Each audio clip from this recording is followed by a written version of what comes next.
Okay. Okay. Hey. Why did OBS forget all of my settings? How did that happen? It was like, desktop audio. I don't know what this is. Microphone. I don't know what this is. Like, both were gone. But I've not shuffled any of my USB ports at all.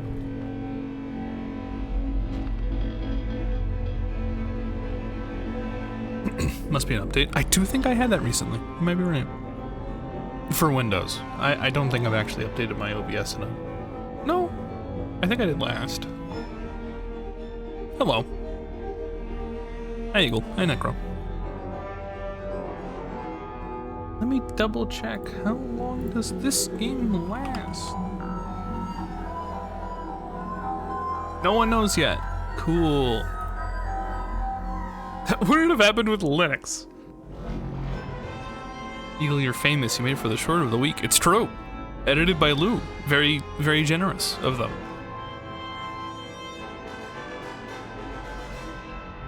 Okay, hold on. Is the audio like all fucked up? I'm gonna... Yeah, okay. Yeah. Let's try that again.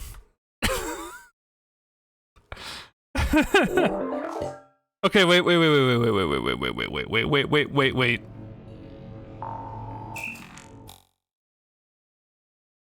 Is my audio just fucked up? Hold on. I'm gonna play the most recent short.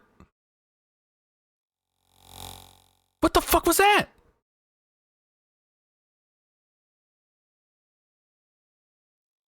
Did anyone else hear that fucking...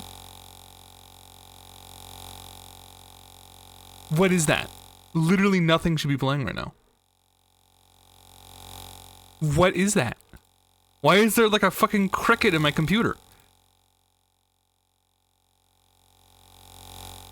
Where is that coming from? Oh!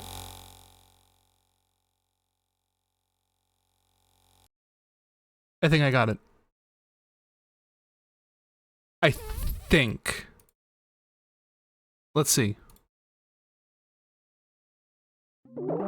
Okay. Yep, got it. It is feedback loop.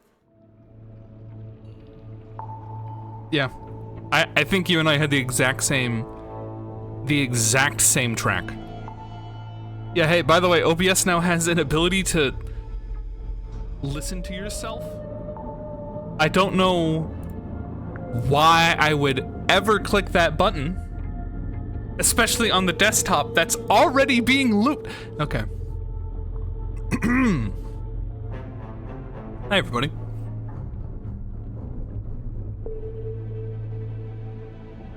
Double SJ sub scare. That was hard to say. That was difficult.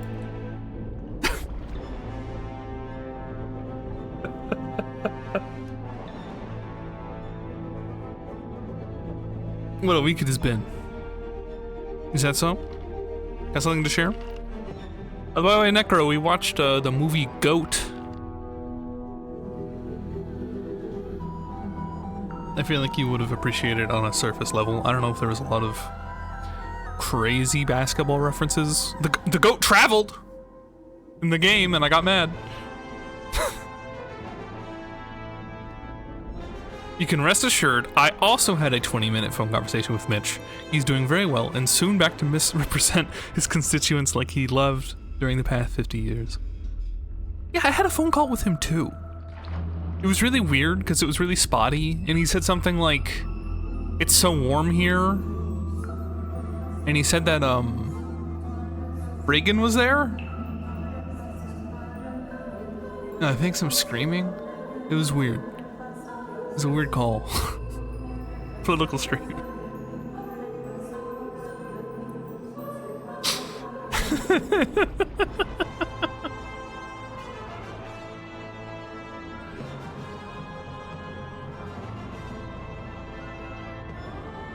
Anyway, with that out of the way,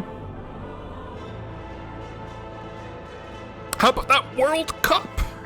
How about that? I need to remember. And one of you two can help me with this. When there's more people here, and I suppose you can voice your opinion as well. Twitch is coming out with a new feature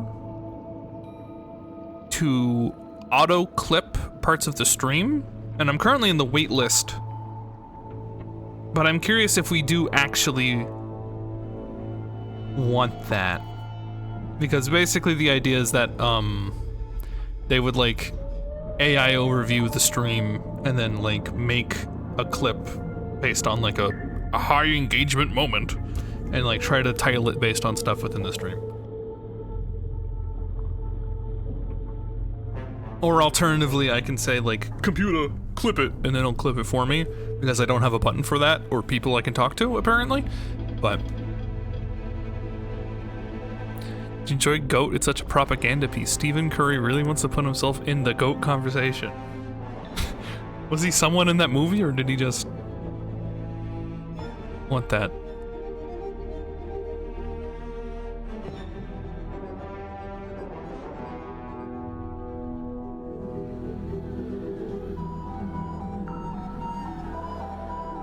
It felt really awkwardly paced. And there were like jokes that landed, and then there were jokes that were made for the trailers for the movie. It was so strange. I wouldn't say I hated it.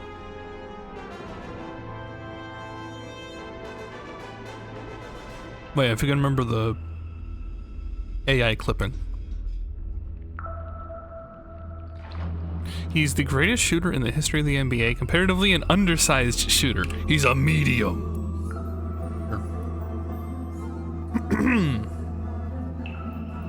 Okay.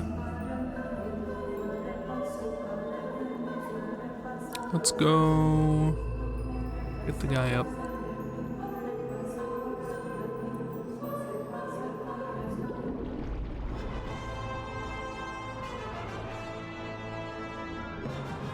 Bah. Okay. Does anyone remember this game? Or more accurately, the prequels? In the beginning. Eavesdrop what the stars are saying, earthly tether, slowly fraying, floating helpless from the worst of jealous hunger, selfish thirst. Take a moment, kneel and meet the flowers growing at your feet.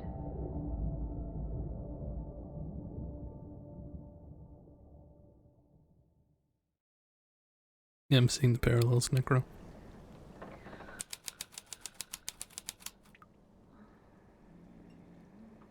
Anyway, welcome to the point and click adventure. Detective game. I believe the previous game was Twisted Tower, and it was also a really good, really interesting game. We did play the demo for this. Last demo fest. It's some book Sally's been reading. She insisted that we bring it with us, although I'm not sure why. The old Hex of the Helmsman. Does seem familiar.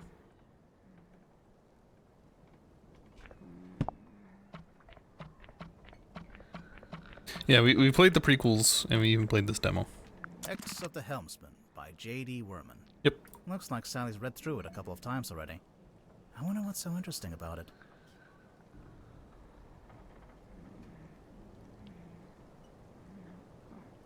So, let me see if I can remember It's the case file. The reason we're here. what we need to do. It was left for us right here on the bar. Then we can get going from there. It's me, Detective Grimoire. There's Captain Magnus Mortuga.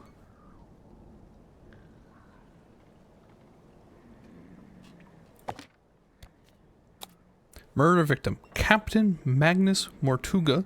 Location, Illusion Theater, Mortuga Submarine. Mortuga had locked himself in the room. It was later forced open and the body was discovered. Mortuga was found alone, laying on his back with a single cut across his throat. No blade, weapon, or any kind was found in the room. The Illusion Theater is mostly empty, save for an ancient stone cauldron with a thick metal lid. The purpose of this cauldron is unknown, however I am informed that it has never been unlocked before. It is now unlocked. It is now open. And that's Captain Seafoam. I think I have a splinter in my finger, but I can't see it and therefore can't get it out. You gotta wait on that. Captain Seafoam. It'll pop out eventually, tragically. As far as I know, that's who hired us. And who left the case file here in the inn. Also, is the game too quiet? Do let me know. But where are they now? Where's anyone? Sally, what do you think? Great contribution. Someone's done a pretty half-hearted job of boarding up the windows. Maybe they left in a hurry. It's a painting of a sea serpent. Wait, is it a serpent if it has legs? What do you think, Sally?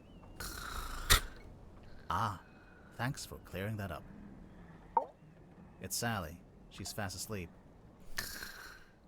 To be fair, it is 4 in the morning. That's when I woke up today. I agreed to stay awake and see if anyone shows up. So far, nothing.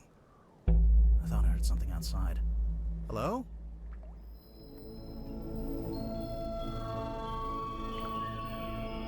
Also, damn, it's 4 o'clock in the morning. Shut off your high beams. Oh, by the way, behind me is a note button. Here's Magnus. Sally, wake up. We have to go. Why? Because there's an eerie green light trying to lure us outside. No, that's a pretty good reason. I'll get up. There are nipples. No, there are not. No.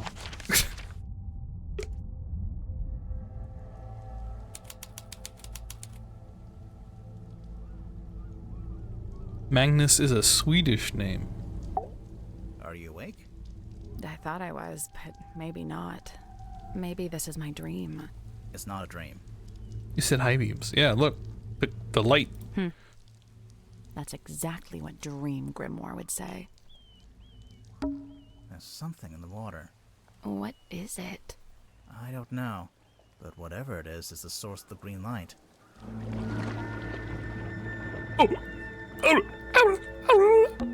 Is that?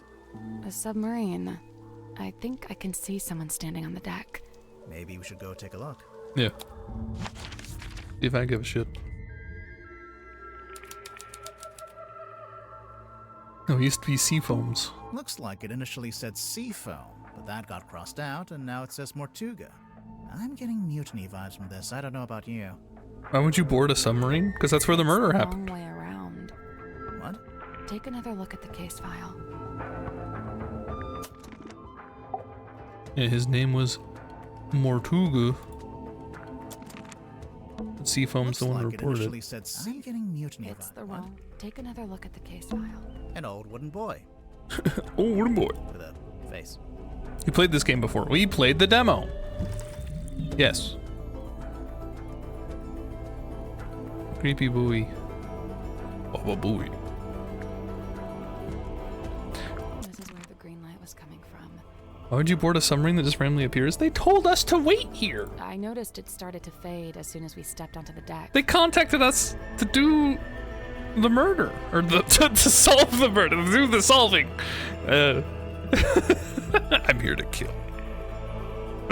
So it's a boy that doubles as a lighthouse? The opposite, really. A lighthouse warns you to stay away. But this thing lured us in.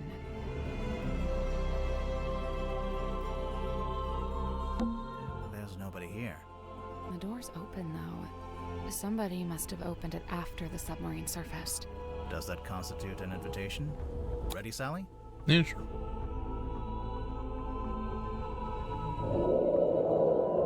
Oh, What good. did you say? Huh? I didn't understand what you said. I didn't say anything. Oh. Weird. Are you okay? Yeah.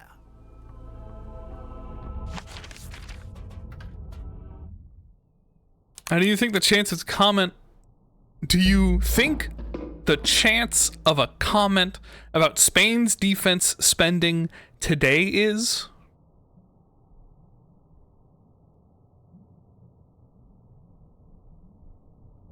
Not very high, I think. Zero. No one cares about football. What's at the bottom of the ladder? It didn't come home. I can't see. It's pitch black. I don't know. Yeah, that's my dad. He's been paying attention. Should we go back up? Wait, I think there's a lever.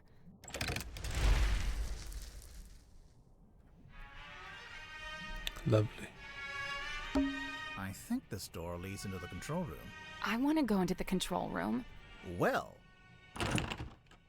you can't. It's locked. It's taped up on the other side of the door. You don't need to come in here. The crime scene is 1 floor down at the very back of the submarine. Captain Seafoam. Thanks for the directions, I guess. Do you get the sense that the captain is hiding from us? Why would they do that? Why would they do that? Whoa. What is that? Big ass painting.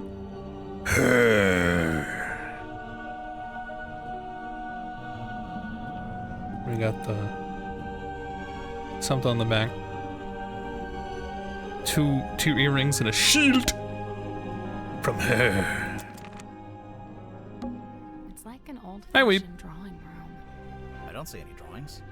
It's short for withdrawing, as in you withdraw there after dinner. I actually never knew that. A glass of wine. Ominously left half finished. Yeah, this guy went, oh shit, and like ran off. Maybe the wine was corked. Ominously corked. It's like an old-fashioned drawing room. I want to take the stairs. Hi, Dave. I don't see any drawings. It's short for withdrawing, as in It's the ladder leading back up to the foredeck. All right. Let's head to the crime scene first. All right, fine. We'll head to the grassy area.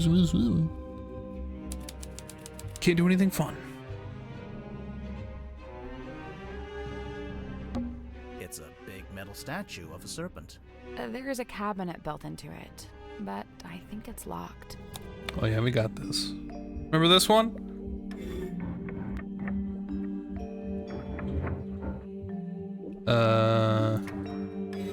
Well, first of all, get that done.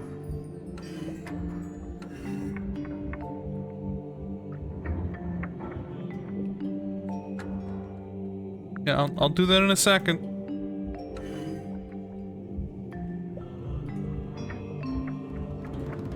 Another 4? No, this one has to be locked into place, so we have 5 here. Needs to be another 4 of your own. But then, how am I to get 7? Hello. What's up, Necro Eagle J? How's it going? Alright. Pretty good.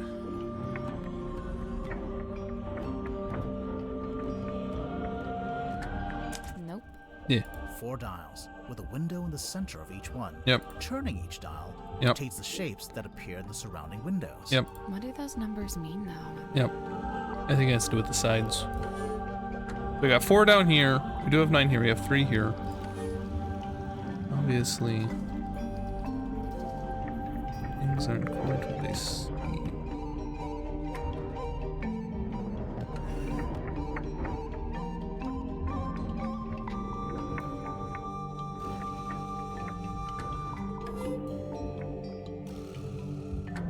Wait.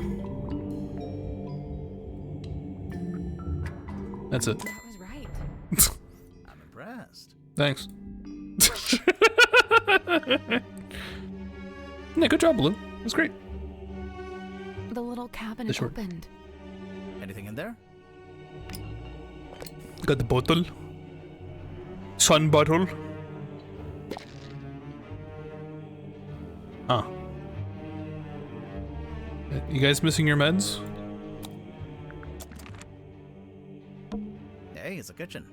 We didn't have one of those last time. What? Nothing. Pufferfish lamp. A timeless classic. Take all 3 at once. Do you know the TF2 fashion song? I'm gonna have to go on a limb and say yes, even though I have no idea what you're talking about. I guess this is the mess hall. It is kind of a mess, yeah. Wait, are these windows or lights? Recognize these characters. Yes, this is a sequel to a game we played previously. We also played this during the demo collage shit that every streamer does that we did last time. Both.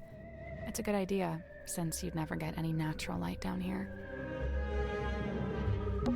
I guess this It is kind of a mess, yeah. It's kind of a mess. Oh yeah, I had to do it like this. I was trying to click to the back to travel. I forget I had to do this. I believe you may recognize them from, I think it was Tangled Towers? Tangled There's a little Tower? broken bottle on the floor. He's talking about my room. It's okay. I'm guessing Mortuga dropped this when he died. Everyone can have a little mess as a treat. Okay, hold on. He has moon pills. No, sun pills and moon Pepto-Bismol. Okay. The NyQuil. knocked over. Damn it, that would have been so much better. The Dayquil, the NyQuil! Damn it all. Sun pills and moon glue. Doesn't it look familiar to you? That is a stool. Sally, it's a standard wooden stool. I don't... Do I know where it's from? Nope. Nope. Well, It looks exactly like the bar stools in the Stone Top Inn. I didn't know that. That is strange. Don't forget to take your joy, True. So this is the Illusion Theater. Yeah, we're here for the star shots. It's very small for a theater. It's basically just the end of a corridor, separated from the rest of the corridor by a door. That's how rooms work, yeah. Good one. Someone taped a drawing to the wall, although it's upside down for some reason. I think it's supposed to be a poster.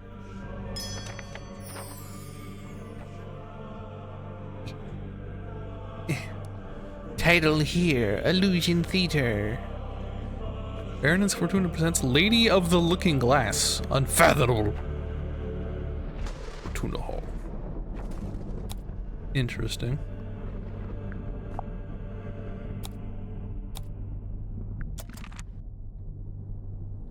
Someone's hung up a curtain here.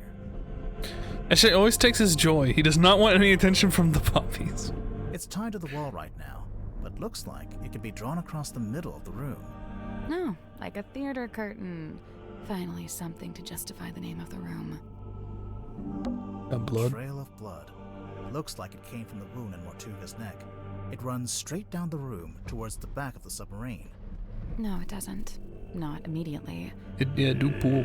It pulls out first, then changes its mind.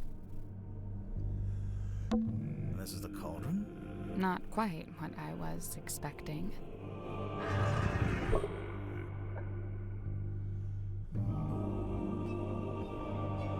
Why does this look like one of those bowls that you make the guacamole in? And they make a shit ton of guac.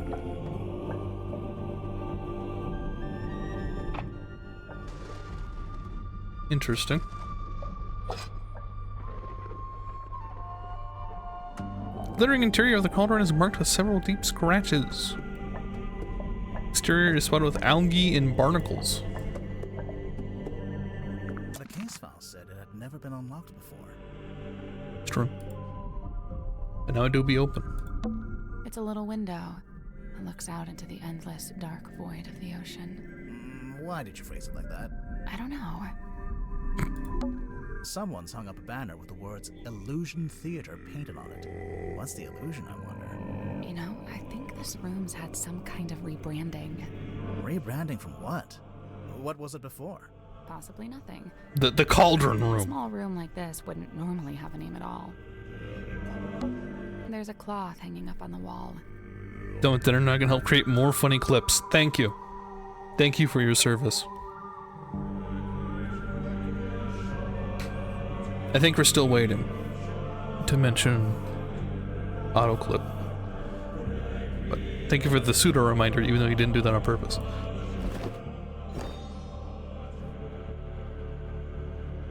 It's a ragged square of thick sailcloth found hanging on the wall of the Illusion Theater. The stargazing girl! Because I do want to poll people if they think that I should even turn that on, because it is, in theory, an AI feature. So I'd like people's take on that. There's a wooden panel on the wall here. Can you see anything through that little hole? No, it's too dark. Same. Oh, you want me to? Okay, fine. So, this is where Magnus Mortuga died. Make it a little more subtle next time. It's just like the case file said. He landed on his back with a cauldron at his feet. He was killed by getting cut across the neck, right? Yeah, you can see that's where the blood came from. But there's no weapon, no knife or anything. Nothing. This place gives me the creeps. That cauldron especially. I keep staring into it like I'm going to see something, but it really does seem to be empty. To quote from the case file, Mortuga had locked himself in the room. It was later forced open, and the body was discovered. So Mortuga was alone in a locked room. A very small locked room. There really isn't anywhere for a murderer to hide. I'm not so sure. I think there is a hiding place. Oh boy. Let's see.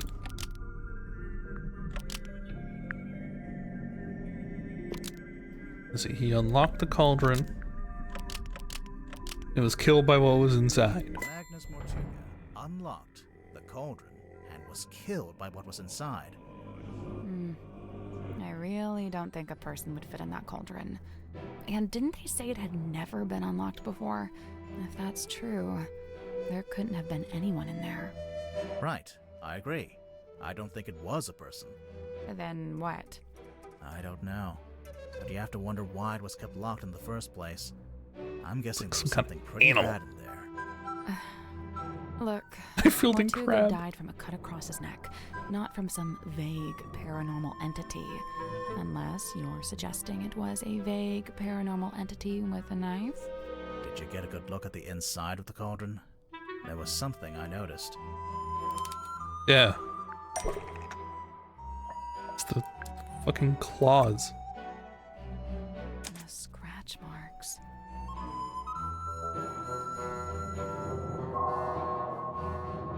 And now the demo's over. This is now brand new content. Exciting times.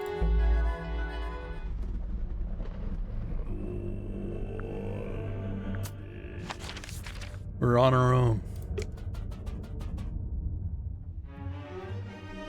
I'd like to find I guess this is the It message. is kind of a mess, yeah. a person. What a strange submarine. It's certainly very large. Oh, I can go anywhere now. Okay. You're in the dream chamber of Calico's father. Wonderful. That guy is staring at us. He sure is. I think we'd better talk to him before we touch any of his stuff. Fine. Hello, sir? Two strangers, emissaries from the world above. Yeah, hi. I'm Detective Grimoire, and this is Sally. State your business, and speak only the truth. Well, we're here on the request of the captain. Impossible. The captain is dead. Unless you received a missive from beyond the veil, I should have foreseen this. But now that I'm faced with it, it seems inevitable. No, sorry, she meant the new captain. Captain Sifo. Cynthia. She's asked us to investigate the murder of Magnus Mortuga. We have to talk to all the suspects. Speaking of, can I ask your name? Zacharias Zephyr, the Dream Doctor.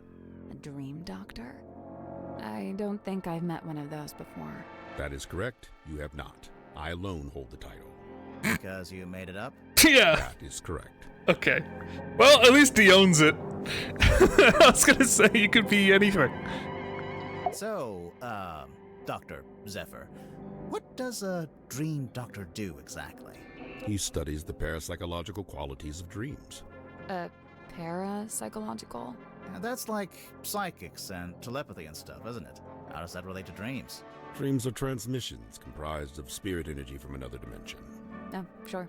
I mean, that's common knowledge. What kind of other dimension?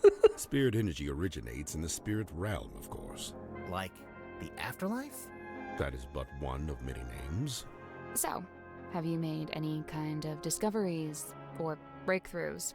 Nothing I can meaningfully explain to you in your current state.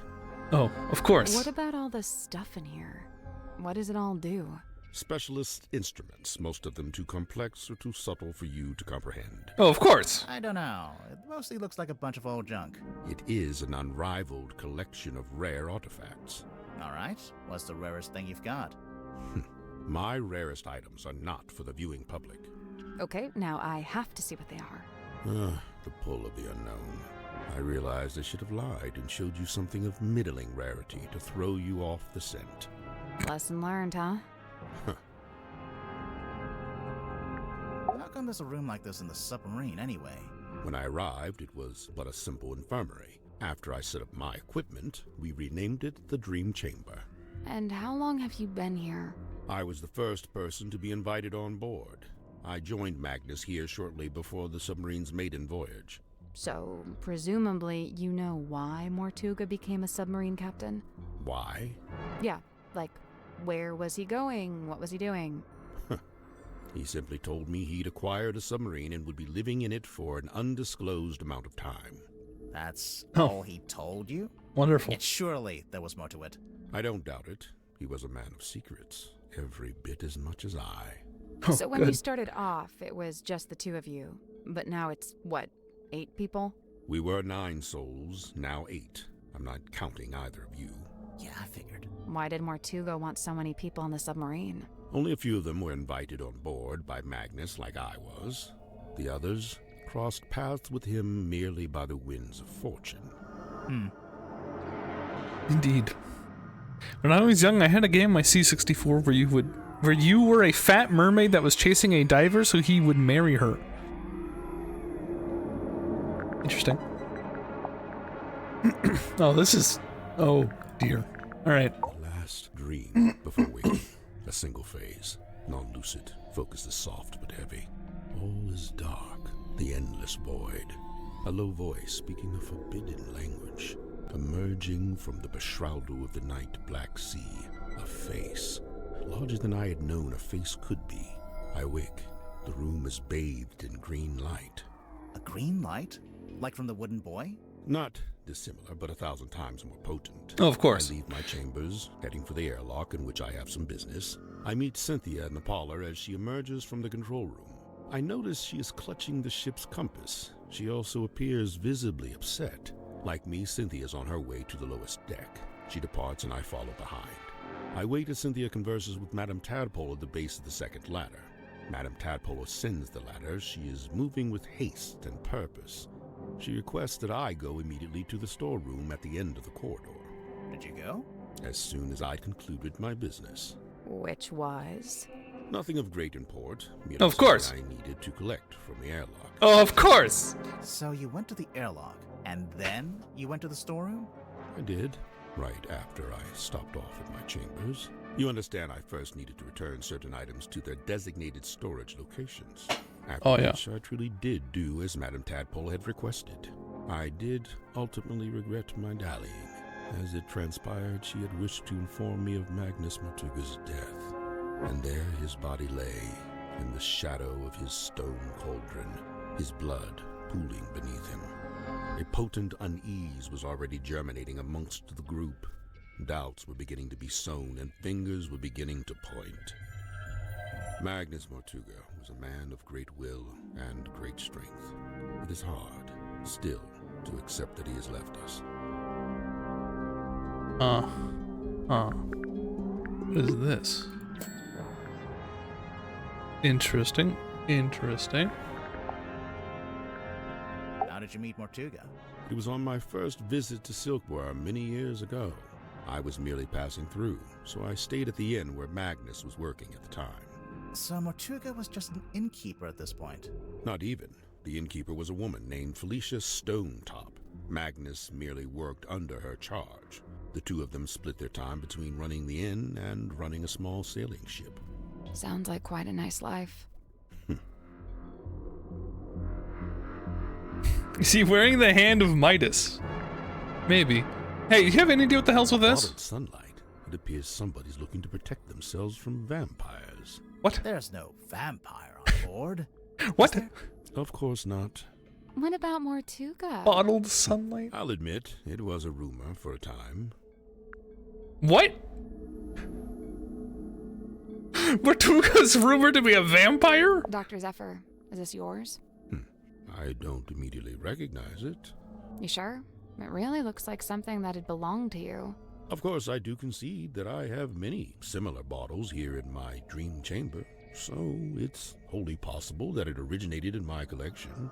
Nice answer. Totally non-committal. Okay. It's a weird metal helmet. It is the dream helmet. No, of course. Of course it is. A peculiar piece of equipment found in Dr. Zephyr's dream chamber. Large brass funnels attached to the top of a pair of leather goggles. Curiously, the goggles are fully opaque. You can't see anything while you're wearing them.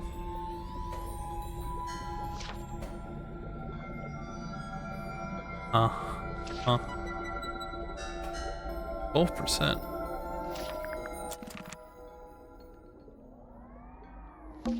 A set of small glass bottles. Poison? Might just be perfume. I'll meet you in the middle at poisoned perfume.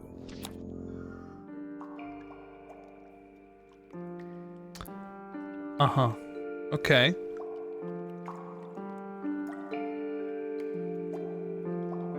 Excuse me? Drag the bottle caps and swap them to the correct droppers. Oh, okay. Okay. Got it. So the moon is on one of these. Drips fall with a hurried cadence. Oh no. What is hurried?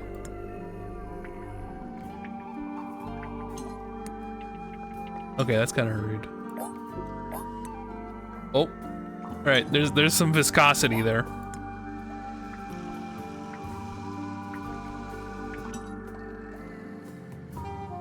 Conspicuous X upon the label. Tails of vapor. Oh lord. Aerated with effervescence.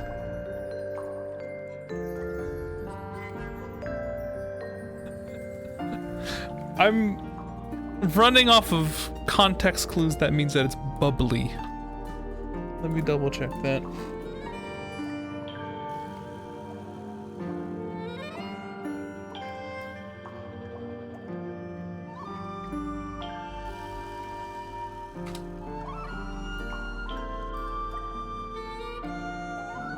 Yeah, it's bubbles. Effervescence is the escape of gas from an aqueous solution and the foaming or fizzling that results from that release. Yeah. Yeah, so it's fuzzy. Bubbly. It's gonna be bubbly. Here we go! Nope. 6 bottles, each with a dropper and a cap on top of that dropper. You can do this. I guess each bottle has a specific cap that matches it. Yeah. Weird that he's got his shit all shuffled, but hey. So the moon does have crimson. The arrow's on a bubbly. This is not doing vapor. There's also a hurried cadence. Here, I'll swap with you. So we can swap with you. So now you have a vapor. You have red. Viscosity. It's the only one that's viscous. So that's the only one we know for sure is right. And then you have an X. Maybe this is it. That was right. Okay. Good for me. I'm impressed. Thanks. Is anything going to happen? Good question. The glass moved. Let's take a closer look at that bookshelf. The hell This is one's this? not really a book. Looks more like a magazine. Is this the surface of the thing that got torn? No. Caretaker's Collective Quarterly Journal. Why you got like a Adventure Time drawing back here? Oh, dude, it's the Deadlock Item Shop! Oh, Silver Snake Skull. Name your price for the Mermaid's Tongue. Lillian Lucian, Lillian's Locket, was a witch of some infamy before her untimely end at the hands of a curse. Some say the locket protects from curses, others suggest it absorbs them, imbibing their power. Silver Snake Skull, the disembodied skull of a mysterious silkworm serpent. Notably, it has no eye sockets. Use discretion, as several high-quality fakes are in circulation. The Golden Palm. Is this why Mikey can never find it on time? It was hidden here? The Silver Snake Skull, or... The Golden Palm. Made from an unknown material 90% similar to gold, the hand is said to be able to touch ghosts. Does this guy have a golden palm? Is this guy able to touch ghosts? Said to facilitate the communication with she who lies beyond the veil. Requires a special key to operate. Both the key and the mermaid's tongue itself are rumored to be lost at sea.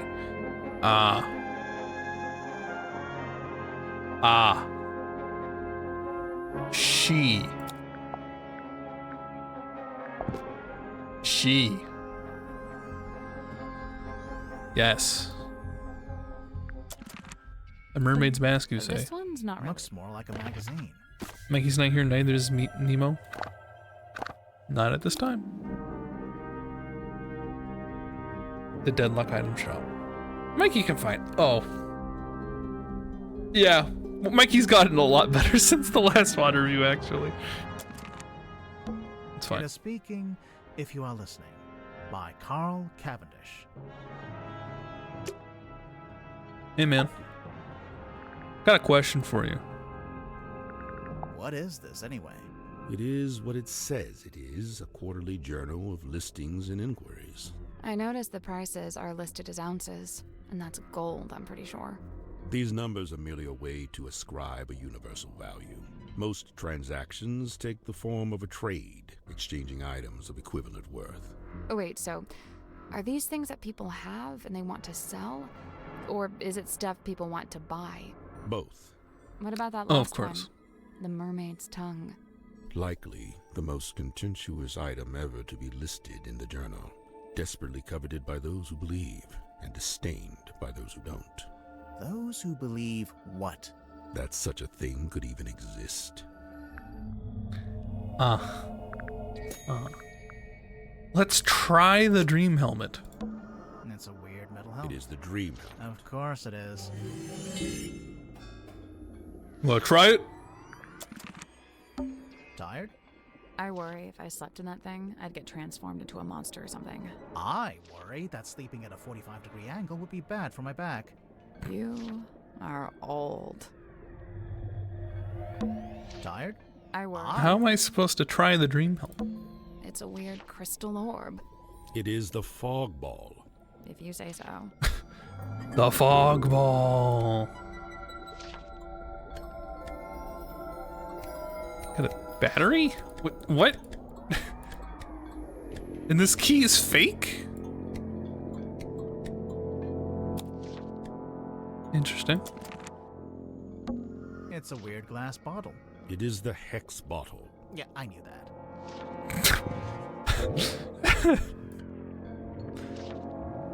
Okay. Ooh, creepy. I can shake it?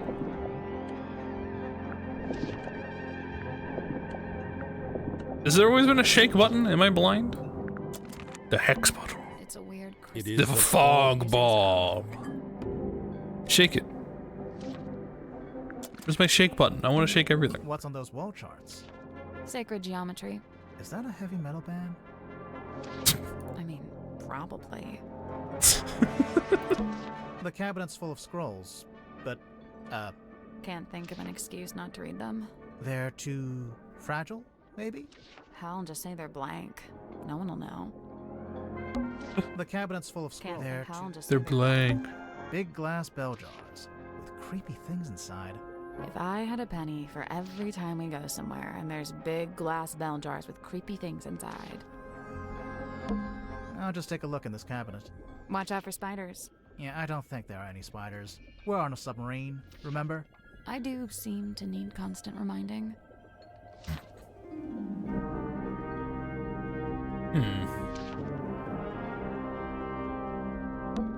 A dream chamber? Looks more like an apothecary. The what? An old-timey potion shop. Thank you. It's a big dome. All the light coming from the top gets filtered through the pink glass. It gives the whole room a really weird vibe. What's on those wall charts? Sacred Is that geometry. a- I mean, probably.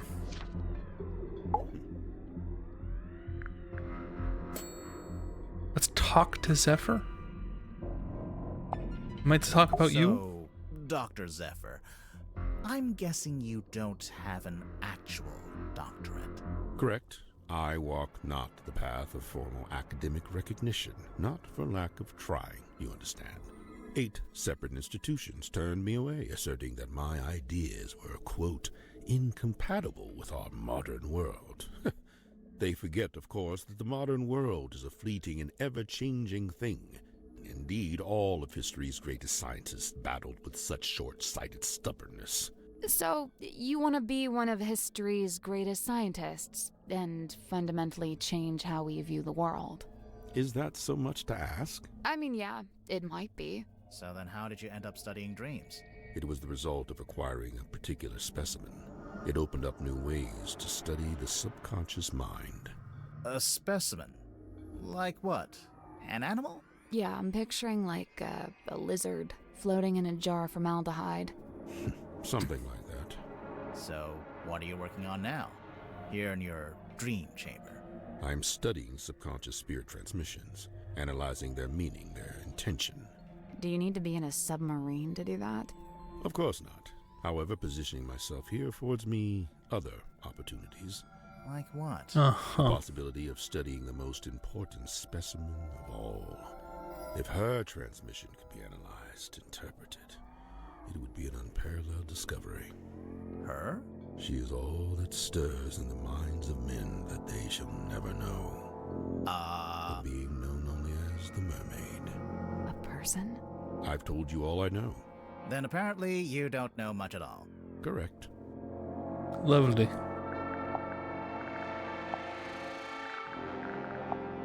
How come the goggles are blacked out? It is a weighted sleeping mask. To induce REM sleep? Correct. What's REM sleep? That's the kind of sleep where you dream. Aha. So, what's the big funnel on top? It is an energy filter.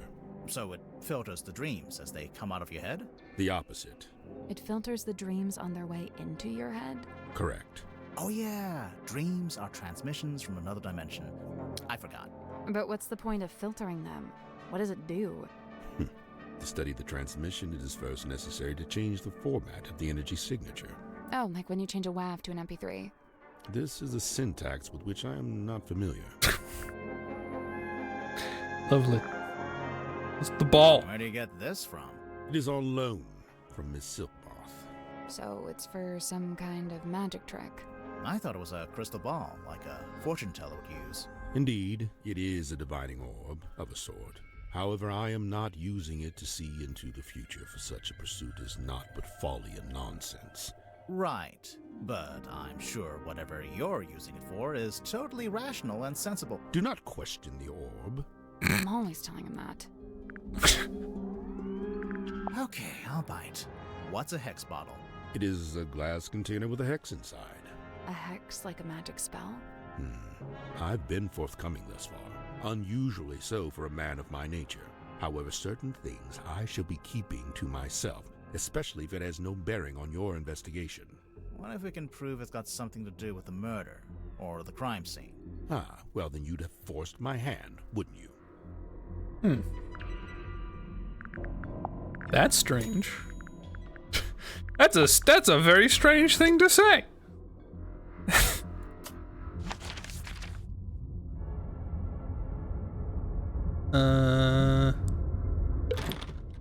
Still locked. It's locked. Great.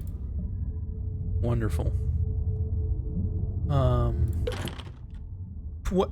Locked. Are you kidding me? Why is everywhere locked?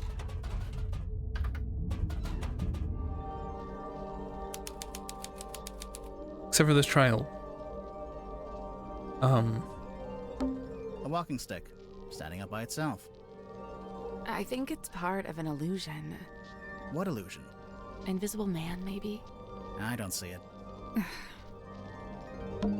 An eerie painting of a girl standing in the woods. It is just a painting, right? Sure. Maybe. No. Maybe. Did it just blink? Did anyone else see that? See her blink?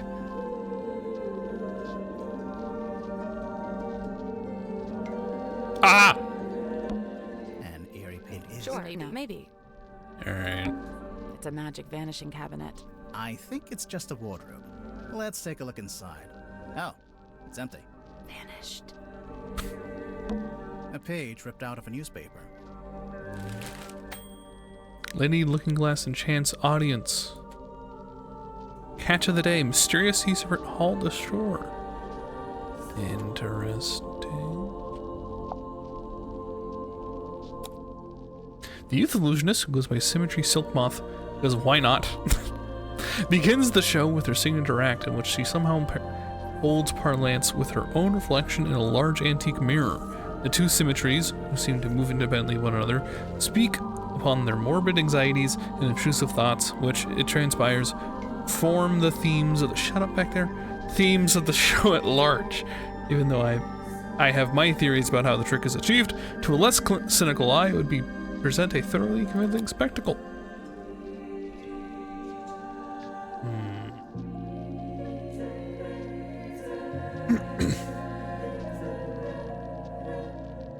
Mysterious Miss Silkmoth rounds off her performance with a surprisingly comedic set piece in which she attempts to communicate with her departed Uncle Gregory, who appears as an apparition within a crystal ball. It's that guy! From, the back of this?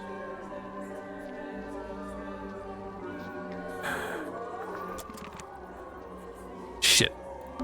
A page ripped out of a newspaper. That's her uncle? Uncle Gregory? The show is a triumph, a brush with mysticism that stays with you long after the final blow. Other reviews. 3 a.m. the witching hour. The moon is out. Dearest Selena creaks into port. Its once cheerful frame now seems burdened, heavy. It is a secret. A moment passes. What's this? Something is hauled up onto the slime-slick rocks beside the old silkworm harbor. A body, a creature. Its eyes are closed. No, wait, look again. It has no eye. A serpent of a sort. It has arms? So a dragon? No, that doesn't seem right. Serpent it is, then. The silkworm serpent. I didn't expect things to be so crisscrossed. Page ripped out of a newspaper. Because this is the silver snake, silkworm serpent. They got the skull. Man, we're dealing with a bunch of psychonauts. A set of wooden drawers. Did you know that that was a band in the 90s? Silkworm Skull? Hey, look, Sally. It's a giant dice. Die. What did I do?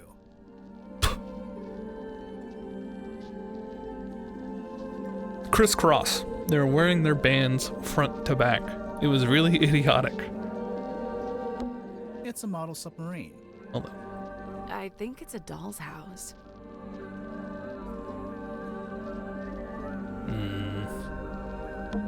It's a wooden chest. What's all this stuff on the top? Hey, we just got that drunk voice call from Rake. He and Steph are in a pub and there's a band playing Isn't She Lovely?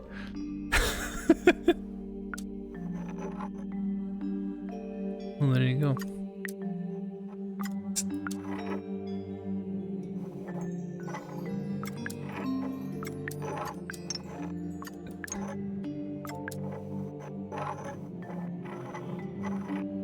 What is the correct arrangement?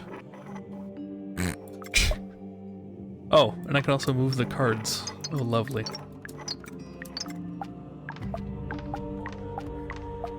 Okay. Yeah, how are they doing? They must be having fun. Jennifer and Margaret gaze jealously at Patricia, whose doll is neither too large nor too small.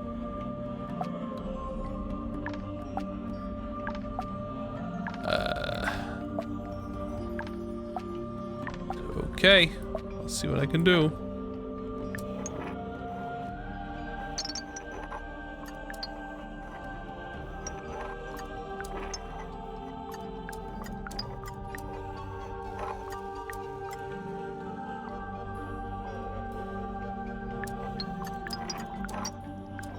Okay, so obviously we need to do a setup like this. Is it any which way? I'm not really seeing a difference between these.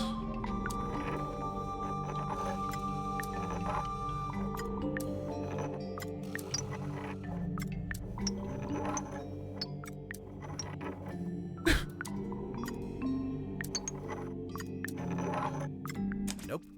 First things first, we need to make sense of that clue written on the box. Have a great time, yeah. Wonderful. Right. Surely it's the key to knowing where to put everything else. Yeah. Jennifer. There's a message engraved in the wood. Alright, go ahead. Jennifer and Margaret gaze jealously at Patricia, whose doll is neither too large nor too small.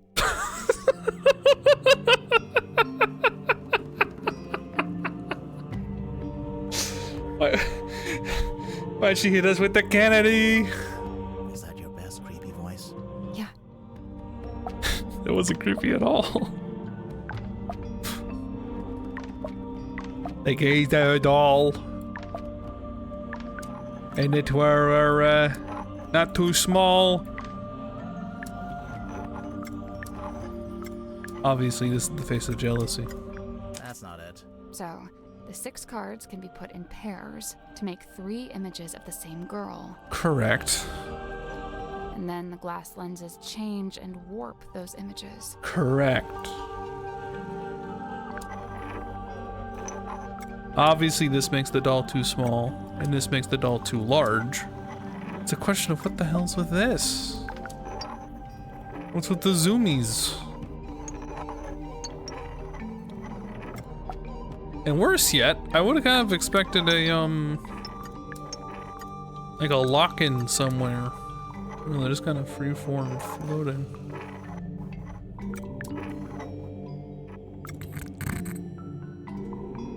You know those emojis in like in Discord where it's like the hole. It looks like.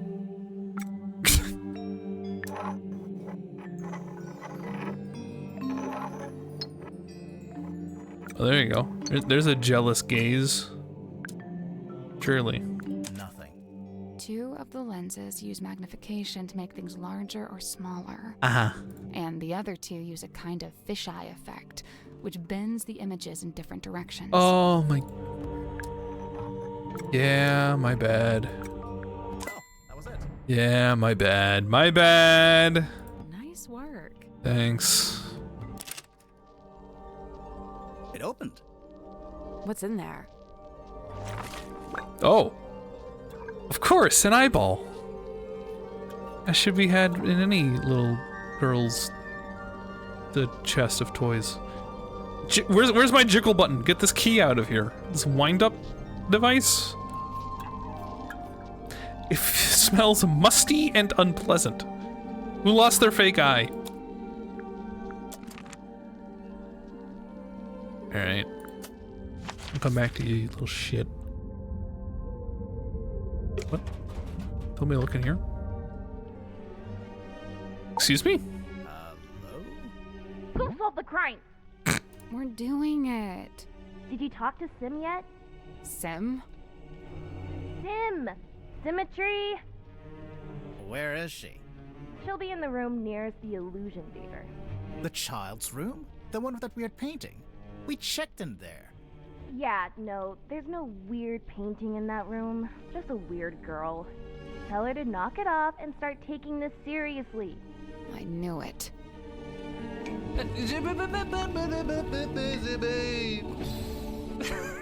Wow, it's Giga Game of SJ once again. Hi, Sylvia. Thank you for 71 months. Girl. Hey, girl. We told you to step down. Oh, alas, I am outwitted. My paltry facade undone. I mean, yeah, I could see you blinking. We could hear you breathing a little bit too. Sorry.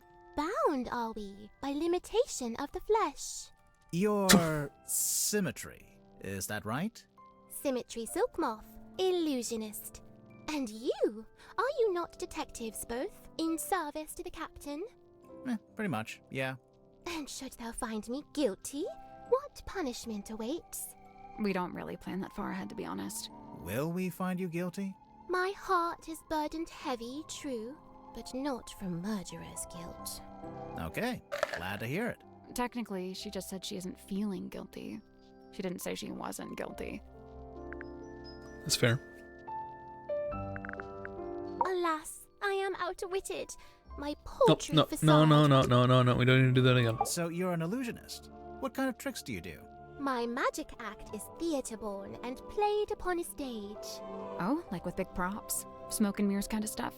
Smoke and mirror, crate and cage, doors and doubles both. How long have you been doing it? Since approximate 12.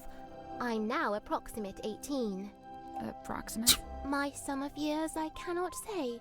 Time hath kept no count. Oh, okay. Do you only do big stage magic? You don't, by any chance, do any close-up stuff? Grimoire, she's not here to perform for you. Cast thine eyes upon this card.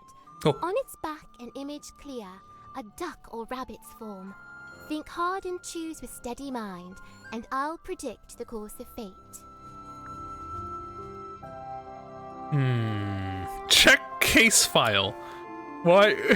Why do I have the ability? I have to pick. Think hard and choose with steady mind, and I'll. Oh, there's probably a predict the third course of option fate. down the line. So instead of thinking a rabbit or a duck, we think of like a rat. Okay, I'm thinking about it. That's the trick. Sorry, but this is like the most basic optical illusion. There'll be a drawing that looks like a duck or a rabbit, depending on how you interpret it. What does it say? That's the trick. Sorry, but this is like the most basic optical illusion. There'll be a drawing. Okay, I get it. Very good.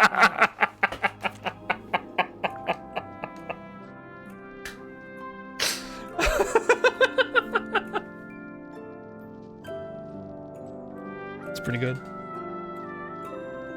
My belief has eluded me. You've cast me in lies. This is the game gibberish as in hair eraser. You gonna have to try that one again? Is this your bedroom?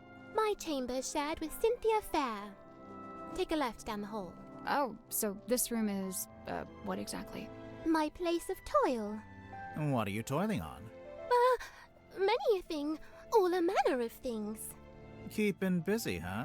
I must remain of some use, lest I should become useless. What would happen then? Surely I'll be tossed into the sea, where I will promptly perish. Thereupon, my listless form becomes a meal for a passing sea turtle. Symmetry. But oh, the turtle finds me scant sustenance, and he too will perish, and we'll both be dead forever and ever. Symmetry!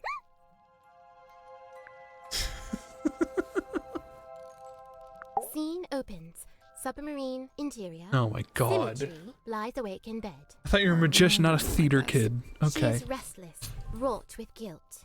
Guilt about what? A sudden movement of the submarine wakes Cynthia. Cynthia, noticing Symmetry. Oh, you were already awake. What is wrong? The two young women briefly talk to one another. Not gonna give us that bit? Cynthia, getting up. Oh, I must go and inspect the control room. Exit Cynthia. Symmetry lays in bed a little longer. Oh, they're Symmetry, roommates. Getting up. Oh, I must return to the Illusion Theatre. I cannot bear it. Return? The Illusion Theatre. The door is already open. Symmetry sees Captain Mortuga laying dead on the ground. She screams. She also sees a large face passing by the window. What? A face outside the submarine. Enter Dansum and Worman. Dansum. Oh, my dude, this is crazy. Worman says nothing. Enter Madame Tadpole. In her wake, Mr. Grip, Cynthia, and Mariana. And after a short while, Dr. Zephyr. Madame Tadpole taking charge. Oh, which one of you is the murderer? Tell me now so that ye may be punished appropriately. I'm sure that's exactly what she said. Exit Cynthia and Symmetry. Cynthia, visibly nervous. Oh, but who will become captain now? Symmetry, pondering. Oh, do you think Mortuga wrote a will? Not a bad question. The two young women attempt to enter the captain's cabin, but the door is locked. They decide to visit the control room instead.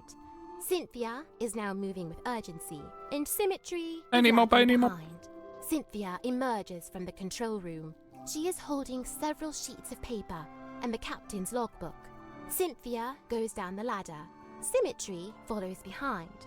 Outside Worman's bunk room, Symmetry noticing a piece of paper on the ground. Oh, surely this was dropped by Worman, as it is from his typewriter. I shall return it to whence it came. She places the paper back into the typewriter. Symmetry returns to her bedroom. Scene ends. Oh,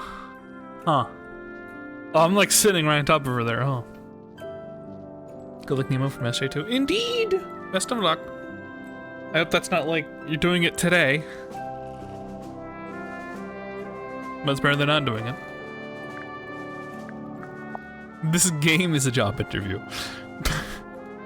Like jagged face of coastal cliff, cut coarse by storms and swells of life long spent. Sleep a scant solace, bedeviled by a dream dug deep in folds of ever-furrowed brow. His broad form stood, once ox-strong and stout, now more malediction than man. Doomed to dwell down in the dark, the once light of a life once lived, now too luminous to look upon. Magnus Mortuga, number 1, The Turning Wheel. Oh, of course. They want me to do a whole ass presentation. I got the invite 2 days ago. Well then, I hope that means you're relatively deep into this. It seems we need more information. Magnus Mortuga, number 1, The Turning Wheel.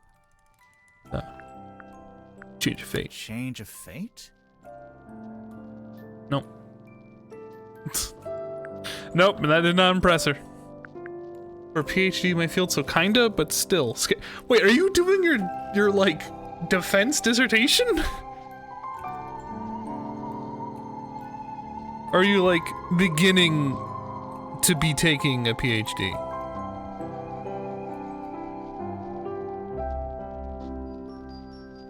It is a job interview. Okay. A job to get a PhD?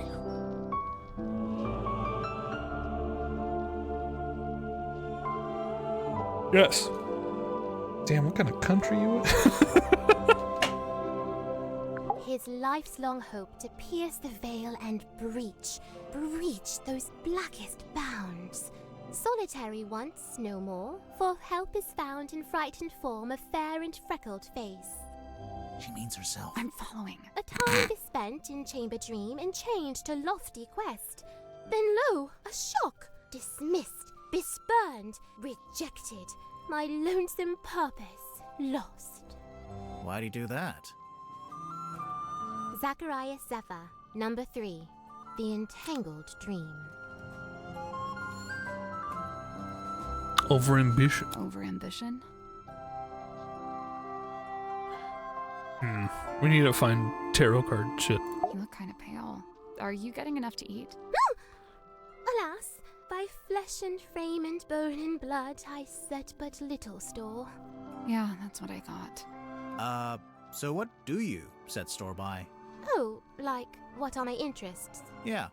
enwrapped, enthralled, of cloth dolls, of effigies, of twins, Okay, sure.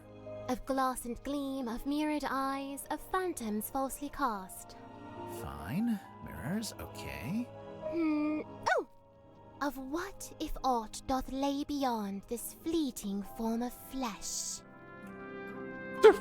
Huh. Symmetry Silk Moth, number 4, the unblinking eye. But you blink all the time. Fear? Oh. Care to explain what this is? Nay, Do you know what it is? I. I'm not sure if that was a pun or not. Where'd you find it? In the parlor, on the floor. So someone dropped it? So it would seem. What's with people saying the most suspicious thing you could think of? You know what? Think about what you've done. I'm gonna take out my grandpa real quick. I'll be back.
They're all guilty. Final verdict.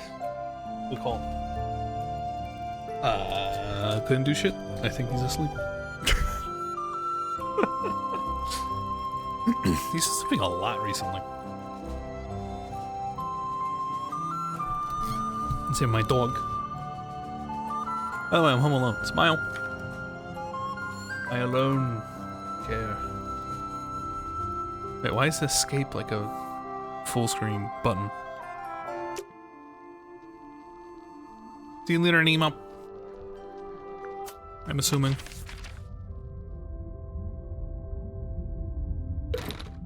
Oh, of course. It's locked. Oh, I can go back up to the...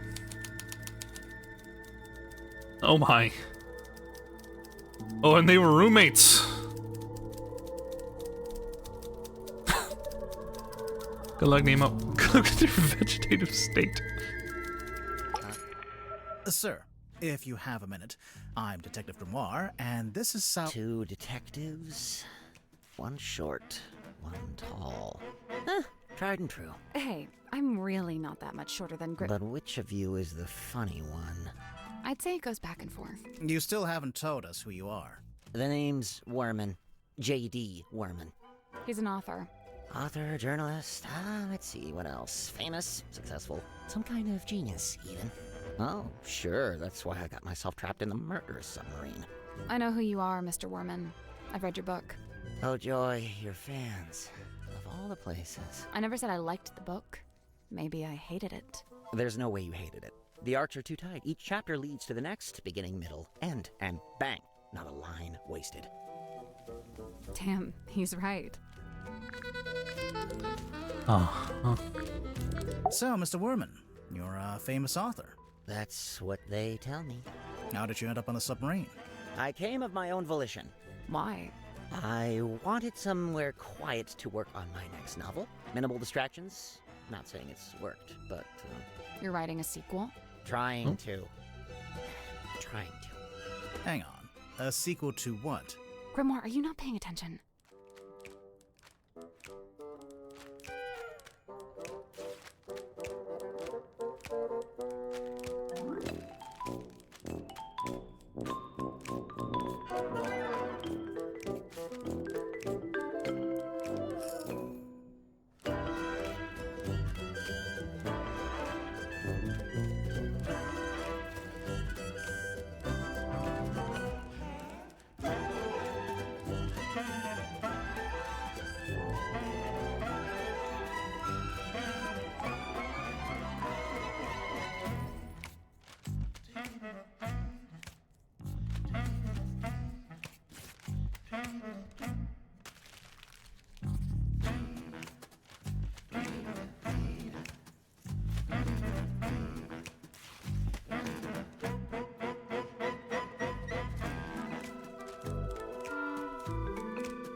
Hello.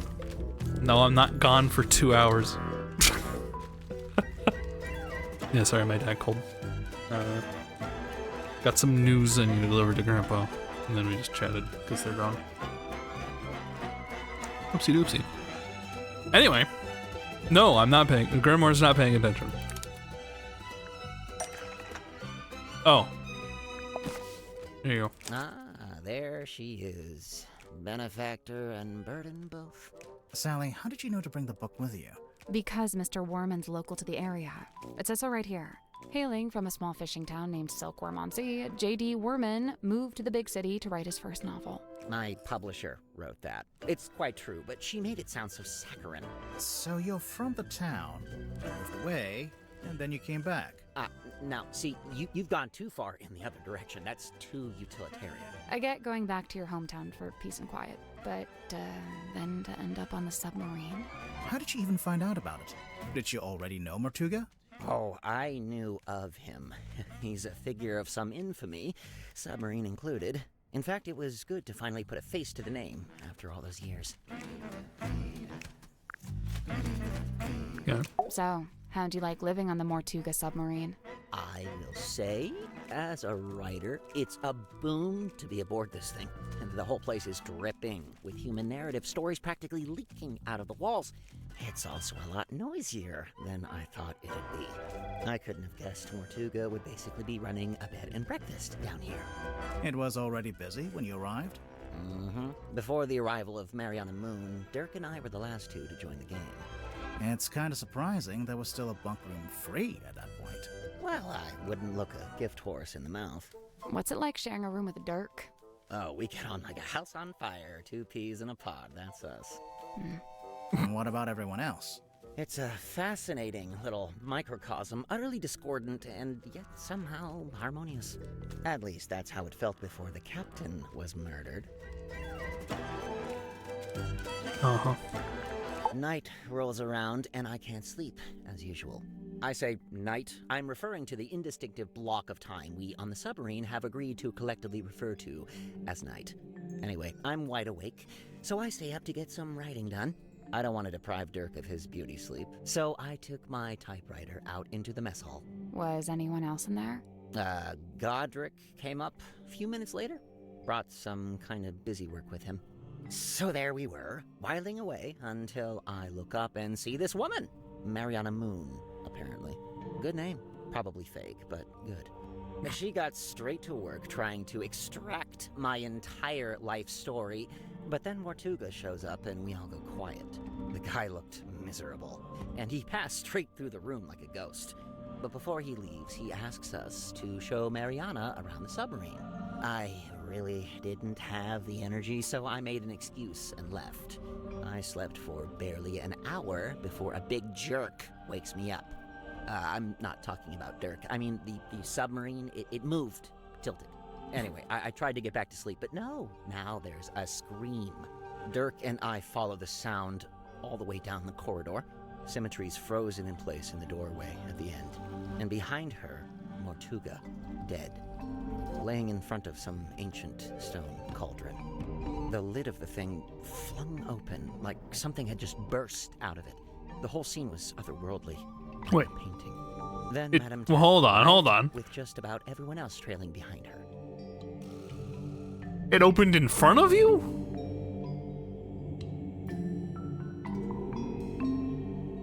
I thought this thing had already opened and that's how he died. Did Magician Girl mention that it was open? Or that it opened in front? No. Tadpole brought everyone with her. Huh. She already knew about the murder. From what I gather, she discovered the body and then left to go get everybody else. And you know, I really didn't want to get in her way, so I returned to my room to await further instruction. Did you go back to sleep?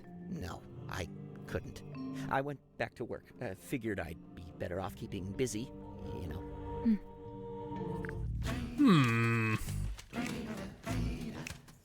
And no mention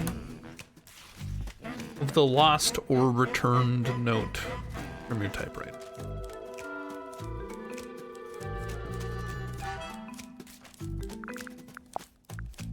What do you think about Symmetry? Tim tells me she's halfway through reading Helmsman. Is she enjoying it? No idea. She was just asking what research I'd done into hexes and curses, and was rather disappointed when I told her I just made it up. I guess Sim's into that kind of stuff. I thought she was supposed to be an illusionist. Oh yeah, she was asking about that too. What do you mean? She wanted to know what I liked about her old magic show, the one she had in the theater. You saw her old show? Yeah, it was pretty good. And from what I gather, she's been developing a new act and wanted some feedback, you know, to get some direction. I know what it's like to make a follow-up to something people liked. It can be daunting. Yeah, I thought about that, and then he just smiles at the fucking screen. They're doing good so far. That's quite a figure, doesn't he? Like something from myth. He was real, of course. Flesh and blood. I imagine you must have been curious to meet him. As anyone would be. Did you get to know him at all? It's funny. Going in, I'd heard he was, you know, the strong and silent type. But I didn't find that to be the case. So he was friendly with you? In his own way. The day I first arrived, he invited me into his cabin. Just to talk, apparently. What did you talk about? He asked me about my home life, my family, my father. Not to be rude, but why would Mortuga care about any of that? To this day, I'm not quite sure. I think maybe he was after some kind of information about the outside world, and thought I might be a good source. Yeah. Who is your father, buddy? So what made you want to become a writer? That's all I've ever done. I was given a job writing for a newspaper when I was pretty young. Given a job? Yeah, friends in high places, you know. Like who? My father was the mayor. There it I'll is. do it. Did you enjoy writing for the newspaper? Sometimes. Other times it was painfully dull. I've got a tendency to lean towards hyperbole, and the everyday goings-on in Silkworm weren't always enough to satiate me. For every rumor of a cursed man disappearing into the ocean, you'd have 10 elderly couple file complaint over garbage collection. Rumor of a cursed man? Wait, you wrote an article about Mortuga? Oh no, I quit before that. I left town and went off to the city to be an author. And the result? Hex of the Helmsman. 50 national bestseller lists. As we speak, it's being translated into 5, 6, 7, 8 more languages. Must be nice. Your first book, and it's a big hit. I'm not complaining. Yeah, I can see why you'd be writing a sequel. I really don't have a choice, do I?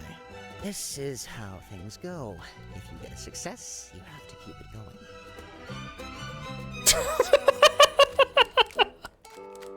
All right, God, you can't go for 2. You can't go for 2. Not that I'm mad about that. I don't understand what his deal is, but I already have a headache, so I'm just not gonna worry about it. What did he say he was? A dream doctor? Great. Good for him. He's researching spirit energy, I think. Lovely. More power to him. And he was the first person to join Mortuga's submarine, because they knew each other from before. Wonderful. I don't... Wait, really? Zephyr's not from Silkworm, though, is he? I don't think so. Interesting. Well, thanks a lot. Now I have yet another thing to think about. Have fun.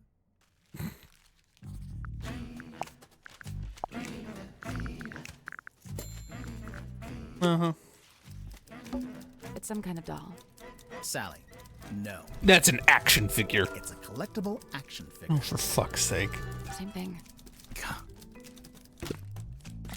The Marcus Mordum. Oh, it's from the Hex of the Helmsman, dude. Devil of the Deep and Belisha Bonetop. Belisha? Belisha.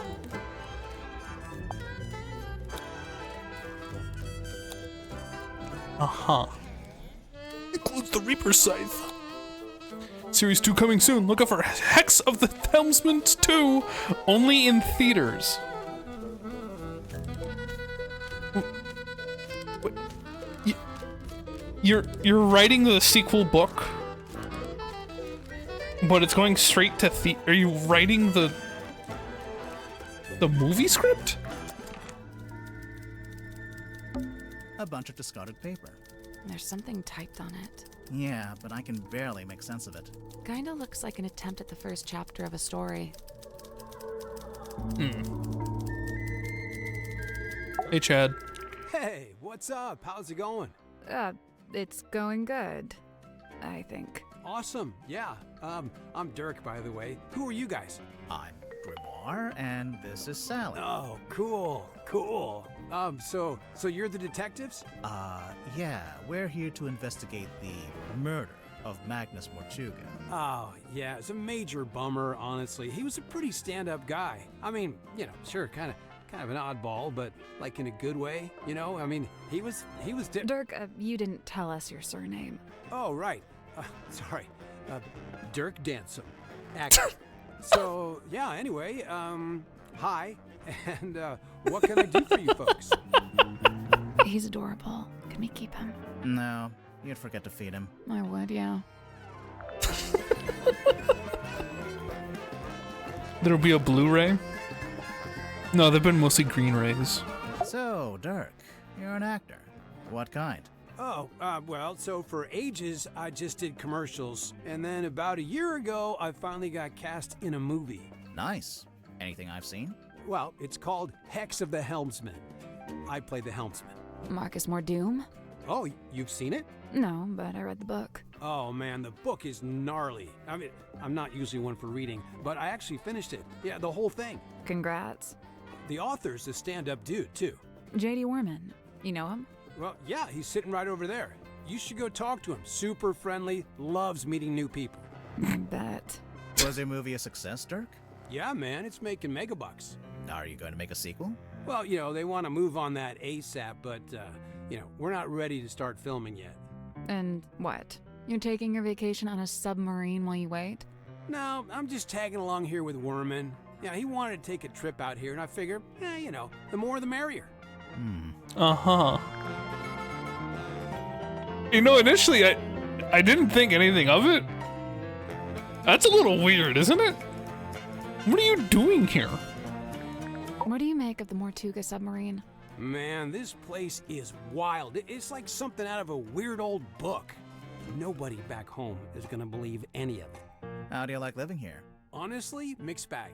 You know, so I love meeting all the weirdos that ended up down here. You know, all kinds of people I'd normally never rub shoulders with, you know.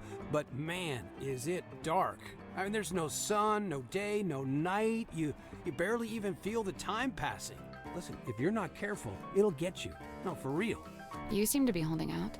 Ha, well, thanks. You know, so far so good. How long has it been? Werman and I arrived a couple of weeks ago.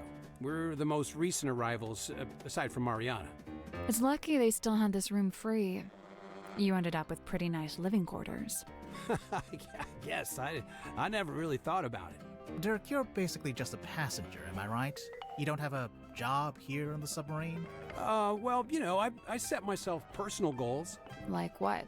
Like, well, I was trying to find out everyone's birthday. I got Cynthia's, Grip's, Tadpole's. Oh man, that one took some doing. Yeah, she does not like to share personal info, let me tell you. Mortuga, though? Brick wall. He would not give me the goods. Uh-huh. I got woken up when the submarine did a weird kind of movement, like a sudden tilt. It woke Werman up too.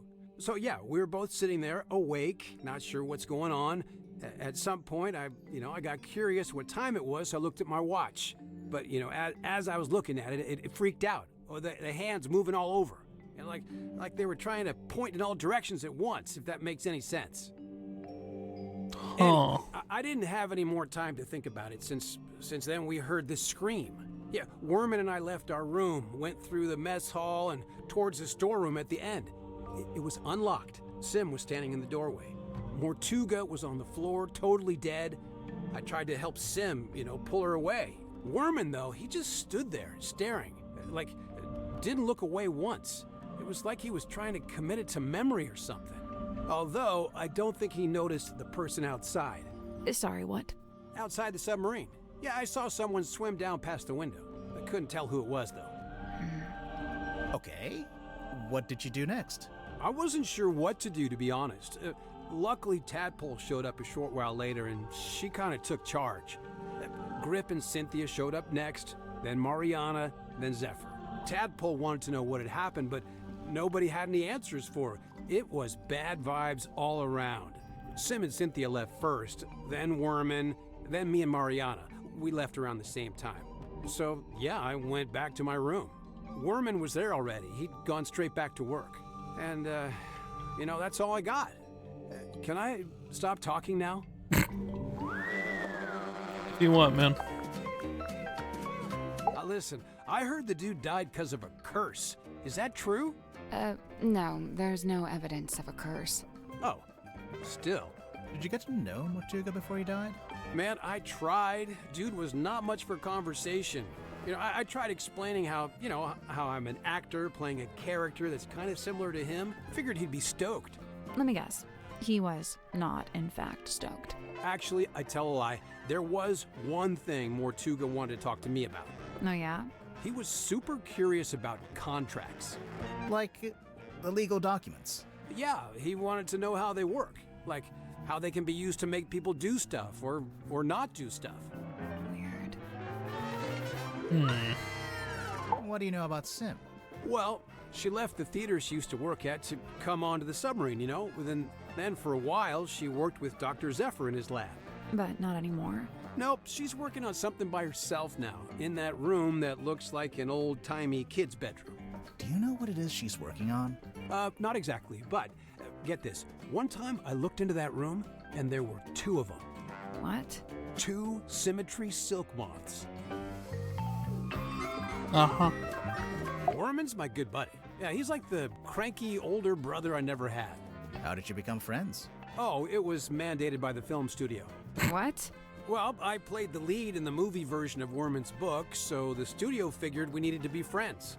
And now he's writing his next book, a sequel. Yeah, dude, Hex of the Helmsman 2, The Revenge Unleashed. Or whatever, I don't think he actually has a title for it yet, or a story outline, or actually anything. I kind of feel bad for him, honestly. It's a lot of pressure, Dirk, your work and Werman's work, they're kind of intertwined, aren't they? How do you mean? You can't make your next movie until Werman's written his next book. Oh, sure. I mean, that's true, I guess.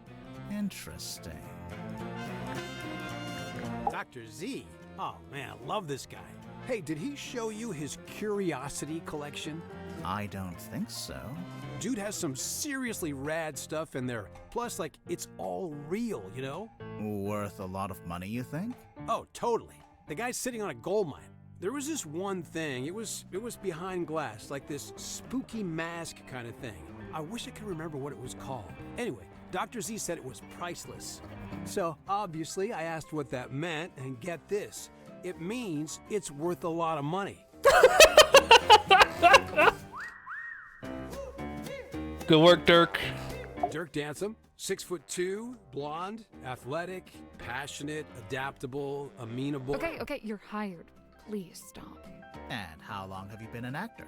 Oh man, I've been trying to break into it for forever. But I was getting nowhere until Mr. Vanderpeer said he wanted to hire an unknown for his new project, Hex of the Helmsman. It's kind of a fantasy horror adventure. I play mysterious anti-hero Marcus Mordoom. He's pretty much the main guy. So you went from getting no work to getting the lead in a big movie. Crazy, right? So you're rich and famous now? Well, I mean, yeah, right? I mean, hello. Hello. Hey, what's up?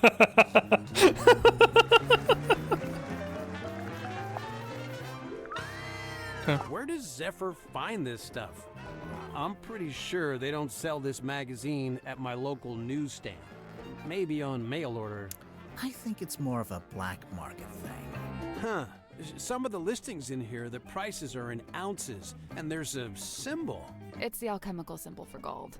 For real? Man, is Zephyr like secretly super rich?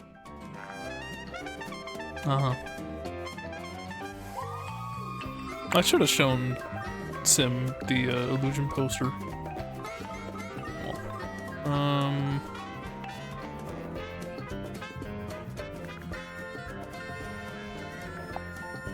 Good for now. Is that a tuxedo? You never know when you might have to go to a fancy party. What's this in the front pocket? It's a cell phone. That's locked. What do you mean it's locked? How can a phone be locked? Whoa. All right. Should be interesting. So, let's see.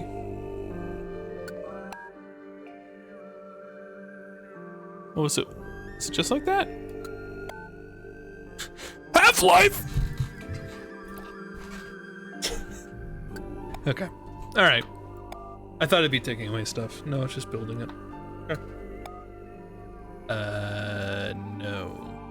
We need this one. Okay.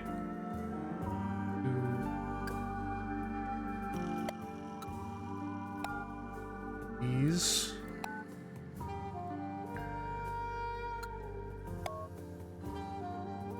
Okay. No. Then we got this one.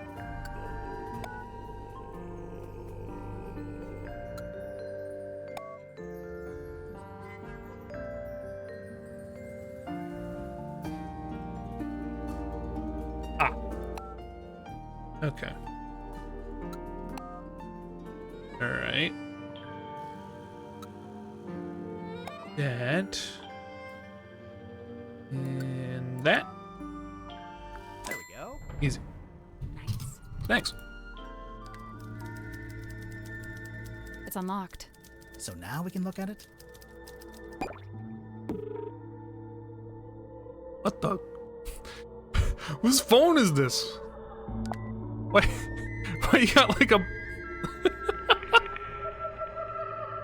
What? Alright. Welcome, Dirk.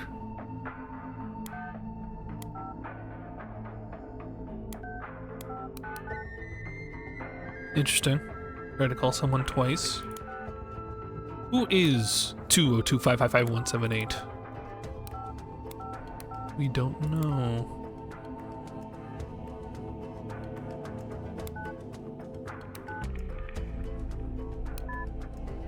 Offer still on the table, 500,000 with no multi-picture deal. Sci-fi lasers explosion. It's gonna be big. Call me Steve. Hi Dirk, my name is Jimmy. I'm a big fan. I have lots of ideas for movies you could do and you could use them for free, but please put me in the credits. Okay, thanks. Okay, please write back. Hey Dan, so where did you run off to? They said you went on a work trip? What the fuck, thanks for inviting me. Steve admitted he emailed you again. This is a reminder that you are not free to take his offer, all in good time. Huh. Damn. Still struggling. He keeps writing the first chapter over and over. I'll let you know if there's any oh, yep. He's stalking him. We need several new chapters, characters, lots of action. Tell him to go big with the drama, romance, and sword fights. Writing something. I don't think it's going very well. He seems easily distracted. Yep. Oh, I got an achievement for being a busybody. Cool. Thanks. This is yours, Dirk? We literally found it in the pocket of your tuxedo. How'd you know for sure it's my tuxedo? Dirk, Show me one other living soul on the submarine that could even conceivably own a tuxedo.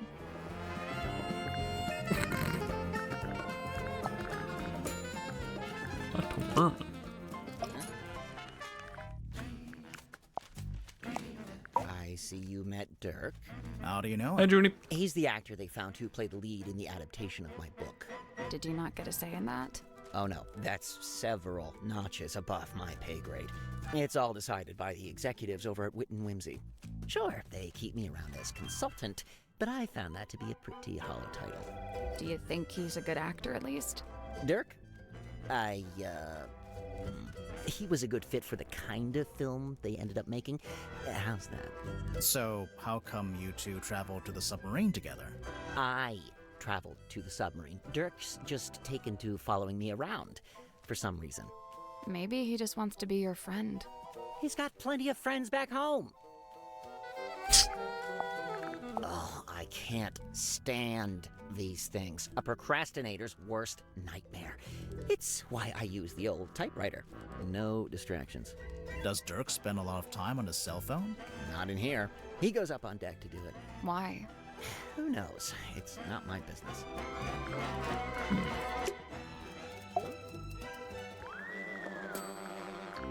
Okay, well, not quite yet.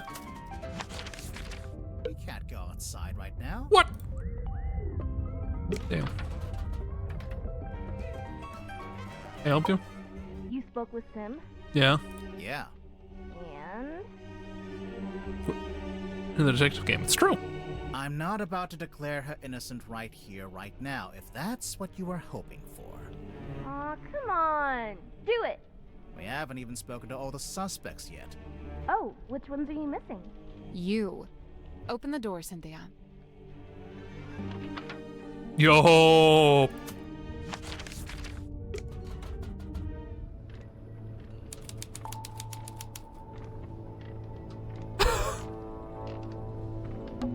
There's even an arts and crafts table. It's a normal table. Currently being used for arts and crafts.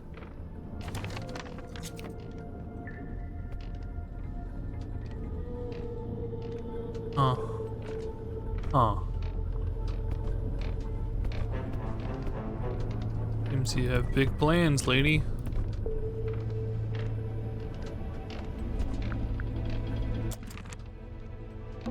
Can we look at the control panel? If you promise not to press any of the buttons. I will make no such promise.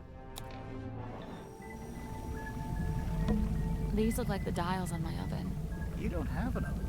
I meant my microwave. Well, now I just feel bad. It's a lever. A sheet of glossy paper came out. I think this is how they print out stuff they see with the radar machine. So, is there anything on it? Did it see anything? No, nothing. Looks like something's missing here. Something with 3 small holes. Bowling ball? Yeah, let me Coconut? slot in a bowling ball or a coconut. Pull the lever, Grunk. Don't touch that, please. It's behind glass for a reason. Uh-huh. It is a garment of great historical significance and must be preserved. What if we just look at it from a distance? Fine.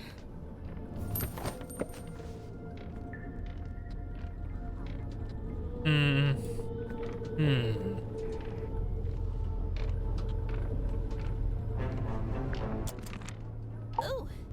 Hey, so thanks for finally letting us in. You know, I have to say, that really was pretty unhelpful. It is I, Cynthia Seafoam, fearless captain of the Mortuga submarine. Hi, I'm Sally. Aha! Then you must be Detective Grimoire. Correct? Yes? The world's greatest detective, here on my submarine. The world's... No, I'm not the world's greatest. Just a detective. She was probably talking about me. Now I assume you've come to make your official report. Let's hear it. I'm a busy woman, you know. Slow down there, Miss Seafoam. We just came in here to question you since you're one of the suspects. But I hired you! Yeah, no, that doesn't get you off the hook, I'm afraid. What? Really? Ugh, This is so totally unfair. Uh-huh. SJ's the world's greatest detective. I don't know. A detective. So, how'd you end up as the new captain? It's just the way it's meant to be. It's all above board, okay? I didn't say it wasn't. I didn't actually say anything. Cynthia, what were you before you became captain? Do you have any credentials? 15 years experience as a nautical engineer and shipyard mechanic. Family business. You don't look much older than 15 now. I'm 18! Ugh. How does an 18-year-old end up on a submarine? I came by rowing boat. That's not really what I meant. Wait, the rowing boat we saw up on the foredeck, that's yours? Correct. You should know, it's in bad shape, and it's missing an oar. I'll add it to the list. So how come you wanted to hire Grimoire? Because there's a murderer in our ranks, and they must be rooted out. So what do you want us to do exactly? 1. You will investigate and ascertain the identity of the killer. 2. You will return here and report your findings to me. 3. You go home. 3. You pay us. 4. We go home. 3. She pays us. 4. We go get ice cream. 5. We go home. Deal. Wait, I didn't... Meeting adjourned. Oh, interesting. Why did you want to come to the submarine in the first place? To become captain? I sought an audience with Magnus Mortuga. I had things I wished to discuss with him. Like what? Matters of great importance. Affairs of great significance. Dealings of great... She's not going to tell us. Not yet. We'll get there. How long have you been here, Cynthia? I arrived a few weeks before Mr. Mormon and Mr. Jansen. I'm assuming you don't live here in the control room. Where do you sleep? Oh, well, Mortuga put me in the bunk room at the bow end of the ship. I share a room with Sim. If you arrived before Dirk and Worman, the other bunk room would have still been empty. But Mortuga made you share. Yeah, I think he wanted to keep that other bunk room vacant. Oh, interesting. I'm not complaining. I really like sharing with Sim. She's great. So, what are you gonna do with the submarine now that you're captain? My first order of business, hiring you two. We really can't do anything else until this gets cleared up, you know? Sure, I get that. What about afterwards? We'll sail the 7 seas and have adventures. You know, that kind of stuff. Very confident. I woke up when the submarine made an unscheduled maneuver. Everyone should have been asleep, but suddenly we were surfacing. How could you tell? When the submarine surfaces, the bow tilts up and the stern tilts down, and diving's the opposite. My bunk room's in the bow, and I could feel it tilting up. The bow is the front. I knew that. I wondered if someone other than Mortuga might be at the wheel. I was gonna go check, but then I noticed Sim was wide awake, looking upset. When I asked, she told me something had gone wrong with the new magic act she'd set up. I told her she could always take it down, rework it, and then try it again later. She seemed to agree with that, so I left her and went up to the control room. The control room was empty, but I could see we had actually surfaced, so I went up onto the foredeck to check. There wasn't anybody out there either. I had this weird feeling and really didn't want to go back to bed, so I went back to the control room. I took a closer look at the control panel to see if I could work out why we might have surfaced. Suddenly, the readings all started to go haywire. The ship's compass, the needle, it was, malfunctioning. So I pulled it out of its socket. Yeah, I, figured it would need to be taken for repairs. So I left the control room but bumped into Dr. Zephyr in the parlor. He was carrying a little empty bottle made of green glass. I don't know why. I Empty. didn't ask. I went down the 2 ladders and towards the engine room, since I wanted Mr. Grip to take a look at the ship's compass. But then Madame Tadpole appeared and called out to me. She wanted me to bring Grip and everyone else and meet her outside the storage room upstairs. I went into the engine room and gave Mr. Grip the compass. I told him the needle would need replacing.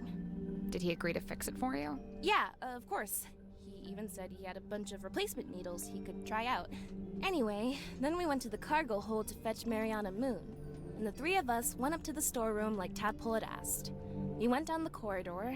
The others were gathered outside the little room at the end. I looked through the crowd and saw Captain Mortuga laying on his back, dead.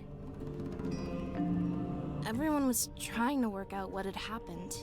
Someone mentioned that Sim was the last person who'd seen Mortuga alive. I didn't like where the conversation was heading, so I took Sim and left. And yeah, that's about it. You went straight back to your room? No, I went back up to the control room first. For what reason? I was wondering if Mortuga had left any instructions or any paperwork. I wanted to read the captain's log too. Something tells me that's not the whole story. That's the whole statement, I swear. If you have any other specific questions, I'll, field them separately.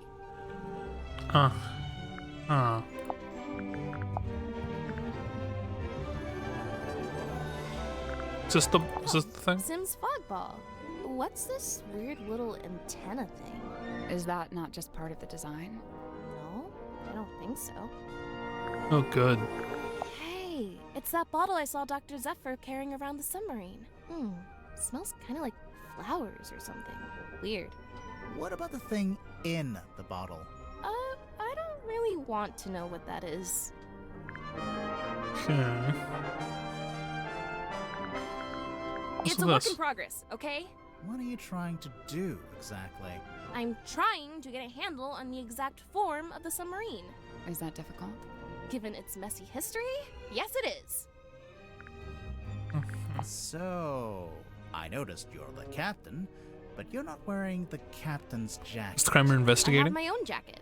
This one stays behind glass. It's just the way it's meant to be. Okay, so what about your jacket? It's based on the one Mortuga had. See? The epaulets are kind of the same. Oh, I've been wanting to ask someone about this. How come Mortuga's jacket is like half a jacket? Apparently he didn't want to wear anything on his right shoulder. Some kind of pain from an old injury, I think. So, Captain Mortuga died in this room, by himself. Oh, right, I almost forgot. What? We should be able to get into Sim and Cynthia's bunk room now. Yeah, but just give me a minute. How odd. Yeah, he locked himself in here. This opens up. There's a bunch of claws in it. He gets cut on his throat and then starts bleeding into the...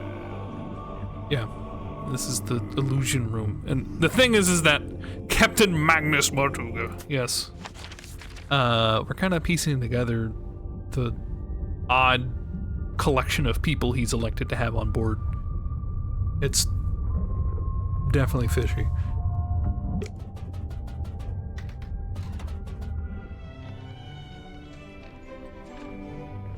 And this is the person, the new captain, after the murder, who asked us to come on board.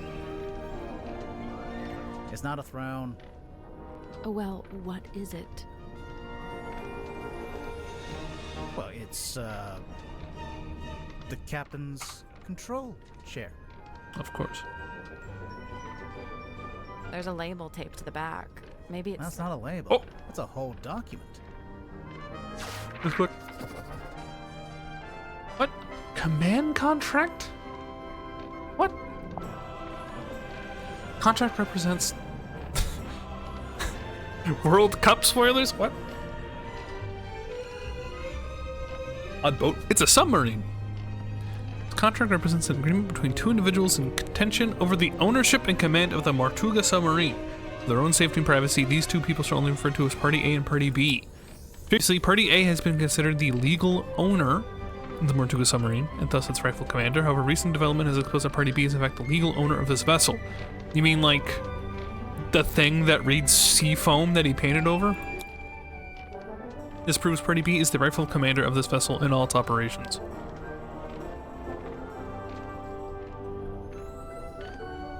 This is why you wanted to know about fucking contracts.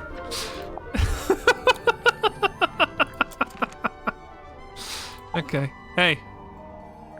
What's with that? There it is, in black and white. Signed by me, signed by Mortuga. Yeah, I can see. Where'd it come from? Mortuga wrote it. I think he used a typewriter. And what? He presented it to you? When? Really? Well, no, because he died. So. But we've both signed it, so yep, it's binding. Any further That's questions? insane. No? Great, let's move on.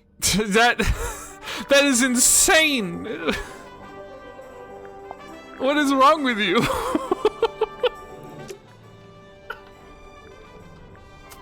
All right. Good. Good.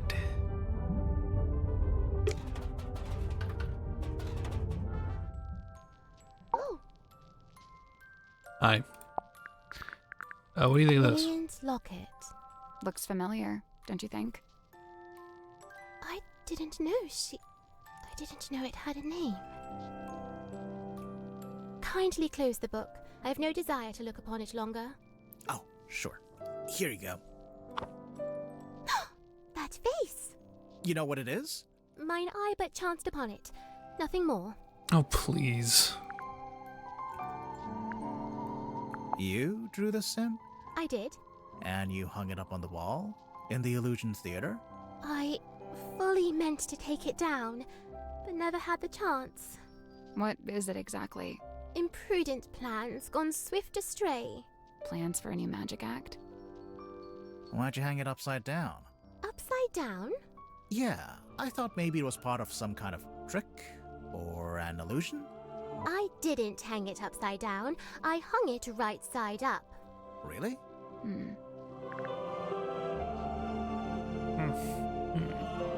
Sim, look, it's you. Oh, long faded yesteryear. I'm shocked you knew that she was me. Yeah, I'm not sure you're old enough to say yesteryear in any context. From the review, it sounds like your old magic show is pretty good. I filled the house up every night. So why'd you give it up? There were other things I wished to learn. Things not found upon that stage. Oh,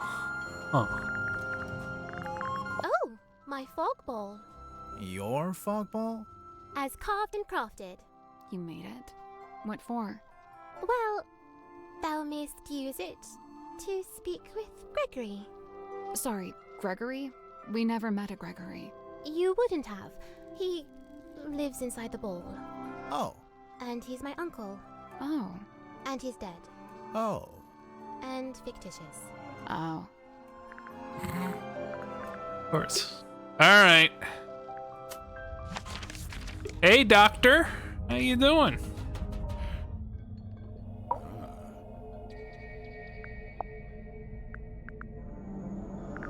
Where do you get this from? It is on loan from Miss Silkmoth. So it's for some kind of magic trick. I thought it was a crystal ball, like a fortune teller would use. Indeed, it is a device. However, I am not using it to see into. Right, but do not question. I'm always telling him. Do not question the orb. Okay.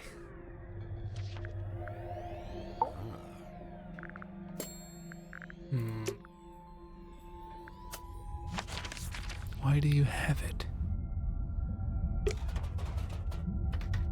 All right, they were roommates.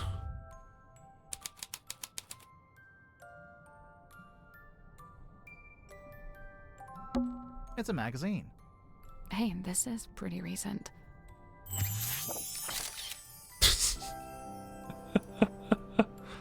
Nope. Axe of the Helmsman. Julie Janelle. Hex marks the spot. Who is Julie Janelle? Oh, Julie Janelle plays that lady. And we got Dirk in here. So you keep playing Belicia Bonetop, sure, unless the writers kill her off. Laughs. Dirk, how'd you get in shape for the role? Oh, the production paid for a personal trainer. I'm not allowed to eat bread. Of course.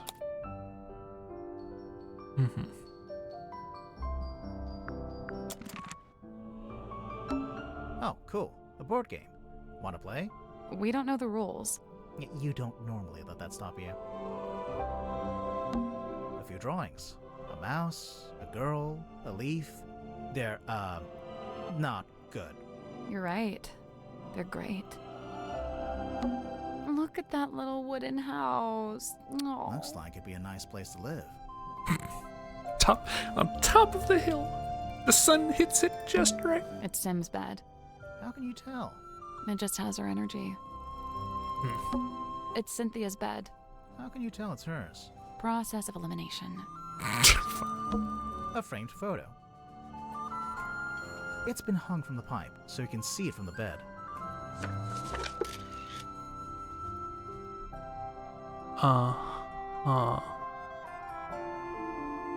Who's this guy?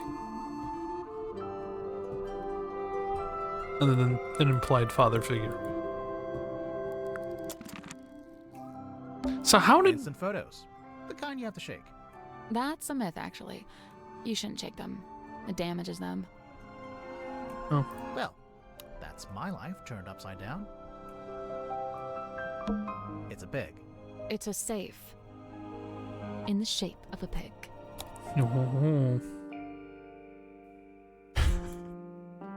Oh, Lord. Okay.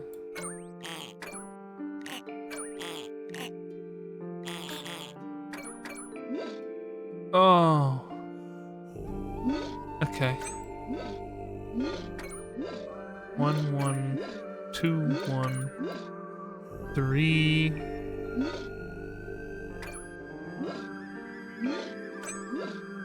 Okay.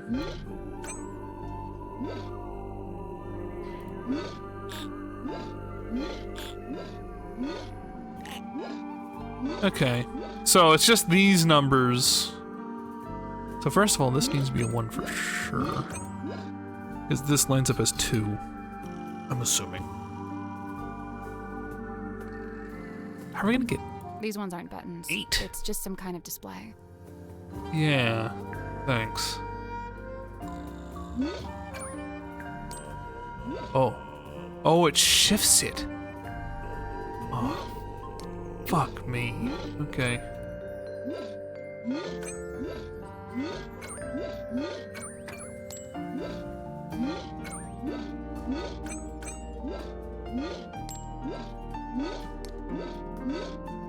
Okay. That is 5.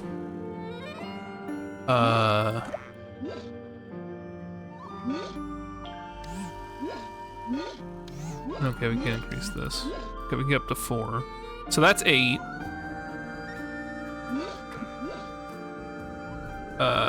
This is too much here.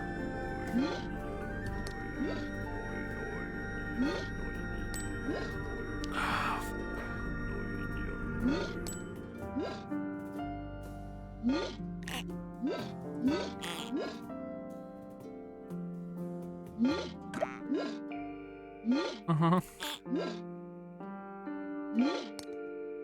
Okay. Go. Great. Nice.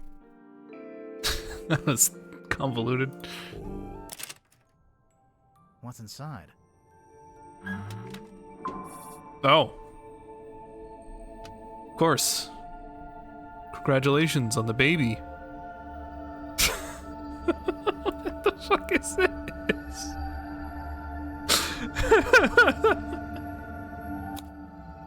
Yep.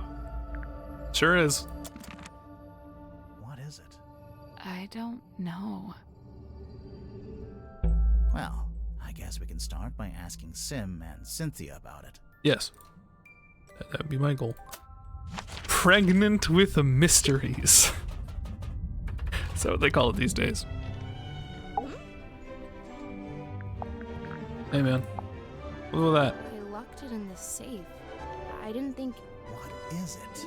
The night of the murder, when I was in the control room by myself, it was right around the time the ship's compass was freaking out.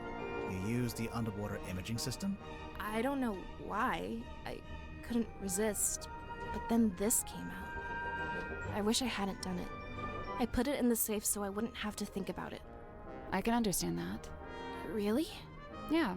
Sometimes you gotta compartmentalize. One thing at a time, you know? That's true.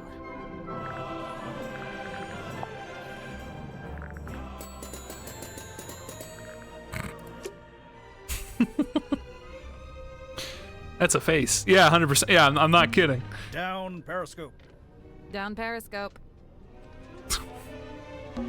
Oh, the ship's wheel. Don't touch it. I won't. That was not convincing.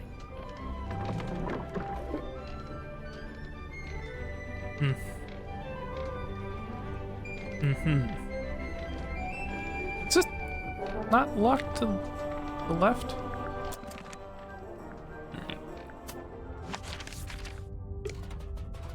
Hey girl, what do you think of this? Oh. There she is. Who? I don't know. I've never seen her with my eyes. I've only ever heard her voice. When? At night, when half asleep. Half asleep or asleep? What did she say? I wish I knew. Oh, how I wish I knew. Oh, that's so helpful. Thank you. If you've never seen her, how'd you recognize her from the photo? I cannot say. May I ask where you found it? Actually, it was in your bedroom. Oh, this is what Cynthia was hiding under her mattress? No, we found it in a safe. Oh. But now I feel like we should check on Cynthia's mattress. Bro. Thanks, lady. I guess we should go look under Cynthia's mattress. Yeah.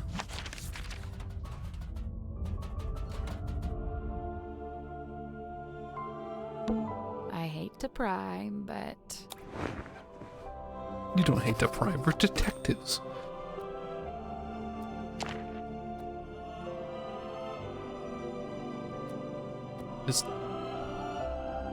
It's the inn we started at. This document, originally handwritten by Solomon Stonetop, may be presented as proof to one's ownership of the property in Silkworm-on-Sea known as the Stonetop Inn. Goes through all the Stonetops. Then Magnus Mortuga, who gave it to Don Drummond. Dear Magnus, I've come to see you before I leave, but you're asleep. I don't want to wake you up, as I know you need to recover after what happened. The mark she left on her shoulder hasn't faded, so I think it might be permanent. Luckily, I think it looks quite heroic. I'm keeping my cabin key with you as well, so I can always keep an eye on you. Haha. But no, you won't actually need to use it. Nobody will. I'm having the Dearest Selena decommissioned. It's over at the Dronomon shipyard, and they're going to take it apart. I told Don he could strip it for parts if he wanted. As for our cargo, the bell and the buoy are in my room. I've returned the mermaid's tongue to its resting place. Please don't try to dwell on it. Magnus, I have to leave Silkworm. Tonight I'm giving you the inn. It's in your name now. Hopefully I'll see you again, Felicia. Okay, I'm assuming Felicia is Cynthia's mother. Do we have her fake eyeball with the key in it? Wait a minute. Locked. Yeah, but like...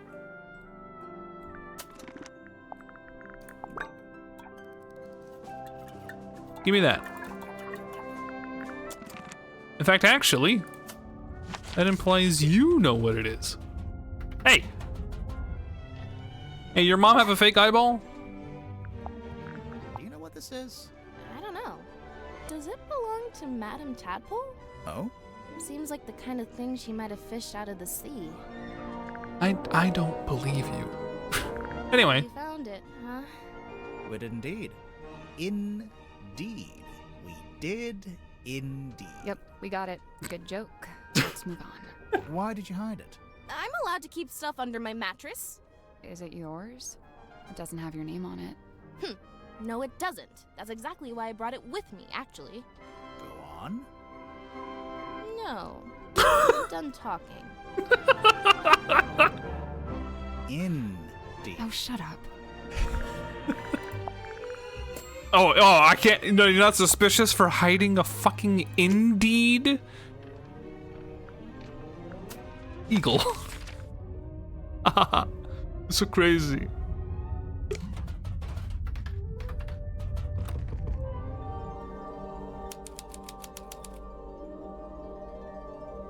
Interesting. A pinboard? I assume it belongs to that woman over there. Right. We'd better talk to her first. Okay. Weary travelers. Take a seat by the fire, shake out your boots. We're not weary travelers. Then why do you both look so haggard and trail-worn? Ouch. There goes my self-esteem for the rest of the day. We're detectives. I'm Grimoire, and this is Sally. We're here investigating the murder of Magnus Mortuga, your previous captain. My captain? Never. My captain is the moonlight as it shimmers across the lake. Okay. My captain is the wind as it whispers through the valley. Who is this woman? No idea. I kind of like her, though. My name is Moon. Mariana Moon. Aha. And what do you do? I do not do. I simply am. Lovely. So, what, you're just some random traveler? A traveler, yes, but random, never. I'm here because I chose to be. I've been searching for the Mortuga submarine for some time, you know. How come? How come? This thing is the motherlode. The motherlode of what? Of whispered half-truth, of murky rumor, of stories unspoken. No, like urban myths and stuff. Right. Urban myths and stuff. So you're a historian? Historian, storyteller, rambler, ambler. Oh, rambler for sure. Gambler. How long have you been here? Well, let's see. I arrived a few hours before the captain was murdered. Oh, dang. Really? Quite the story, isn't it? But you're just on the submarine because you find it interesting. Would that be such a crime? No. Murder's a crime, though, pretty sure. Indeed. Give me a bit of mayor moment.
He's still napping. So, hello.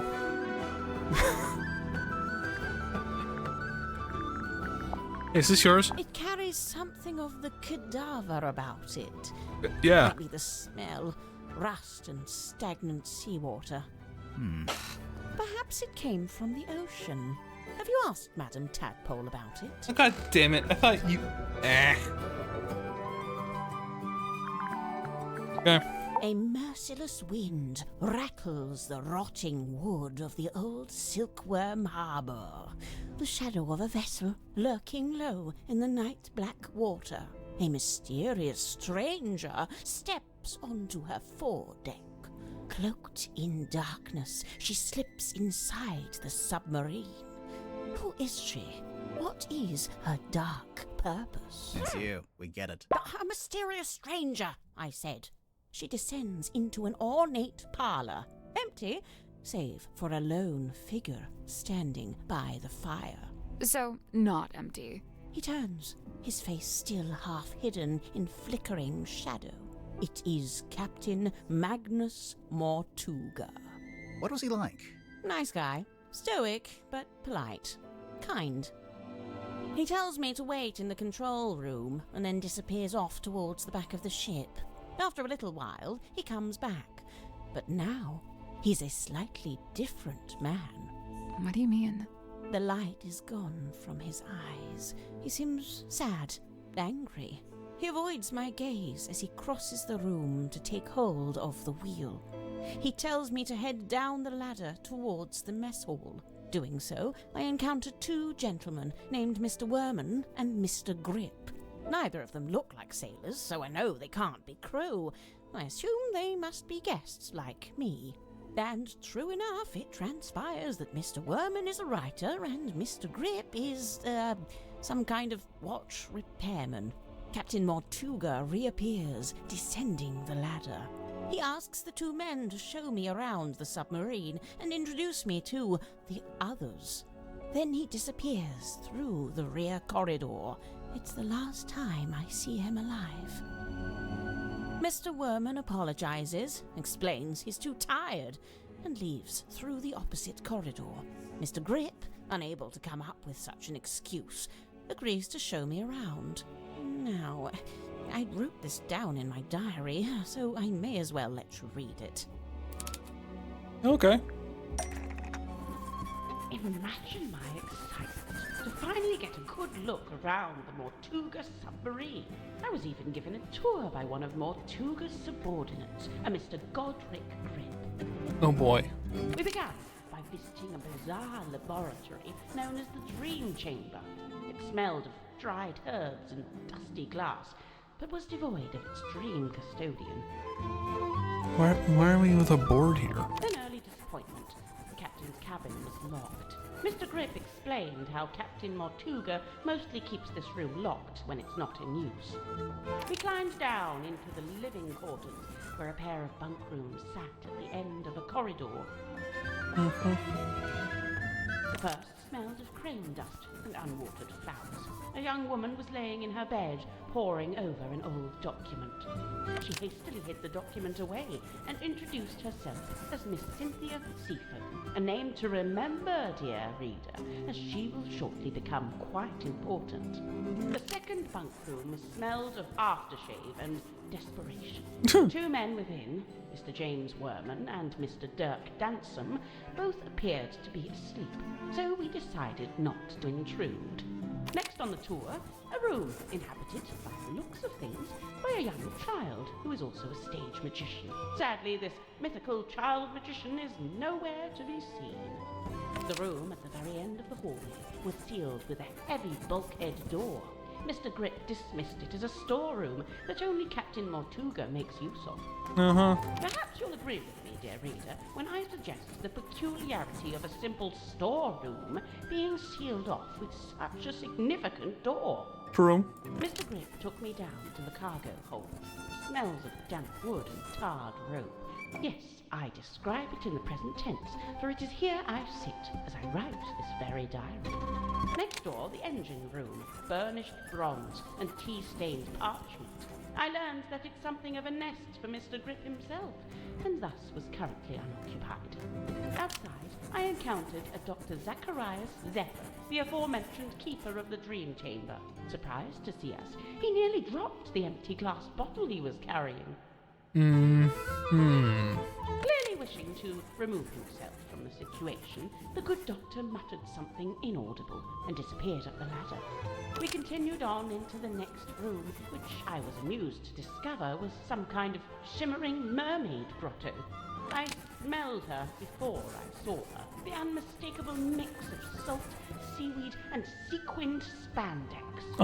Only be Madame Tadpole, a name which may be familiar to long-time readers of this diary. Long-time readers of your diary, huh? Tadpole and I caught up, while Mr. Grip skulked in the doorway, clearly hoping this would mark the end of the tour, but it did not, dear reader. It did not. Right, so, yes, I can see there's one more room to visit. Mr. Grip insists it's just the bilge, a dark, dank and smelly place, ill-frequented by humankind. I tell him he couldn't have sold it to me better if he'd tried. We enter the bilge, but it's too dark to see anything. Mr. Grip, who is clearly tiring of my company by this point, opens the vent in the ceiling to let in a little light. Moments later, a voice is heard, echoing down from above. Whose voice? A young woman, and then an older woman. I can't remember exactly what was said, but I remember thinking it sounded a little like poetry.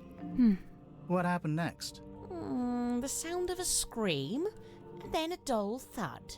Oh. Yeah, that sounds like a murder. But which murder? Anyway, by this point, I've used up all my patience. So I decide to take my leave. I thank Mr. Grip for the tour and return to my new lodgings in the cargo hold. I have to put up my tent twice, as on the first attempt, a sudden movement of the submarine undoes my progress. After some time, Mr. Grip and the young Miss Seafoam appear in my doorway. It seems they've come to fetch me for some kind of official submarine business. We head back towards the mess hall, Mr. Grip and Miss Seafoam heading up the ladder before me. I spot Dr. Zephyr emerging from the airlock. He has a glass bottle in one hand and what looks like an old leather bag in the other. I update him with what little information I have and attempt to catch up with the others. Laying on the floor is the body of Captain Magnus Mortuga. Amongst the living, mutterings are breaking out. Murder and mutiny, cauldrons and curses. But with Zephyr finally in attendance, Tadpole calls for order, demanding justice for her slain captain. But nobody really seems to know what to say. The next morning, it's announced that Miss Seafoam has taken over as captain. And, well, here we are. Uh-huh.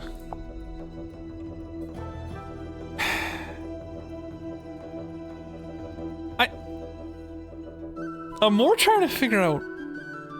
I don't think I want to do this quite yet. We're getting to a point where there's so many... I feel like if there was ever a person that was a red herring, it's this woman. I don't know, other than the thing about the running out of patience and the weird board. I don't know, my head's stuck on like getting the round bag against the doctor and like the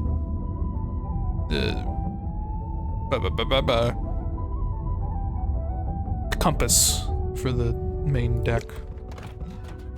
So I'll come back to you. Don't go nowhere.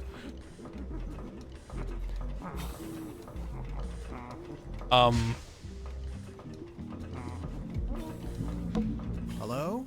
Is anyone there? I think there's someone in that basket. Good. What on earth are you doing? Customers, come in, and welcome to Mr. Grip's Emporium. Wait, what? I guess he's Mr. Grip. What's that? You'd like a succinct yet exhaustive rundown of our operational philosophy? I don't think I said that. Here at Mr. Grips, we plot the unplottable, chart the unchartable, and measure the unmeasurable. No sea too vast, no night too dark, no fog too thick. With the right contraption in your pocket, even the great unknown may be quantified and calculated. So fret not, noble navigator, as we stock all the essentials. Uh-huh. Oh, good. Oh, good! Well, there's the compass I want. Hey.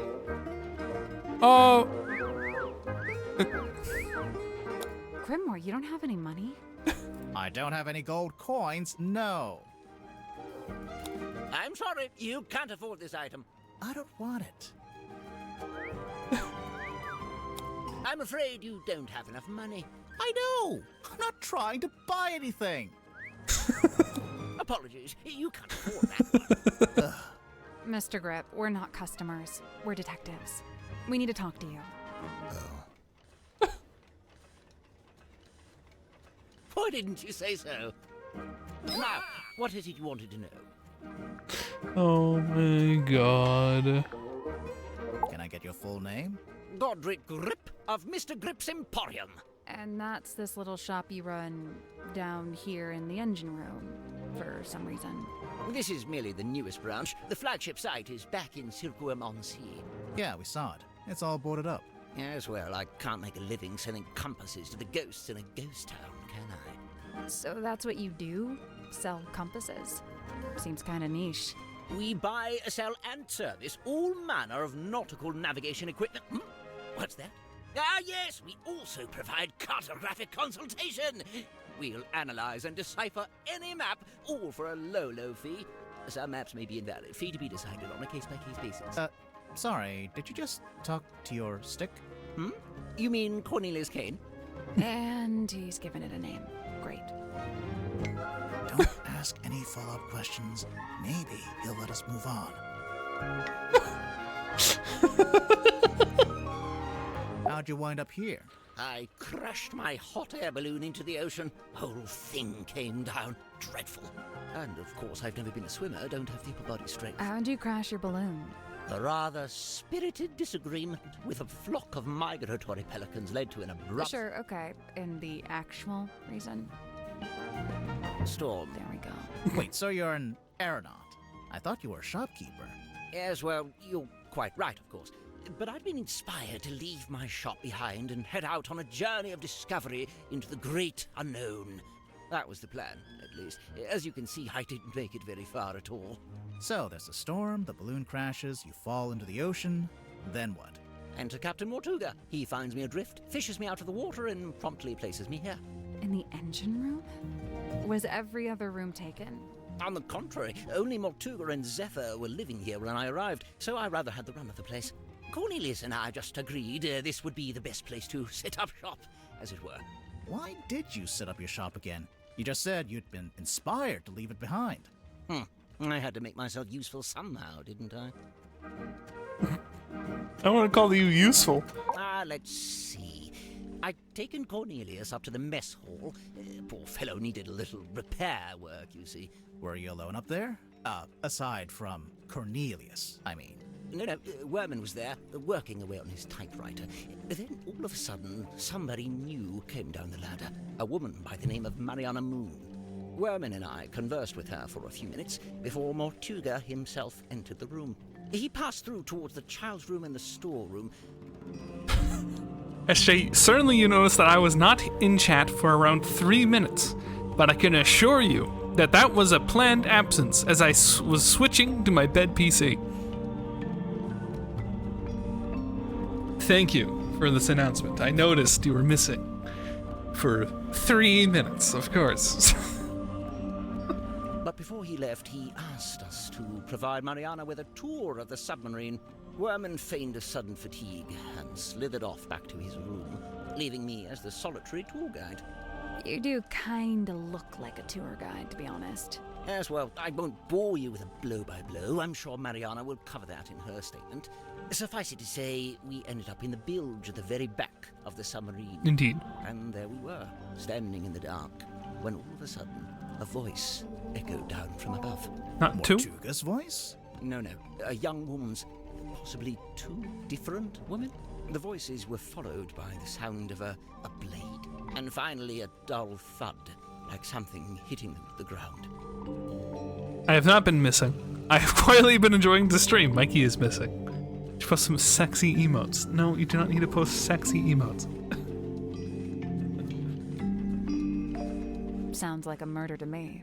What did Mariana make of all this? Well, apparently satisfied by our impromptu eavesdropping session, she made her farewells and left. You didn't go with her? No, I stayed a little longer. Did you hear any other weird noises? I did. First, the sound of the storeroom door wrenching open and then closing again. Secondly, some kind of short, heavy scrape, mechanical. And finally, a dull thud, like something hitting the ground. Sorry, again? How many murders were there? I didn't really know what to do with myself after that, but an unexpected lurch of the submarine caused me to very nearly topple over into the bilge water. So I decided to take my leave and return to the safety of my engine room. You didn't want to go upstairs and see what was going on? I certainly thought about it. Ultimately, I think it came down to cowardice on my part. Oh, sure. You didn't want to run to the murderer. So, Let's see. I was sat there, feeling rather pathetic, when Cynthia appeared in my doorway. What did she want? Well, she had a compass she wanted me to fix. I agreed to take a look at it for her. But that wasn't the end of it. She then told me she'd been asked to bring me upstairs, along with everyone else. And so, after fetching Mariana from next door, the three of us went up to the storeroom. I saw Mortuga's body laying on the floor, saw the cut across his neck. The cowardice I'd felt before compounded. Tadpole spoke to the room. She wanted a confession, or even just an explanation. It goes without saying that nobody was willing to offer one. Really, that's the end of it. After that, several things happened very quickly. Cynthia became captain, decided to bring in a detective. You two arrived, and here we are. Indeed. Give me that. It's a big compass. Oh. Hey man, can you finish fixing this? Kinda need that. What's with all the needles and cogs and stuff? It looks like Grip's halfway through fixing it. That's what I figured, anyway. Ah, thank heavens! That's what I was hoping for. Sorry, what? Perhaps I should explain. You see, Miss Seafoam came to me with a compass she needed fixing. I went to put the needle back on, but Cynthia stopped me. No, she said. The whole thing is broken. You'll have to take a look at the insides. You'll have to replace the needle. For some reason, she seemed to need it to be true. She needed the compass to be broken. I told her I had various spare needles I could try out as replacements, and here we are. And you left it out so Cynthia would see it? So she'd think you were actually fixing it? That's the idea, yes. So if you kindly put it back where you found it. Uh-huh. This game has a thing where it plays the first few notes of a famous song and then drifts off into something made up. Yeah. That can't just play like fucking Queen. It's a big compass.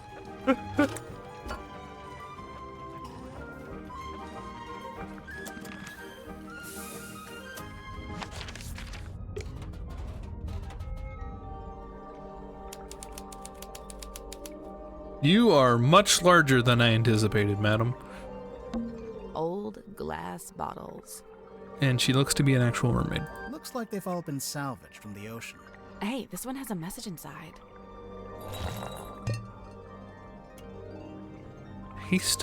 Messily sealed with wax. Curse of the Cauldron. Current example, In the Summertime by Mungo Jerry. Small room within the bowels of the ship, his lifeless body lies in the shadow of an ancient stone cauldron. Thunder's heavy iron lid has never been unlocked, never been opened. For all his strength, he ultimately proved powerless against the lure of the unknown. On this morning, the cauldron has been unlocked. On this morning, it is wide open.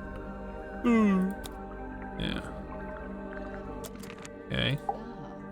Hey, it's me, Madam Tadpole. Yep, that's my name. First question. Go. Are you a mermaid, or what's the deal? Great question. Half mermaid. The top half, obviously. From the waist up, all mermaid. And as you can see, I have the legs of an ordinary human woman. An ordinary human woman? Who happens to be an Olympic-level swimmer. Second question. Go. Uh-huh. So, Madam Tadpole, you're a professional swimmer? Or a professional mermaid? I'm not a professional anything, not anymore. I'm done with all that. Do you have gills? Nope, it's a tattoo. Sorry to disappoint. It's cool. Why'd you get it? I've always been real good at holding my breath underwater, like scary good. The other kids used to call me Fish Girl.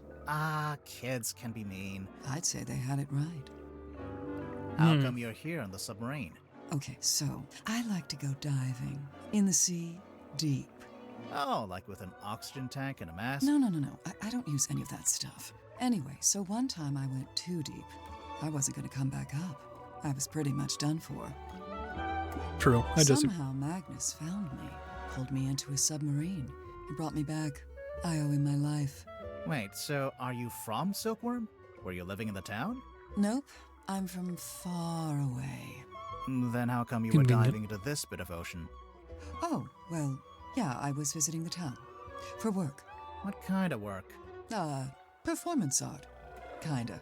Like I said, I'm done with all that. So, Mortuga saved you from drowning, and you just decided to stay? It's where I belong. The ocean. I had my fill of living on land. I've got no interest in going back. Not a fan of the wobbly Looks style. like you've made yourself pretty comfortable down here. Magnus offered me one of the bunk rooms, but I turned him down. And yeah, over time I turned the airlock into a nice little home for myself. Where did you get all this stuff? The mirrors, the bottles. Shipwrecks, shipping containers, you know. If it falls into the ocean, I consider it fair game. You go swimming Wow, out this in the is so well actual animated. ocean. Yes! Thank you for 63 months. But, what do you mean 6 months in advance? Wait. Of course. Isn't it cold? And what about the water pressure? Thank you. What about him? That's for other people to worry about. So, how do you get out into the sea? Or do you just go from up on deck? See that hole in the middle of the room? Leads down into a big old water tank with a door that leads outside. I go out into the ocean every single day. Jeez, I'm impressed. Like I said, this is where I belong. How long have you been living here? I stopped worrying about times and dates. It doesn't mean much down here. But I know I arrived after Sim and before Dirk. Do you get on with the other suspects? Oh, sure. It's a nice group. I was closest with Magnus, though. He was one of a kind. Well. I remember the sub did a weird kind of tilt. Oh, I don't know yeah. what it was, but anyway, it woke me up. Of So, course. Yeah, I'm trying to go back to sleep, but I can't because now there's all these footsteps outside my room. I get up and check outside. Nothing. So I check the bilge. Was anyone in there? No, but something's dripping into the water. I get a closer look, and it's blood coming through the drain that connects to the room above. So I head up there to check. The door's locked. I open it up. You unlocked it? How? By turning the wheel. So, okay, I guess it's not really locked. More like shut. Could anyone turn that wheel? Probably not. It takes some upper body strength. I go inside, and that's when I find him. Dead. Killed, looks like. I get angry. I'm out for revenge. I gotta find the guy who did it. So I run to the mess hall. Nobody. Climb up to the parlor. Nobody. Then I notice the hatch up to the foredeck was left open. Someone's making an escape, I think. Cowardly. I go up on deck. Nobody. I look across to the aft deck. Let me guess. Nobody. Nah, there was a demon. Yep. Glowing eyes, single horn coming out of the head, like an antler, kind of. Was it a person? I don't know, maybe. It was dark. I could only really make out the eyes, and it wasn't looking at me. It was looking out to the side, at the ocean, I guess.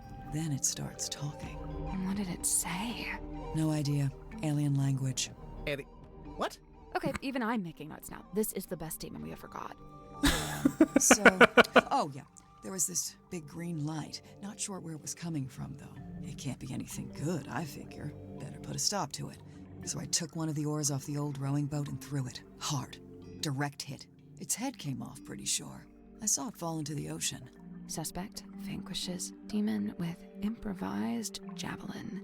After that, the green glow went away, so now it's too dark to see anything. I want to be sure, so I jump off the side and swim over to the aft deck. But nope, nothing. Then I dive down past the back of the sub to take a look around. Did you see anyone? No. Not... no. Uh-huh. How should I put this? I'm pretty sure I was being watched. Like I could feel something was out there with me. I don't know. Sorry. Did you ever find the head of the demon or whatever it was? You said it fell into the ocean. Oh yeah, I did actually. It was right there, floating in the water. Turns out it was this leather mask kind of thing. Like a full head mask, you know, kind of like a balaclava. Do you still have it? Nope. I took it back inside the submarine, left it right here in the airlock, and, it's gone. I think it got stolen. That's, disappointing. Tadpole, you didn't finish your statement. Right. I left the airlock, told Cynthia to gather up the others and come up to the storeroom. Zephyr was in the mess hall. I told him to come too. So I go to the storeroom. Dirk's there with Werman and Sim. Everyone else shows up shortly after. So, you all gathered at the crime scene. What happened? Nobody wanted to admit to murder, so it was a bit of a stalemate. Most of the others made excuses and scurried off. Zephyr, Grip, and I stayed behind. I guess we were the ones who knew Magnus best. That's it. Story's over. Get out of here. Uh-huh. Fuck's with this? Where did you get this bottle from? I found it in the ocean, like everything else in here. When? Recently? Yeah, this morning. Was it near the submarine? Of course. I never go too far out. Are you gonna open it up? No way. It's a message in a bottle. If I opened it, it'd just be a message and a bottle. Not nearly as interesting. I do kind of want to see what's on that piece of paper. You can read it just fine. But what if there's something on the back? So what, you want to break it open? Maybe, yeah. Hey, I don't go around breaking your stuff. That's a big mirror. It's the kind of mirror you'd walk through to get to Mirror World. You've been to Mirror World? What's it like? On reflection, it's not that great. Ugh.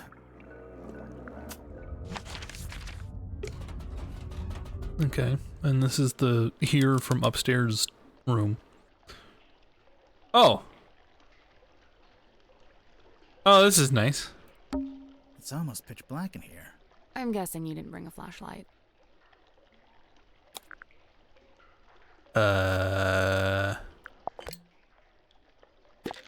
Nope.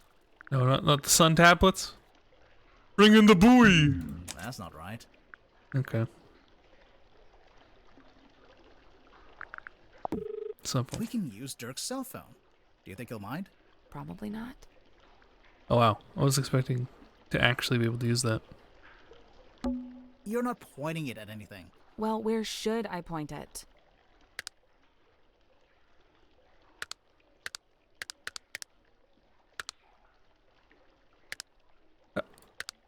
How do? Point it here. Here? Oh. No, not there. Over here. Like this? For fuck's sake. You're doing it wrong. Point it over here. Over here? Yes, God. A switch. See? I knew what I was doing. Dumb luck. It looks like some kind of dial. It's a washing machine. Not quite. Yeah, I'll let you stare at this. I think my grandpa's awake, so I'm gonna see if he wants some kind of lunch.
Oh, good. Is that happening now?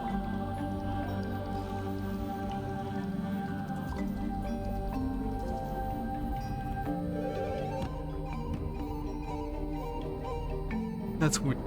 Okay. I was getting a prompt that if I say a certain keyword,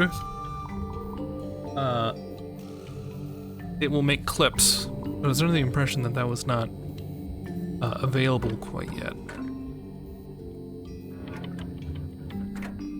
Rotate the 2 outer metal dials and the 2 inner ones. Okay. I see you. Okay, so first of all, let's see if we can align these. Not quite. Oh wait, here's that one, actually. That's nice. And then...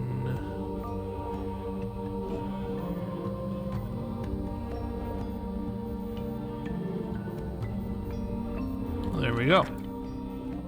Got it. Sorry. Nice work.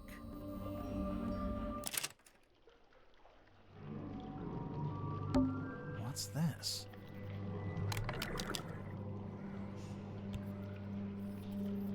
Tanya Tadpole. Ocean Rescue Divers Association. Interesting. Pre-green.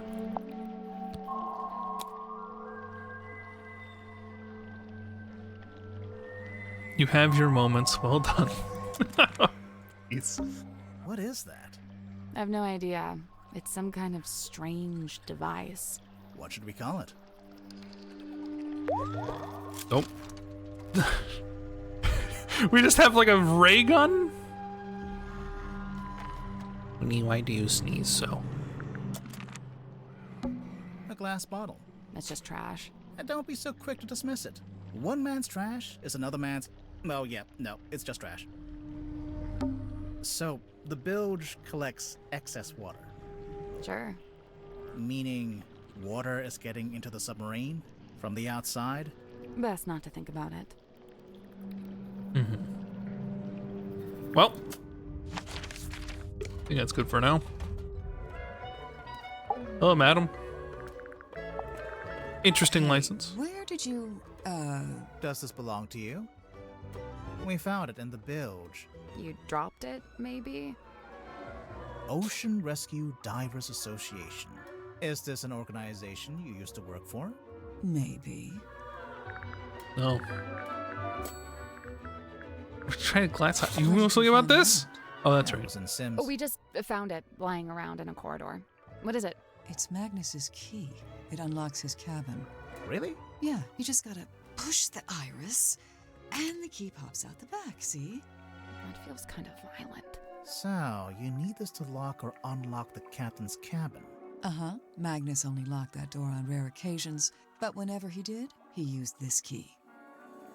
And, the cabin is? Down the hall from the parlor, at the very back of the submarine.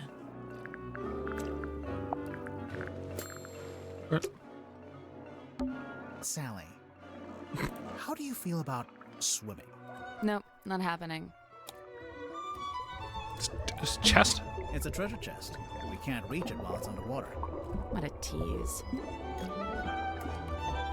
Interesting. So in theory, we need the compass to open up the treasure chest? Locked. No. That's the one. No, it's not locked. Check this shit out.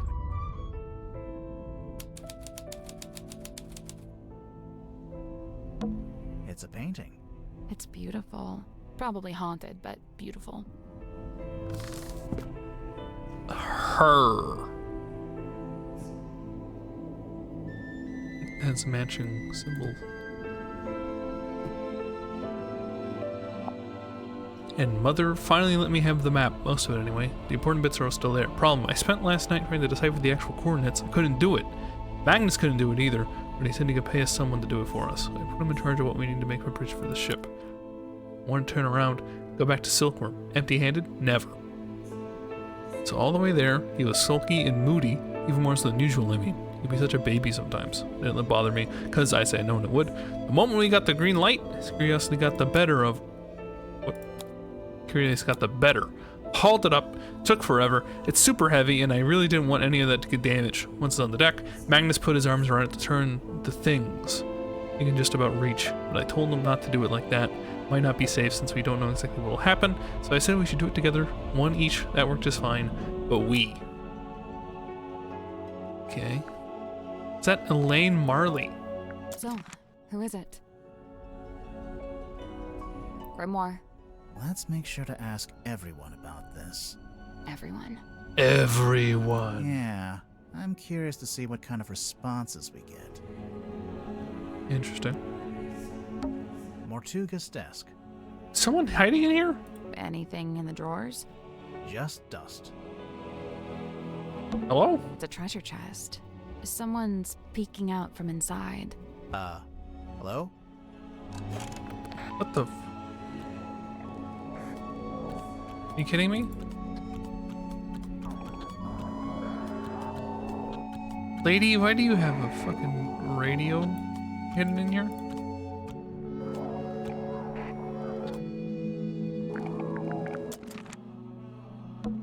It's a ship in a bottle. Really? What ship is it?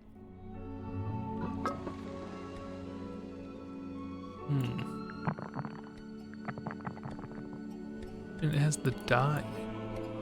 The moon dye.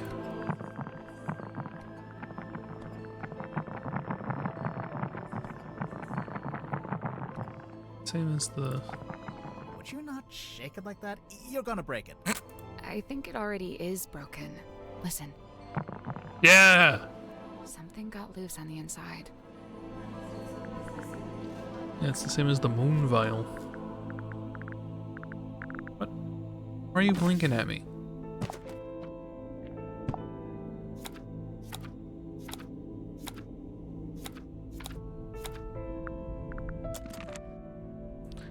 Uh-huh.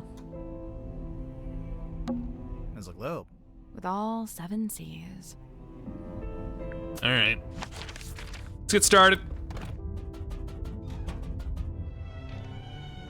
Hey. What's with this? Cynthia, this radio looks kinda like you. Aw, you really think so? Why did you take that as a compliment? Does it belong to you? Of course, I brought it with me. That's how I first contacted the submarine from the outside. You used the radio to contact Mortuga, and you asked him to let you into the submarine? Yep. Oh, wait, so there's a receiver in the control room? No. Well, kinda. So, you know what? Never mind. Let's smash it up some more, I yeah! remember one time I went into Mortuga's cabin and he was standing in front of this painting, and he had his hand held up to it, like he was touching it. Maybe it got knocked and he was straightening it. No, he wasn't touching the frame, he was touching the painting itself. Okay, well, he is within his right to do that. I don't know. Might be worth a second look. I remember one time I went. Maybe it got... No, he okay, wasn't. I don't know. Let's go look at that painting again. Alright. Here we go. Put the hand on it. Maybe we should take another look. Is that the sun? The sun was upside down. Do you hear something? A ladder! That's it? What? It's just going to hang in the middle of the room? You can reach it, can't you? Yeah, but... Then I don't see the problem. Yo.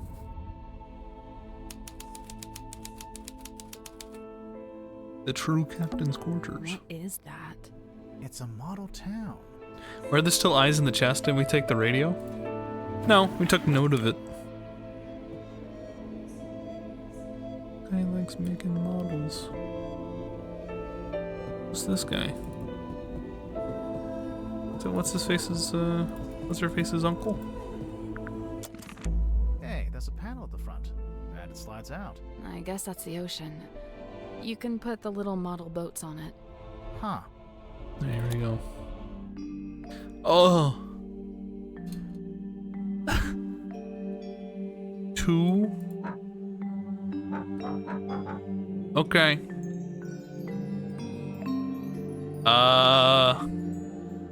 The chessboard. Imagine we're coming in here. That's not it. So, we can swap the sails between the 9 boats. And we can tap the boats to turn them, making them face different directions on the grid. No.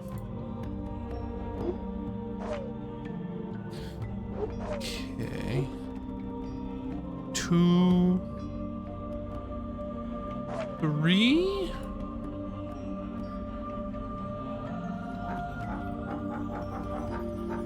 Four.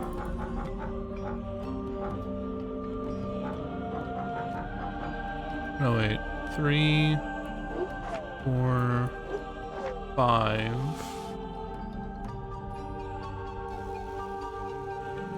You have 7?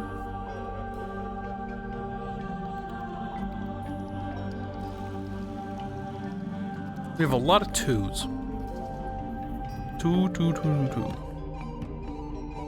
We'll come back later. Yeah. Hey, that's a I guess huh. Why is it let me look at the model town?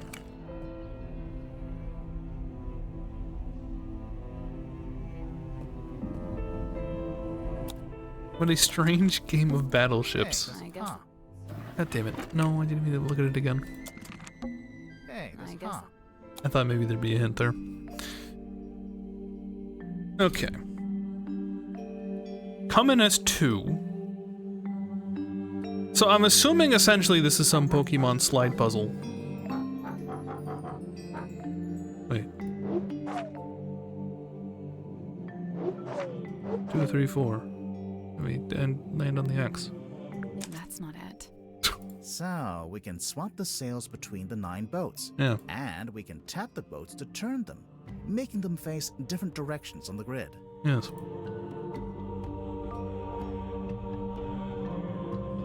There's not really a way to stop at this X. I was thinking just crossing it in general would be what we wanted.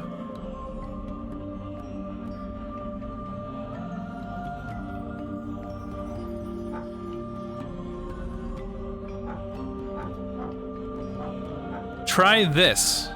Okay. I'm trying to figure out why there's so many 2s. It's a buttload of 2s. 3, 4, 5, and then 7. Why is there no 6? Obviously X marks the spot.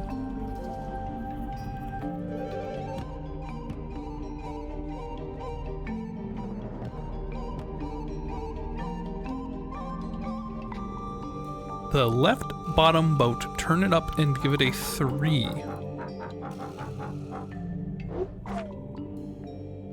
Are we then gonna make this a 5? Or are we making this a 4?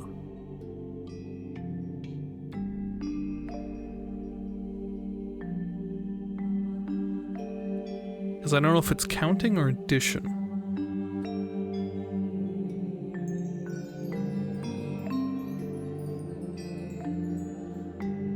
I guess there's no 6. So it must be addition. You want this to be a 2. What's your logic here? 2, 3, down right diagonal, and then make it a 2? And it hits this. Can you describe what you're doing? What is the logic with this? Oh, it's directions. Yeah, I'm seeing it now. Okay, I'm seeing it now. I get you. 2. 1, 2, 3, 4, 5, 6, 7. Yep. 1, 2, 3, 4, 5. Yep. Okay. And that's just 2. That's the 4, 2, 5. There we go. Yep. No, yeah. Good call. Nice. The little lighthouse. It opened up. And there's something in there. I have an IQ of 130.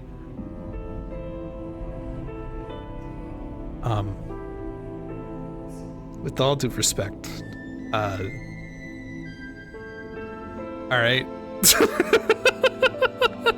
I've never been a big subscriber to the idea of IQ being, like, an important measure.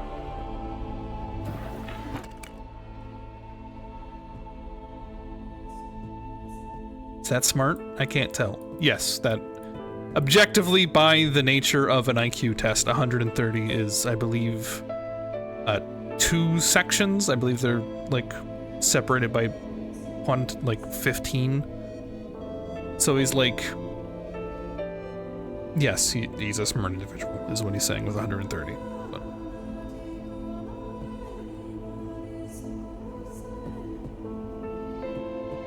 congratulations. I too love logic puzzles. You got a reel? Like a yo-yo. Really? I open it up and there's nothing? Give me that. A film reel. Yeah, it says right there. Oh shit, my IQ is too low to read. Oh.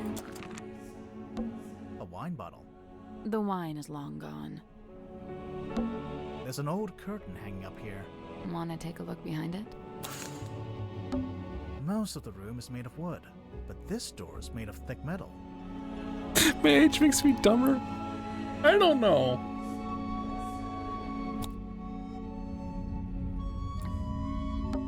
I can see an old wooden deck. It looks a bit like a pirate ship. Yeah, I bet. I can see an old... Yeah, I bet. Why can't I close the curtain? This door is made of thick metal. There's an old... Wanna take a look behind it? A little window. Why can I move the curtain? What's that on the bed? Some kind of box. Can you get it open? Here comes the IQ test.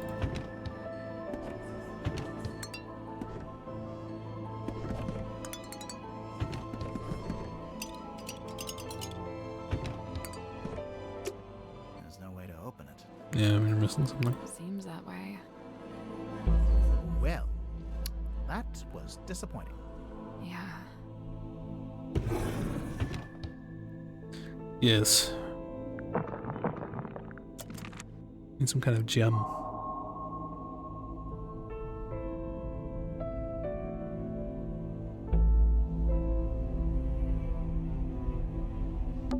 An empty box.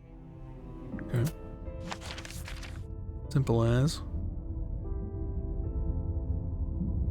So what are we up to now?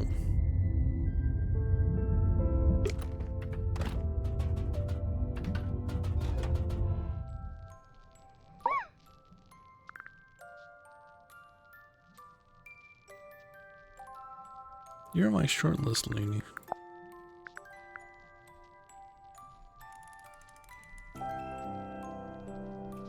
Oh yeah, I need to ask about the compass.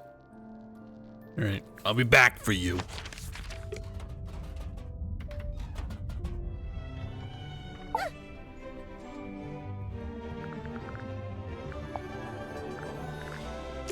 Oh, where are we on the clues? 19 out of question mark, suspicions 0 out of 8. Yes, yes. This is the ship's compass. From here in the control room. Mm-hmm. Looks like Mr. Grip's already working on fixing it. Good. That's good. Why so many needles? The original needle was broken. Mr. Grip said he had a few he could try out as replacements. This one's the original? Yeah. Looks fine to me. Just put it back in. Nope, wouldn't work. It's malfunctioning. It needs to be replaced. Oh. Give us your professional opinion. Laser gun? Shrek ray? Intergalactic hairdryer. It's an antenna. A really weird antenna, but yeah. Also, it's damaged. It's starting to rust, and there's sediment in the joints. Seawater can really do a number on electronics. You gotta be careful. That's your mom? Yeah, she was the harbor master. That's a pretty fancy jacket for a harbor master. Looks more like a naval officer. Yeah, well, she had a lot of big ideas. She was super ambitious, always making plans. My dad could barely keep up. That's your dad on the right? Yeah, stepdad, but yeah. Are you too close? Not really. We kind of drifted apart after a while. Oh. considering having this taken down. I'm captain, so I'm allowed to do stuff like that. Why would you want to take it down? It's just unnerving. It's making some of the crew uncomfortable. Some of the crew? Seawater can really do a thing on anything. True.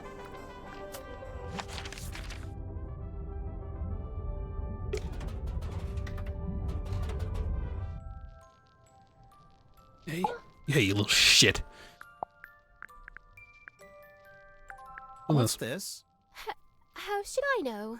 It was hung up on the wall in the Illusion Theater. So?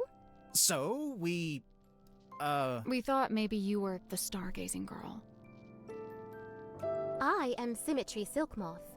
Yeah, I know. I'm not contesting that. Never mind.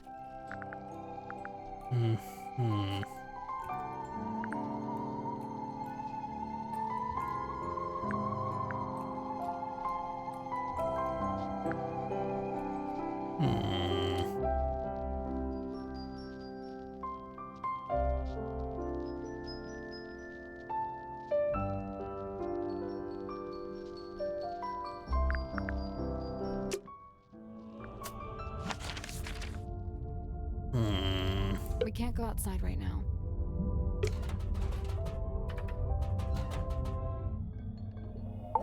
Hey, asshole. You're on my shit list too. Before we left port on the submarine's maiden voyage, Magnus asked a favor of me. He wished for me to venture into the Stonetop Inn, collect this cauldron, and bring it on board. Why couldn't he do it himself? He'd have been strong enough, surely. I'm not sure exactly. I was already preparing to bring a large amount of heavy equipment on board. I suppose Magnus considered it logical to fold the cauldron into that set. Was it shut and locked? Shut, locked, and covered with the sailcloth. Magnus never told me what he kept inside it, if that's what you're asking. It was covered with the sailcloth. Accidentally, oopsie. You should the command contract to the captain? Yes. And she's all like, look how official it is, yippee! And really pensive about it. There it is, in black and white. Signed by me, signed by Mortuga. Yeah, I can see. Where'd it come from? Mortuga wrote it. I think he used a typewriter. And what? He presented it to you? What? Yeah, it's totally fine. Yeah, okay. There's even an art Stop. currently being used for arts and Stop it. crafts. I keep trying to hit escape. Oh, escape is to unfull screen it. So apologies about the if you're also experiencing big flashes.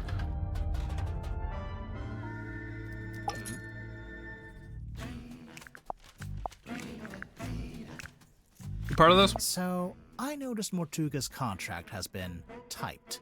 Yeah, he clearly used my typewriter to make it. Did you give him permission? No. So, how did he know how to use it? It's a typewriter. Mortuga might have been, you know, outdoorsy, but he wasn't an idiot.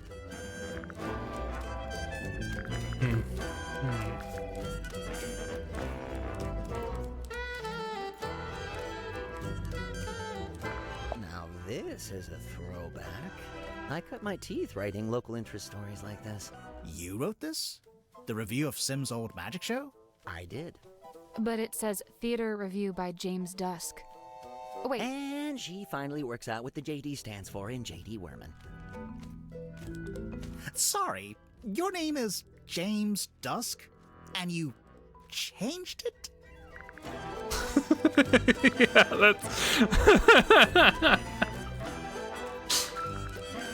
That's crazy.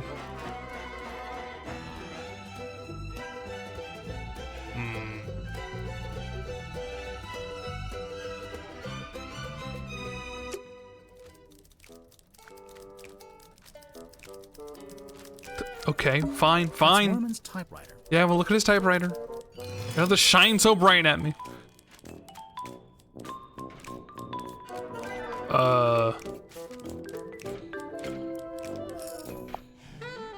Gifted to the Silkworm on Sea Town Hall. Gesture of beauty from Governor Apostle's Fellow to Mayor Damien Dusk. Oh yes, because he's the son of the mayor.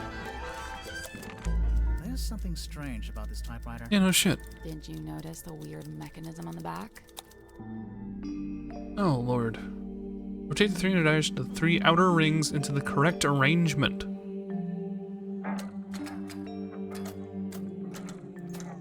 Huh?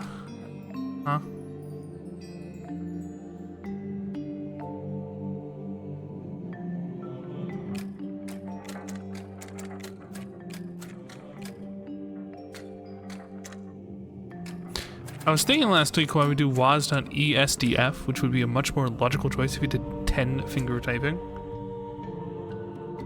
Okay, go on.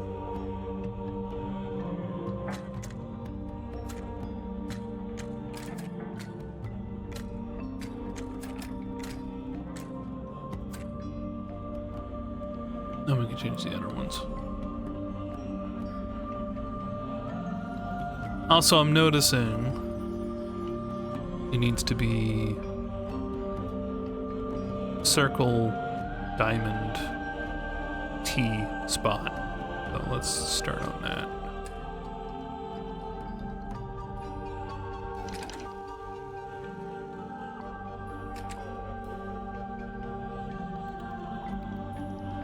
Now these are gonna always have 2.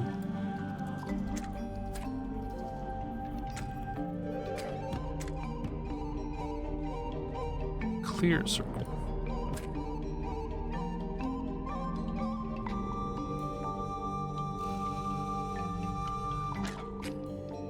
From here.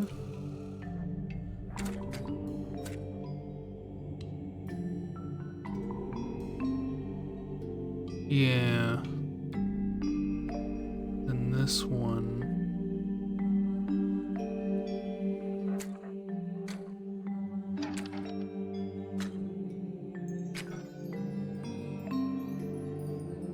Not quite. No, not quite at all. Where am I getting? It's from you.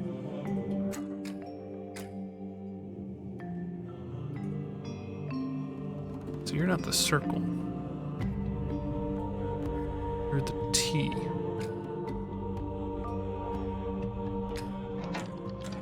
You're the T.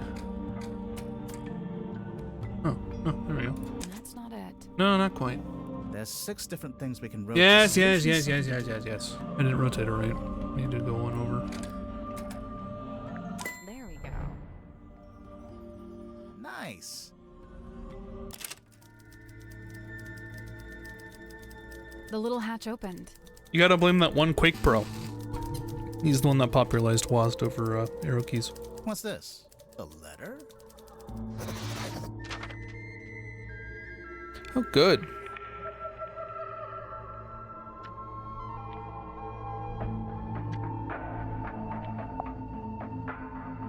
A.D. Werman, care of Kristen Kale Publishing, yada yada yada. Dear James, I just finished reading your novel. Indeed, some congratulations are in order, as I'm informed it's turning a tidy profit for you. However, as a fellow writer and fellow resident of Silkworm-on-Sea, I am sorely disappointed in your lack of integrity regarding the socio-historical foundations of your story. As it stands, your narrative is only scratching the surface of the deeper mythos surrounding the cursed helmsman Magnus Mortuga. I know you want to go deeper, so I'm here to help. Inked on the back of this letter are the coordinates detailing how, when, and where to find the Mortuga submarine, the mysterious underwater vessel in which Mortuga still resides. Good luck. Ah. God damn it, I pressed escape again. Sorry. Hey, buddy. What's up with that? Mine. Yeah, no As shit. you're well aware, seeing as how you just fished it out of the back of my typewriter.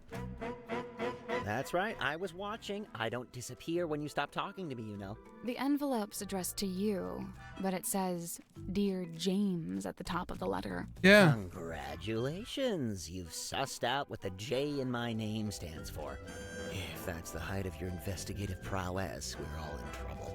It's signed by someone named T.W. Ibis. Another astute observation.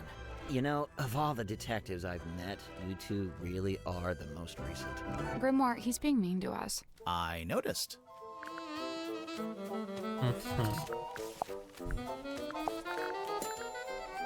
Explore the cargo hold. I guess I didn't really. God, stop pressing escape.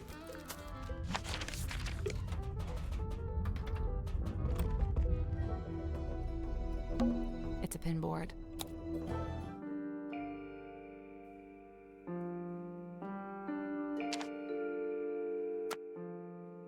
Oh, this relates to the story. Yeah, okay.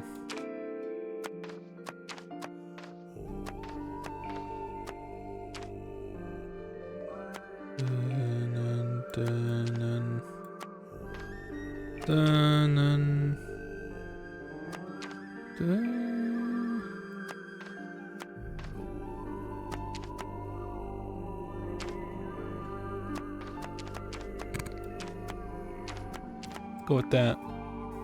Nope. Yeah. Why is there an open fire in a submarine? It's the hearth. So, there's a drawing of each of the suspects, one of Mortuga, and one of us too. Each one needs to be moved to the right place on the board. Mm-hmm.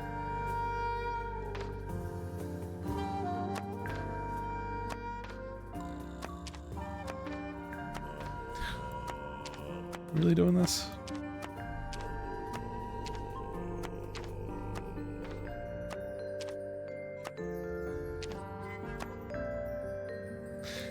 How connected is everybody?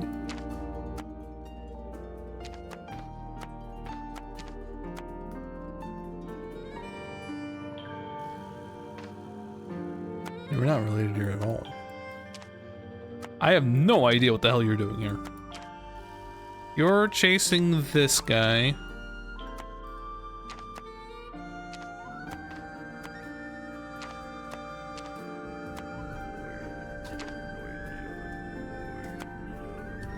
That's not it. I know it's not. Looks like the board's been divided into segments. The shape looks familiar. Is it some kind of diagram? Of course. Remember Mariana's diary? Brother.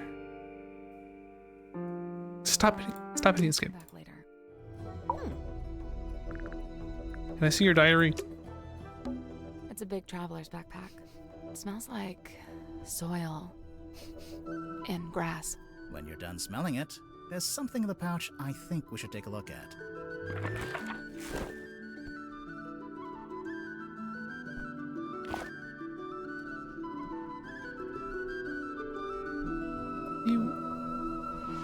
Why do you have...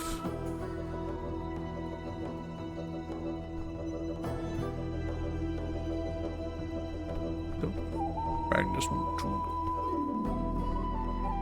Fortuna fellow.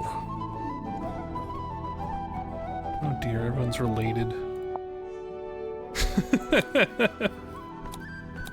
Okay. What's in these old wooden crates? I don't know. I can't get them open. What did I tell you? Always bring the crowbar. Bro. Alright, tell me about this shit. The shadow of his cloak. It's you. But how much he descends? So, no.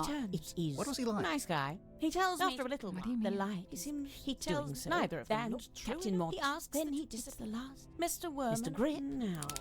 Right, here we go. Imagine my excitement to finally get a good look around the Mortuga submarine. I was even given a tour by one of Mortuga's subordinates, a Mr. Godric Grip.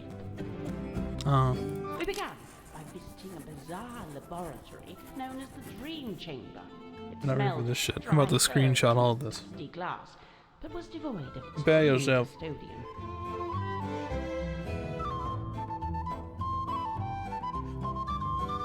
An early disappointment. The captain's cabin was locked. Mr. Grip explained how Captain Mortuga mostly keeps this room locked when it's not in use. So this is the cabin? Oh boy. We climbed down into the living quarters, where a pair of bunk rooms sat at the end of a corridor. The first smelled of crane dust and unwatered flowers. A young woman was laying in her bed, poring over an old document. Okay. She hastily hid the document. The second bunk room smelled of aftershave and desperation. The two men within, Mr. James Werman, and next on the tour, a room inhabited, by the looks of things, by a young child. The She's room, not there. You'll agree with me. Mr. Grip, next door, the engine. Outside, I encountered a Dr. Zacharias Zephyr, the aforementioned keeper of the... Clearly wishing to be continued on. I smelled her before I saw her. The unmistakable mix of salt, tadpole and I call... Right. So, yes. It's a pinboard. Yeah. Okay. So, you're actually here. Yeah, you're in here.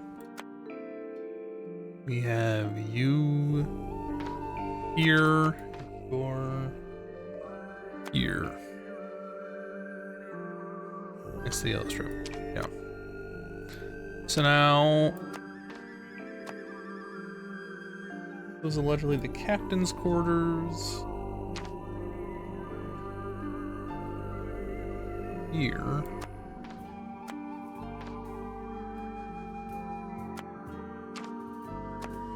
I don't know where the fuck we're gonna be. Look on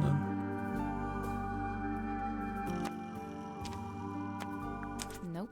So, there's a drawing of each of each one needs to be moved to the right place. That's not it. Looks like the board's been The shape looks familiar. Of course. Remember Mariana's diary? Yes, I remember the diary.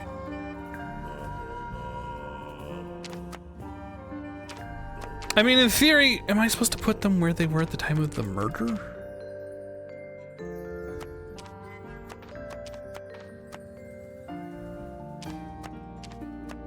Nothing. I'd say me, you, and Mariana all need to be in the same segment. Why? Oh, and Mortuga probably shouldn't be in any of the segments.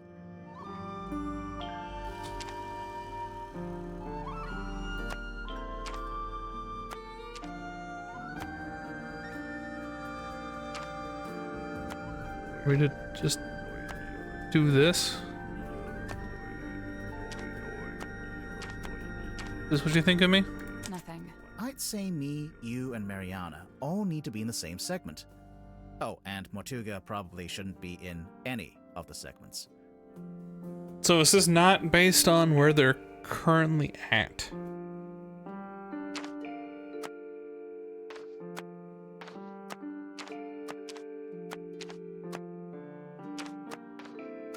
This seems obtuse and annoying.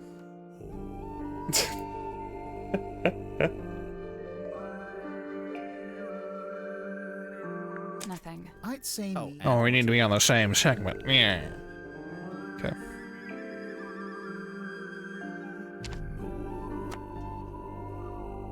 Because that's the cauldron room. And Mortuga. I'm assuming this is the ship. Which one hired them?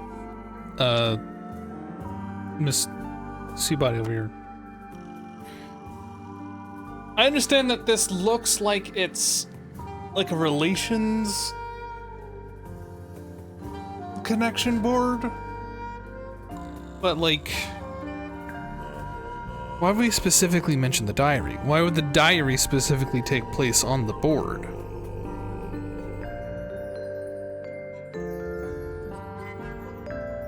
Put them in the squares. For what purpose?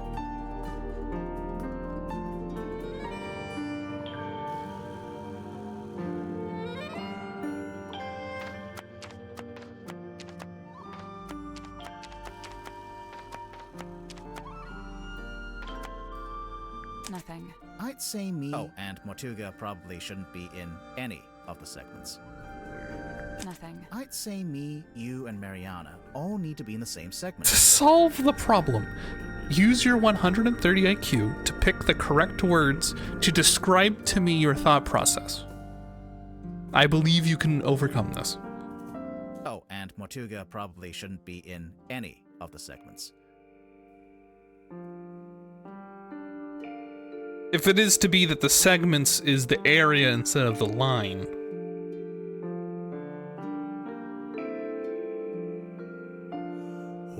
It could be on one under.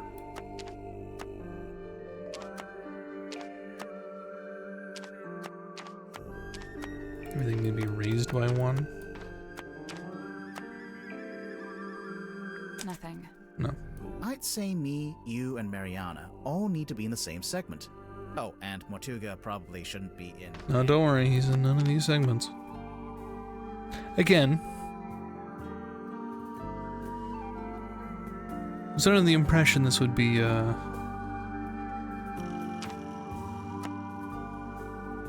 Nothing. I'd say... and Mortuga probably... Nothing. I'd say... and Mortuga probably... uh-huh.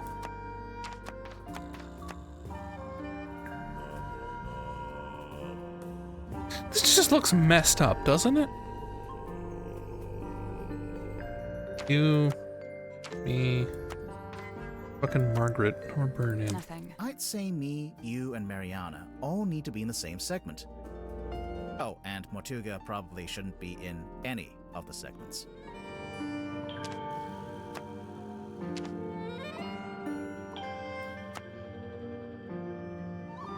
Again, based off of her diary.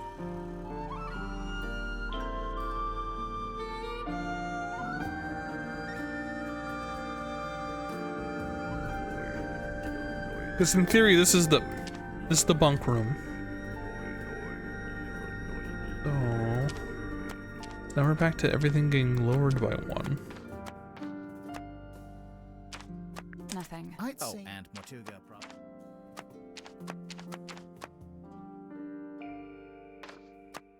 Got it. Okay, yeah, it is the room that they're currently in. That is so obtuse. This does not look right. Nice work. Fine. Nothing happened. Yeah, no shit. What were you expecting? Yeah! Normally, when we complete a puzzle, something unlocks and we get a new clue. Yeah, we've been conditioned to expect that. If it's a clue you want, take a look on the back of the pinboard. What's this? Madam.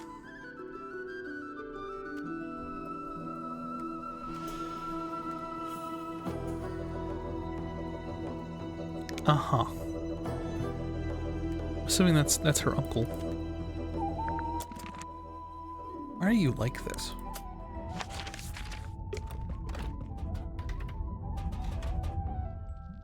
This girl's uncle, for the record. Hello. A werewolf? Or some hellborn fiend? Yeah, I think it's just a guy. But his eyes, they burn of wicked flame. Well, it's either wicked flame or it's just red eye from using a flash in low light.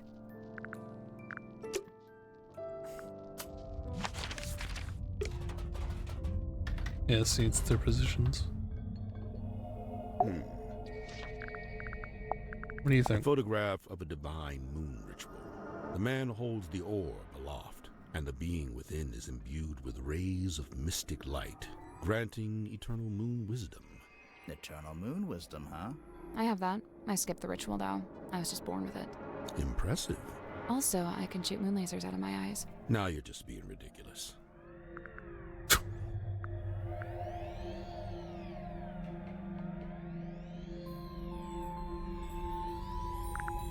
That's odd. This doesn't look like Magnus's handwriting at all. It's not written by Mortuga. It's from a guy named Ibis. I saw the diagrams pertaining to the location of the Mortuga submarine, and I assume Magnus must have written it, for who else would know such things?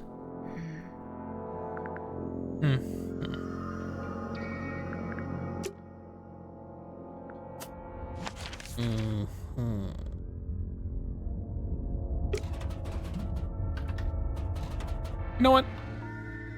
Yeah, hold on. Why are you being so obtuse? You're the one that, like, swam past the window.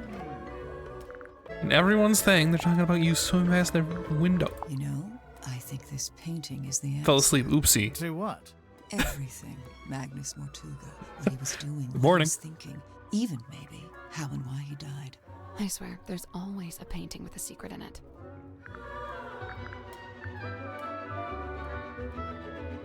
Silkworm on sea. Let's see. Magnus, Grip, Worman, Cynthia. Oh, and Sim. Those 5 are from the town. Or they lived there for a while at least. You think they all knew each other from before the submarine? Magnus and Grip knew each other, I think. They lived opposite, see? Oh, yeah. They all speak so softly. Don't worry, I'm sure we'll find somebody to yell soon. I could do it.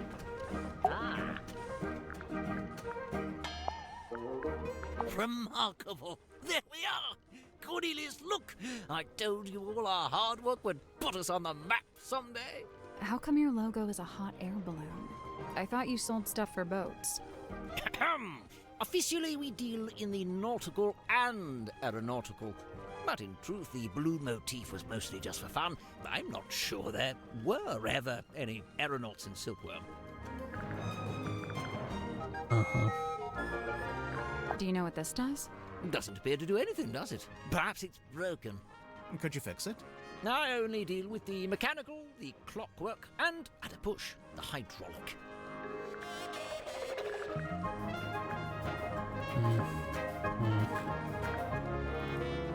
Alright.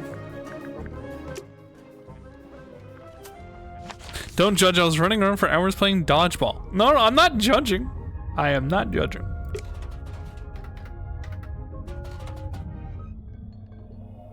Nautical. I worry Aye. if you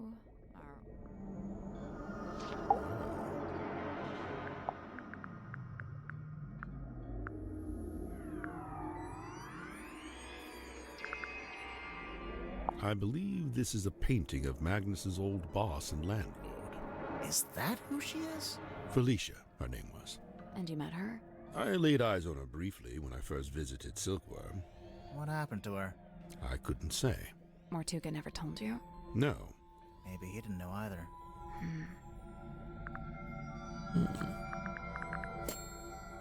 The newspaper page. This is where I first learned about Miss Silkmoth and her residence at the Fortuna Hall Theater. This was after you'd started living in the submarine. Correct. So Mortuga had the newspaper on board with him? Only this solitary page. I think I have to actually play detective. So excuse me. I first learned about Symmetry from a newspaper article detailing her residency at the Fortuna Hall Theater. On the surface, it was merely a review of a magic show, but I felt something behind it, something of great interest. To me, it spoke of someone with a close connection to the ethereal plane.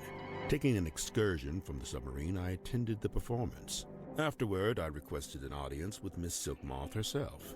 And speaking with her for a scant few minutes, I learned two things. First, and most importantly, my instincts had been correct. She was indeed fascinated with the great unanswered questions of metaphysicality. She held a yearning to understand that which could not ordinarily be understood. A woman after my own heart. What was the other thing? You said you learned two things. That she was thoroughly unhappy with her lot at Fortuna Hall. The theater owner was a heartless woman who, among other indiscretions, did not compensate Symmetry for her work. But she had no family, nor any other connections. She had nowhere else to go. So you invited her to come live on the submarine? To put it simply, did she bring all her props and stuff with her? Everything she could carry. Why? Was she gonna keep working as an illusionist on the submarine? No, Miss Silkmoth would be working with me here in the Dream Chamber. I notice she's not here anymore. Her tenure with me has come to an end. She has moved on to pastures anew. Do you know the Yellow Submarine song? I am aware of the Beatles, yes. It is hypothesized that Miss Moon was embroiled in some form of deal with Magnus Mortuga. What kind of deal? What would she give him? Money? His heart beat not for money and things. What did it beat for? People. Kinship. So, Mariana gave him a person? Maybe information about a person, or how to find a person.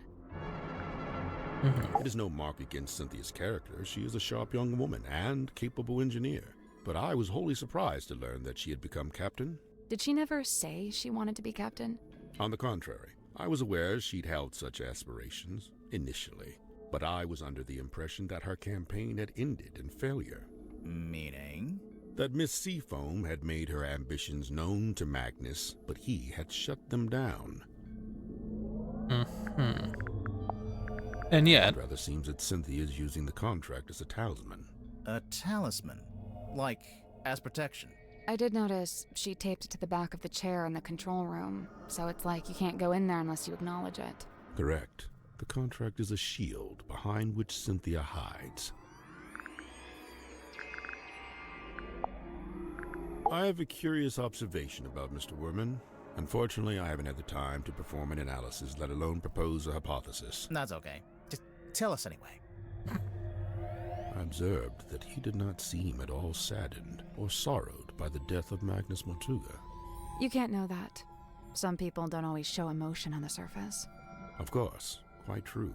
However, Mr. Werman did display an emotion. Relief. Relief? Gazing upon the crime scene, much of the tension coiled up in Mr. Werman's body visibly dissipated, and thereafter he seemed energized, galvanized. I should buy a Fez. He joined us about a pretty week cheap ago game on after Steam, he I first think. left port. He caused problems almost immediately. How come? Godric made some kind of official request, but Magnus had denied it. Their disagreement was something to do with navigation. For my own sake, I stayed out of it. I noticed Mr. Dansom was quite determined to hold conversation with Magnus. What did Dirk want to talk to Mortuga about? Nothing. It was the act of conversation itself he was after. First-hand experience of Mortuga's mannerisms, affectations, and vocabulary. When I inquired as to why Mr. Dansom held fascination for such things, he said simply, research. Yeah. It really is fortuitous that Madame Tadpole found her way to the Mortuga submarine. Not only is she unusually well suited to living within the confines of the ocean, but she was also unusually compatible with Magnus Mortuga. As far as I know, the two formed a sincere friendship. Huh. I wonder if she knows any of his secrets. She may just. I'm to believe Tadpole had taken it upon herself to discover the source of Mortuga's internal anguish. In her words, she wished to understand him so that she could help him. It was in the course of this endeavor that she begun scouring the ship for information. On one occasion, I entered the captain's cabin to speak with Magnus, but instead I discovered Tadpole quite alone, trawling through his bookshelf. I asked her what she was looking for. She said she didn't know.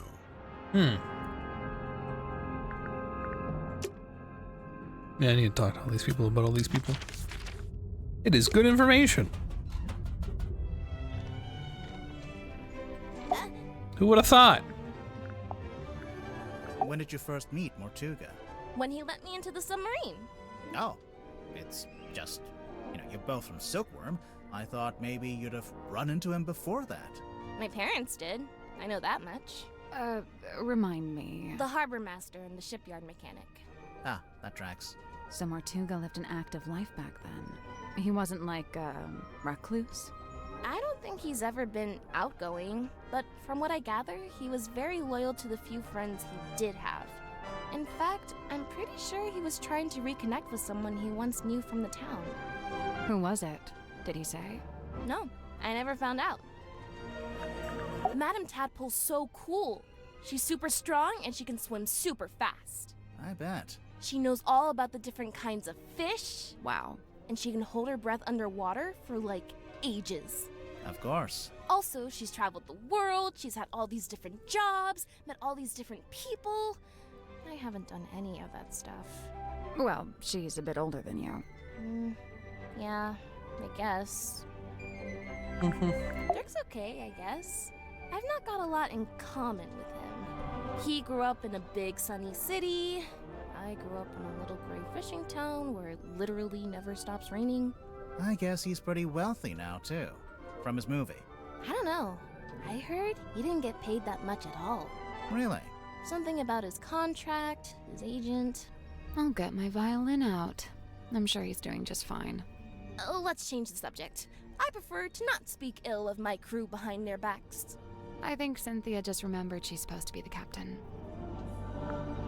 I'm probably gonna have to draw up some rules on keeping pets. It's not that I want to ban them, but, you know, maybe a rule about not keeping them secret. And, what's this got to do with Zephyr? Oh, I'm pretty sure he's keeping an animal in there, in his dream chamber. But you've not actually seen it. No, I heard him talking to it, though, a few times. What kind of pet do you think it is? It could be anything. Dr. Zephyr's into some pretty weird stuff, and he's got, like, black market connections. Sim was telling me about it. Black market? Oh, wait, she told me not to tell anyone else. Forget I said that. Sure thing. I can see you writing it down. Mr. Warman? I usually just try to stay out of his way. He's kinda grouchy. Did you know him before the submarine? No.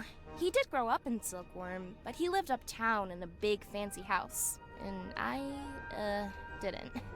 Born with a silver spoon in his mouth, huh? Come to think of it, I don't actually think Warman was born in Silkworm. And, I think he might have mentioned something about disclaiming his inheritance.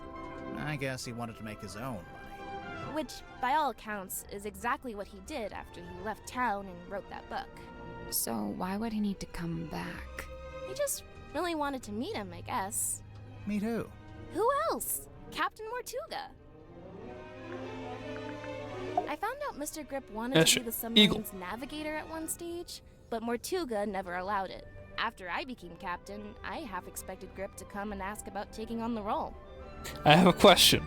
Have you played Palworld before? Yeah. I'm good. But he didn't? Nope. Would you have said yes? Of course. Like around the time I it have released. No idea why Mortuga didn't allow it, but Mr. Grip's clearly an expert. I would have welcomed his help. I wonder why he didn't ask. I'd guess he assumed Cynthia didn't want any help. Sorry, Cynthia, but you do give off a kind of I can do everything by myself vibe. Just a little.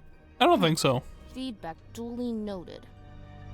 You said you're 18? Where are your parents?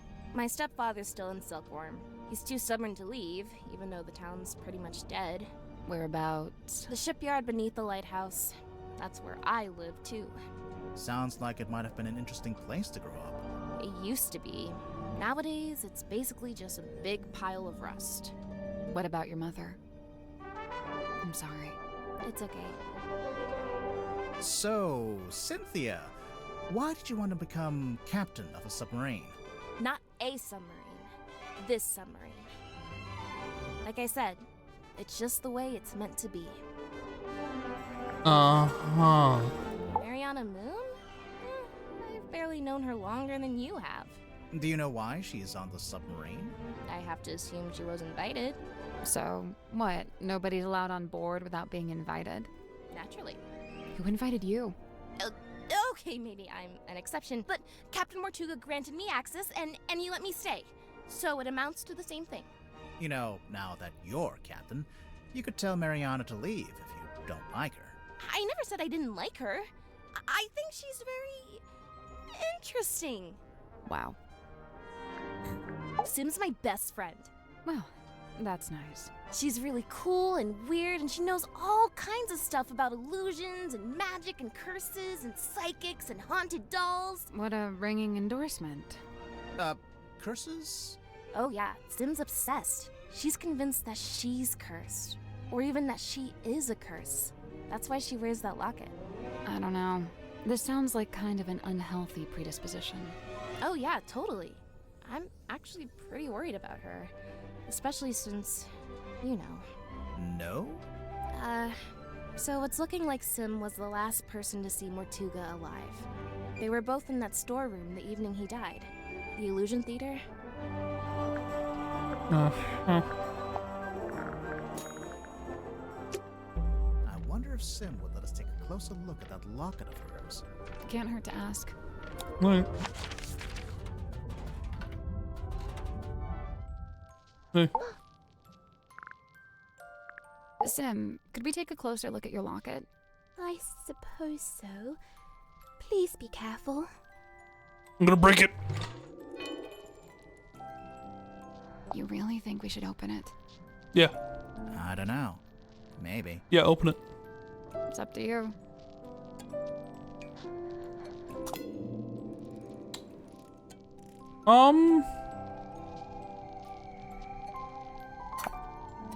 Okay.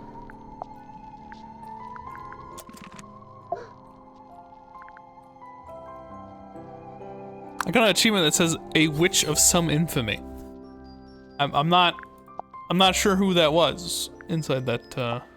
'Twas my mother's own, or so I'm told. You don't know for sure? I was too young. I don't remember. I dearly hope to ask her and know the truth at last. Do you think you ever will? The question that bestirs my soul. Uh-huh.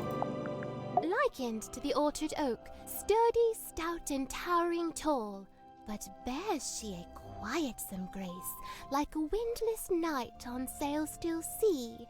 I ponder, could some such thing be mine to know? I don't see why not. Maybe I should cut my hair short and dye it green. Maybe that'll do it. What's that? Madam Tadpole, number 5. Not this shit again. Not. Oh, I forgot why I don't talk to you.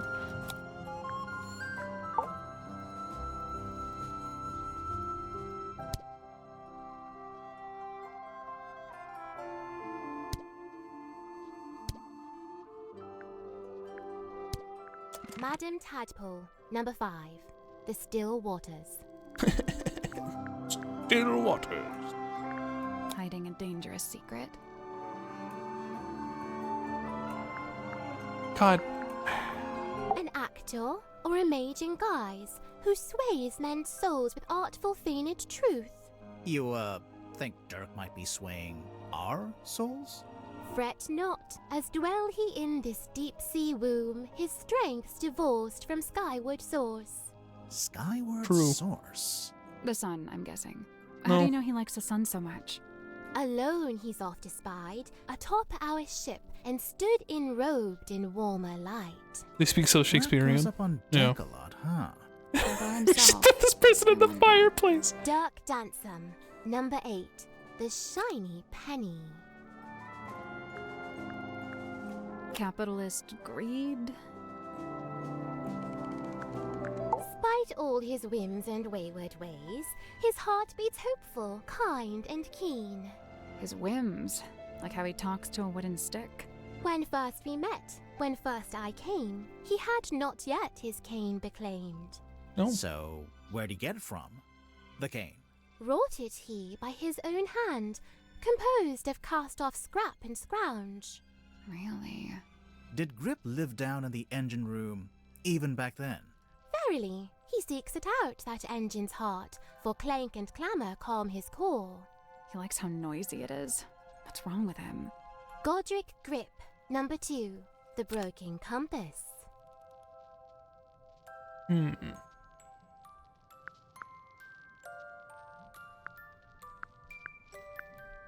Feeling lost or trapped? What is with these? He'd I get like a drowned out quiz. some boisterous boat where tensions flowed and tempers boil. Alas, upon inspection showed our home fell plenty short. Still he yearned for storm to swell, for keel to list, for sail to sway. He was waiting for something to happen. Something did happen. The captain was murdered. And crime dark scene, but consequently came the freshest focus for his ever ponderous gaze. James Werman, number 7, The Empty Inkwell.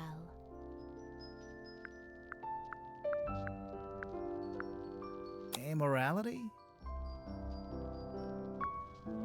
Fair Cynthia, O truest friend, my steadfast fealty's won. You're both from Silkworm, and you're the same age.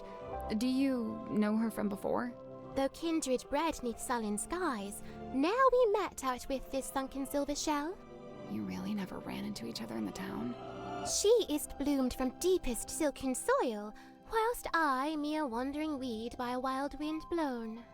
Ah, of course. Indeed. Make a friend, and then she ends up as the new captain.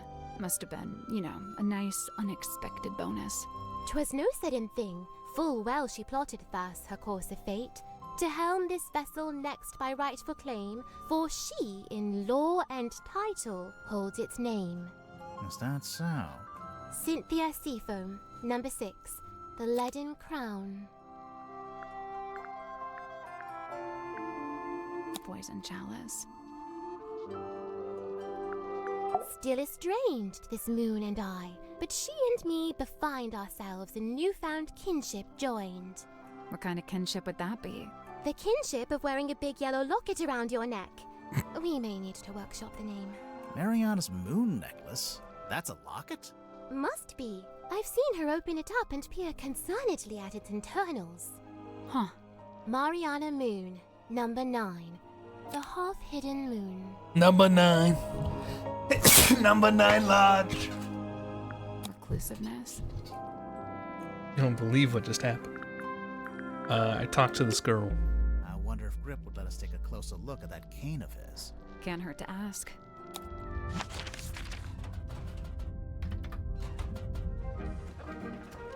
Hey, dude. You wish to converse with Cornelius? He'll be thrilled. Oh, I'm sure.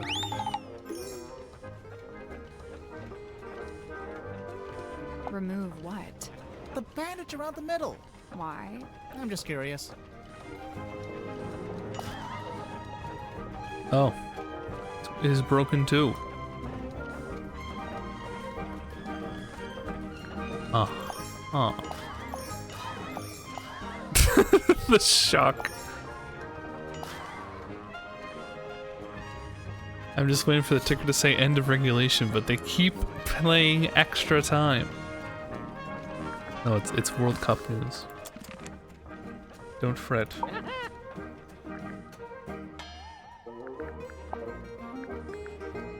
I'm convinced Tadpole is just branding. Nobody names their child Tadpole. Come on. Why would she need branding? You're serious? She's all branding. The name, the look, the identity as a half-mermaid, it's all theatrics. I just don't get why she'd need to have a fake identity like that. No, she doesn't. Not anymore. It's vestigial, I think. Left over from some previous endeavor. Weird, isn't it? Bringing your old branding with you onto the submarine. What would be the point? I noticed Dirk seems to be trying to tell Werman what to write in his book. Is he just trying to make sure Werman gets it done? Or is he trying to get him to write it in a certain way? A little of both, I'd wager. Maybe he's in league with Werman's publisher. Dirk? That can't be right. If I recall correctly, he told me he worked for something called, oh yes, thank you, Cornelius. Wit and Whimsy, that was it. But I'm not sure what It's a movie production company. It's owned by Vincent Van de Peer. He's a director and producer. Well, someone's well informed. Vincent once went location scouting in the swamp where I worked as a gift shop sales clerk. Ah, of course. What'd you make of old Dr. Zephyr? Not a fan?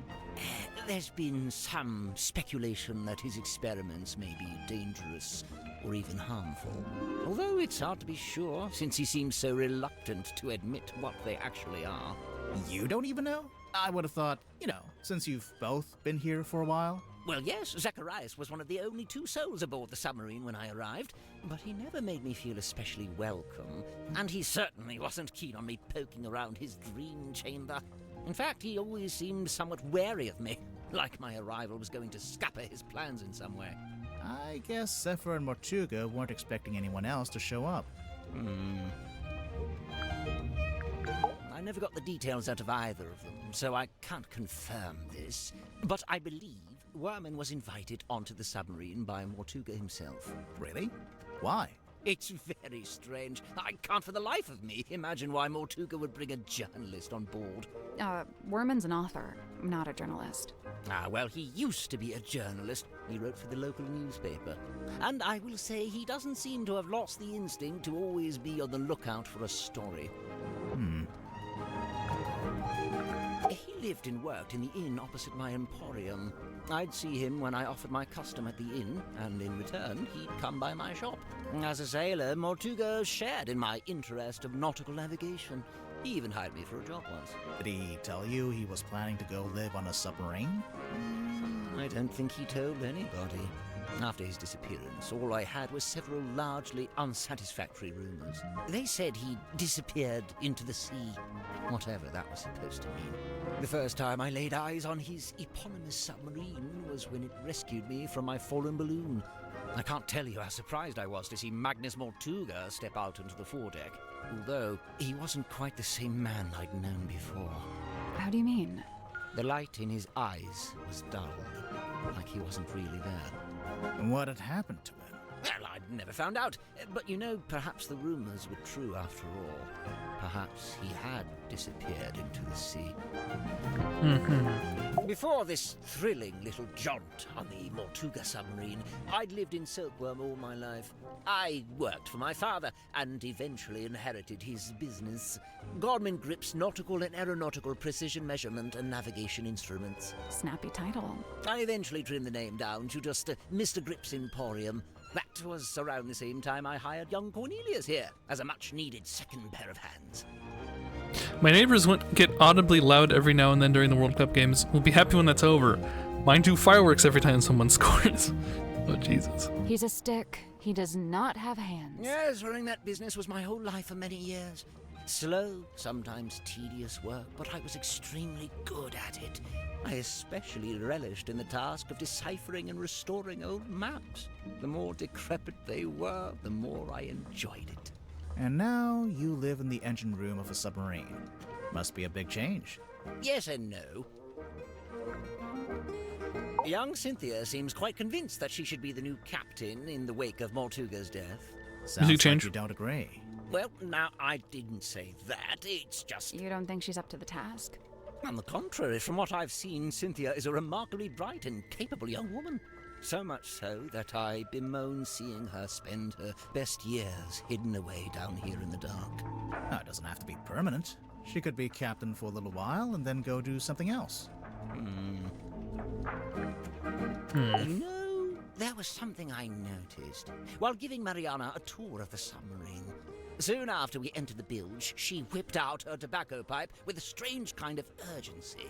Did she smoke it? Well, she put it in her mouth, but she didn't light it. What's that, Cornelius? You've never seen her light it?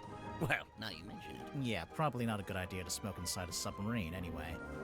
Yes, and Mariana seems like such a stickler for health and safety regulations. I will say, in the last day or so, the Symmetry does seem particularly somber. Because of Mortuga's death?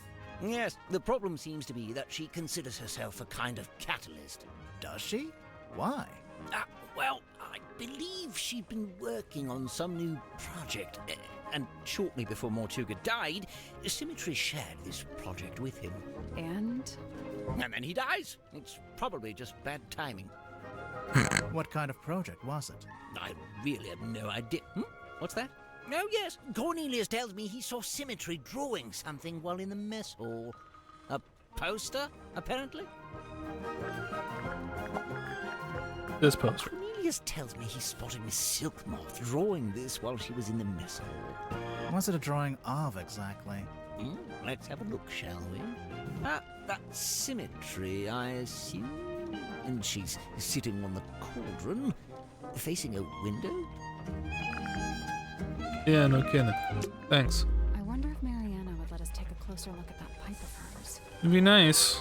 It can't hurt to ask. Cornelius is funny. I like him. He's funny. You want to look at my pipe? If you don't mind. By all means.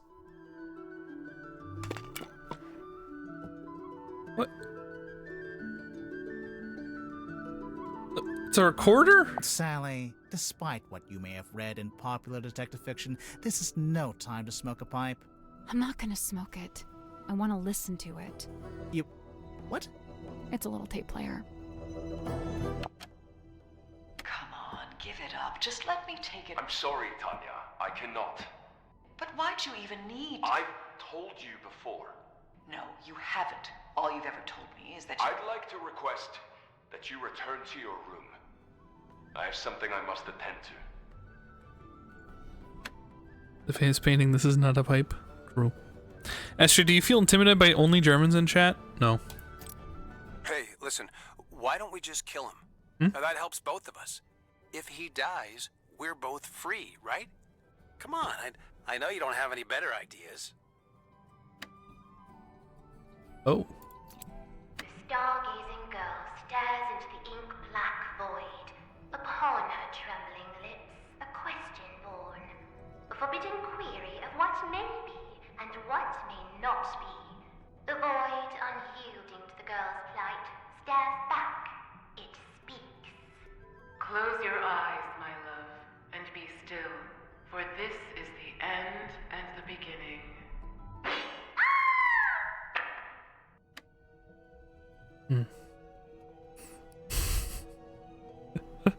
This humans are behaving very well, yeah. And static. This is fascinating. Thanks for that. What do you think of the pipe? Fine craftsmanship, wouldn't you say? It's not a pipe at all. It's a secret dictaphone. That's not a secret. You're clearly recording people without their permission. So? So it's immoral.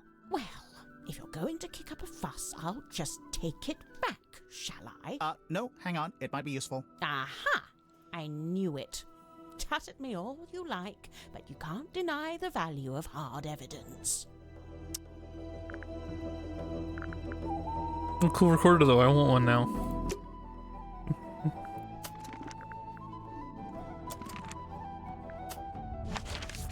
I didn't even talk to her about the... Honestly, I don't need to talk to her. I've never liked this woman. I'm going somewhere else. Hey, you! Guess what? Mariana's pipe? Huh. I've never actually seen her smoke that thing. Maybe she ran out of pipe weed. Pipe weed? Listen to yourself. What? It's another word for tobacco. Honestly. Okay, well, we can't corner him with him talking about murdering somebody. Fine. Alright, fine. Let's go talk to you. Come on. I first met Tadpole when she was on the road, travelling with a group of performers. She had longer hair back then, of course. Did you see her perform? I got to see a rehearsal, but that was it. After that, I joined their camp for the night. Tadpole and I shared some stories, you know. I told her how I'd just been on a research trip to a town on the coast called Silkworm-on-Sea. She told me how their group went around performing in local theatres and town halls and whatnot. I mentioned that Silkworm actually had a little theatre that might be a good fit. How come you didn't stay with them longer? Their leader was a real bad apple. I was rather keen to be shot of him. I saw Dirk wandering the halls this morning, like he was looking for something. I asked him what it was he'd lost, but he said he couldn't really describe it, but it looked a bit like a gun. What? So, something that looks like a gun, but isn't actually a gun. Oh. I can't imagine what he was talking about. Well, I didn't expect to find a fellow herbologist on board. Dr. Zephyr really knows his rosehip from his rosemary. He's a chemist, too. Impressive, don't you think? I don't know. I get the sense his work is more alchemy than chemistry. He does seem rather secretive about it. I tried asking him about his experiments, but he seemed awfully reluctant to divulge any details. Sounds familiar?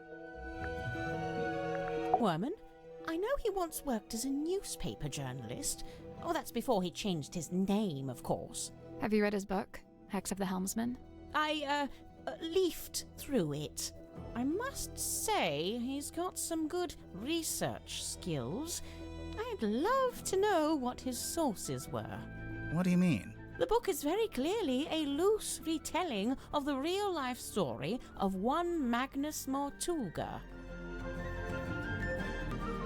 Broad shoulders, long arms, good for reaching across a wheel. He had a hard face, but soft eyes. I'd wager he was once a very handsome man. hello to our local herbologist Nemo. I did behave well today. Good. Like if he had a family. I'd never heard mention of his parentage, no. But he lived in Silkworm. Do you know where exactly? The only record I found lists him as living at the Stonetop Inn. and working on board the Stonetop family sailing ship. Hey, Mickey. As the captain? As a deckhand, and eventually as the helmsman. So how'd he end up as the captain of a submarine? All I could dig up was a rumor that he bought the submarine from the shipyard. He bought it? Or maybe he commissioned to have it built. Accounts vary on that. Either way, how could Mortuga afford to buy a submarine? My guess is that he didn't pay with money, but made some other kind He didn't of pay trade. with money. So, Mariana, what do you make of him? Godric, I mean. I will say, for someone with such a novel outfit, he's ever so quiet. Quiet? You disagree? I thought his whole thing was to be deliberately obnoxious. He wasn't like that with you? Not at all. Whilst showing me around the submarine, he was mostly subdued. Didn't say an awful lot. Maybe you make him nervous. Maybe you make him nervous. Cynthia Seafoam, the daughter of Harbour Master Sylvia Seafoam, and the stepdaughter of Donovan Drummond, the shipyard owner. That's a pretty solid nautical heritage. By all accounts, Sylvia Seafoam was an ambitious and outgoing sailor, but I believe they raised Cynthia to be a mechanic. Still, sounds like Cynthia actually does have the expertise to be captain. Who said she doesn't? So, Mariana, where are you from? No fixed address. That's the way it's been for some time. Oh, I see. But you came to Silkworm looking for the Mortuga submarine. How come? I go wherever I please, which usually amounts to wherever has the most interesting rumors. I don't want to be rude, but do you ever have to do work to get money? From time to time. I've taken up work as a tour guide, a historian, a performing storyteller. But how did you wind up getting onto the submarine? Isn't it a secret? Well, if it's such a secret, how did you do it? I got a phone call from Cynthia Seafoam, and she told us to come to Silkworm. And then the submarine came up to the harbor so we could get on. Well, there we are. Perhaps that's how I did it, too. Sure. Symmetry was the only person I didn't see on my tour of the submarine. I realized later that she'd been with Mortuga at the time. In the Illusion Theater? You know what's funny? Nobody else calls it that. They all just call it the storeroom. I'm led to believe Illusion Theatre is a name Miss Silkmoth came up with herself. Rather like how she came up with the name Symmetry Silkmoth. That's not her real name? It's not her birth name, no.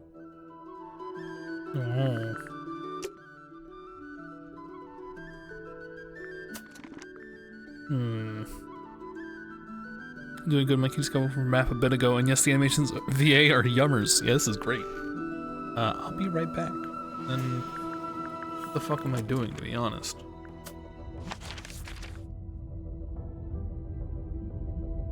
I think I can do like a little more. And I probably need to call it. I said the double check. God damn it, wrong thing. I'll be back.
We should listen to some bardcore. I don't know if we can.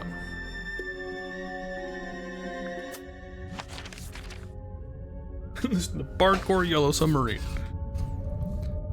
She said something. Oh, this guy was looking for a gun.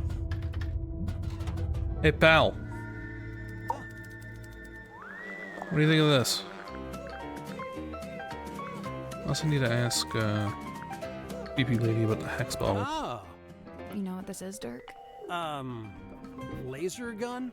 A laser gun. Well, whatever it is, I think it's broken. Wait, really? I mean, oh, what a shame. Okay, dude. Tadpole? Oh, she's awesome. Got all kinds of stories. It takes some work to get them out of her, but it's totally worth it. Like, get this. I found out she used to be a rescue diver, but they banned her for being too good. How can you be too good at that? I don't know. She'd go too deep, stay under too long, break all the guidelines, you know? Huh. I gotta say, no disrespect to Cynthia, but I'm disappointed Tadpole didn't become the new captain. What, did Tadpole say she wanted to be captain? No, I just think she'd be really good at it. I mean, she's smart, brave, plus she knows all about the ocean. I mean, come on. Do you know why Grip's running a shop down in the engine room? I don't know, he's just doing what he's good at. Which is what? You know, fixing compasses and stuff. It's kind of a niche skill set. You say that, but I heard he ran a pretty successful business back in the town. Yeah, we saw it on our way here. It's boarded up now, like everything else. Dirk, did he ever mention why he closed it down? From what I gather, it was making him money, but it wasn't making him happy. You know, he wanted to put all those navigation skills to use and actually head out on an adventure. I heard Cynthia's captain now just because of some contract she signed. What's the problem? Huh. You can't always trust a contract. No, and I doubt she had it reviewed by an independent third party. I mean, she seems to want to be captain. I don't think she's being forced into it. No, it's not always as simple as all that. I mean, Cynthia's still so young. Who's looking out for her best interests? She's an adult, isn't she? She's only 18. She should be, I don't know, outside in the sun, picking berries, having picnics, that kind of stuff. What an idyllic little picture you've painted for us there, Dirk. I'm serious. Rescue diver going under too long? Did she drown those people? Just had too much fun under there. Rihanna? Man, she's really living out the escapist fantasy. I gotta say, I'm impressed. That's if you believe what she says. I think she might be making some of it up. Hey, you know, it's funny you say that. I did notice something the other day. Oh? Well, she's supposed to be all, like, old-timey and stuff, right? But she was really curious about my cell phone. Curious how? Well, she was asking what make it was, what model number, you know, like really specific stuff. Huh.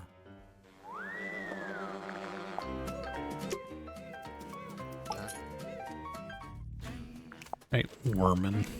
Madam Tadpole. Simultaneously the most laid-back and most terrifying individual I've ever met. Terrifying? You don't feel it?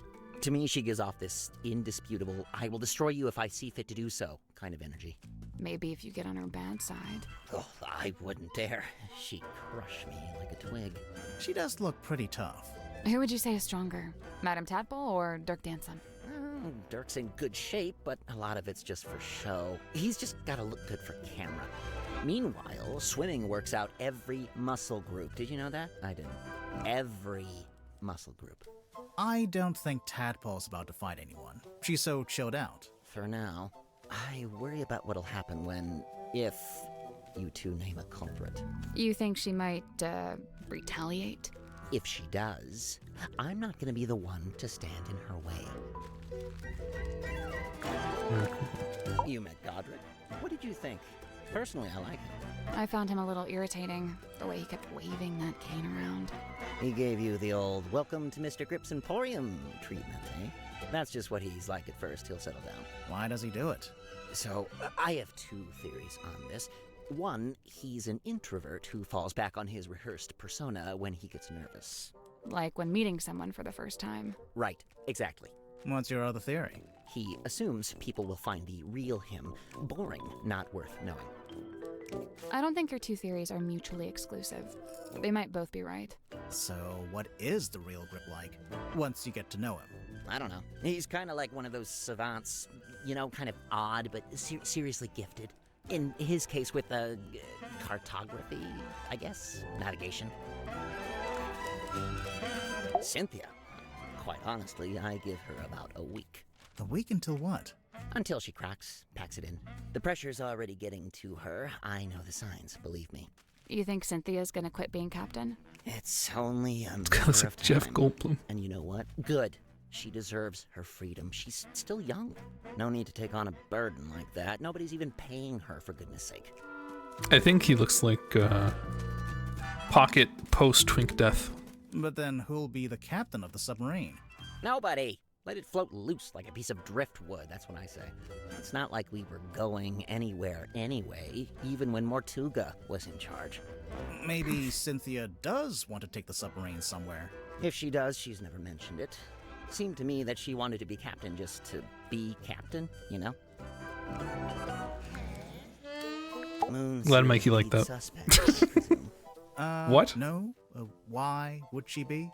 Oh, the timeline. She shows up, and bang, Mortuga murdered. Maybe it's just a coincidence. The I'm outfit. saying nobody even knows why she's here. I mean, it helps, but there's also just something about his frame. His hair.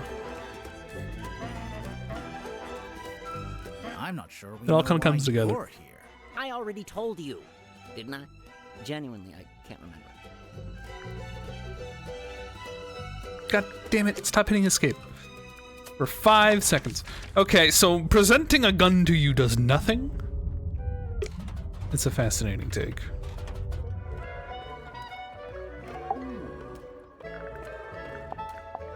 Miss Tadpole, you said you were an Olympic-level swimmer. Oh, sure. They never let me compete, though. I got banned way back when I used to swim in regionals. Why? What did you do? Nothing. They just decided I had certain physical abnormalities that made it unfair to the other swimmers. That kind of sucks. It's whatever. I never really cared about competing anyway. So what did you do after you got banned? Oh, you know, left home, traveled, got a job, quit that job, traveled some more. And, have you always been green? Oh, you finally built up the courage to ask, huh? No, it was a reaction to some chemicals we used in a little water tank I used to swim in. The doctor said it's reversible, but I couldn't afford the treatment, so yeah, I'm green. Wonder in the 2 rooms that are locked.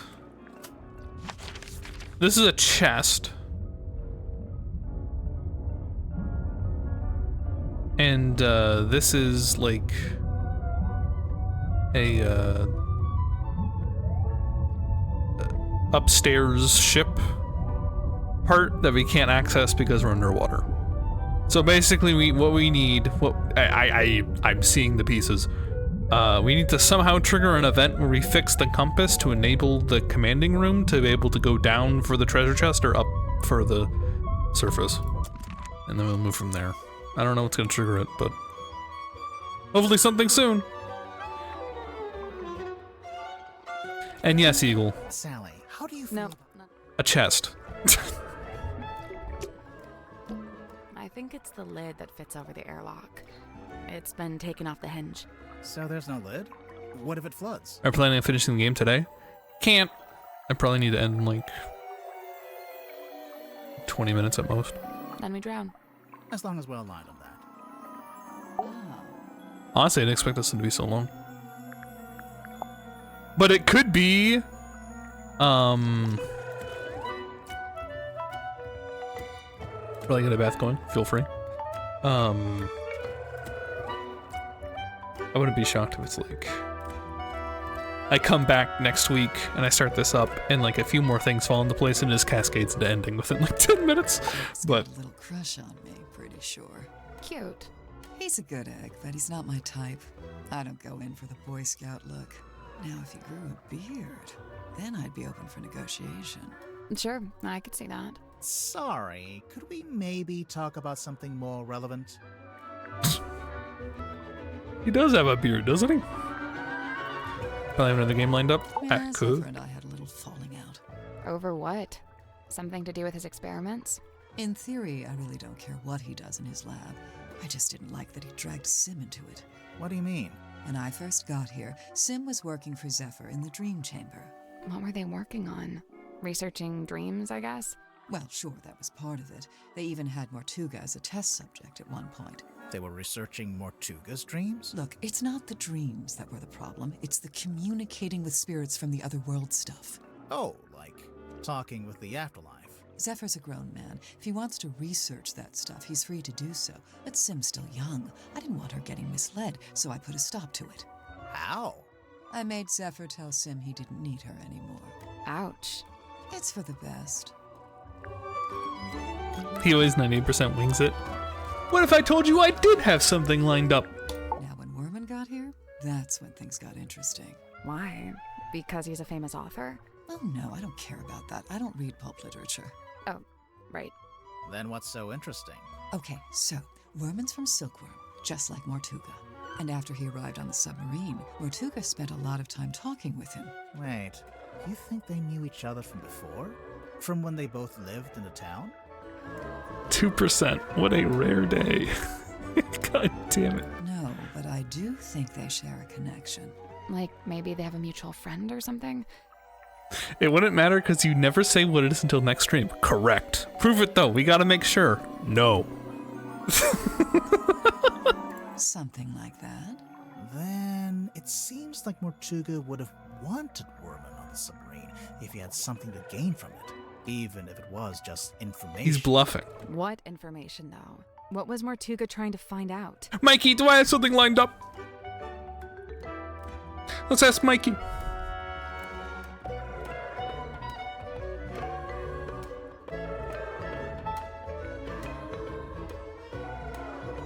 Can't believe you're using me. I'm the one that's getting cornered. You can blame these people.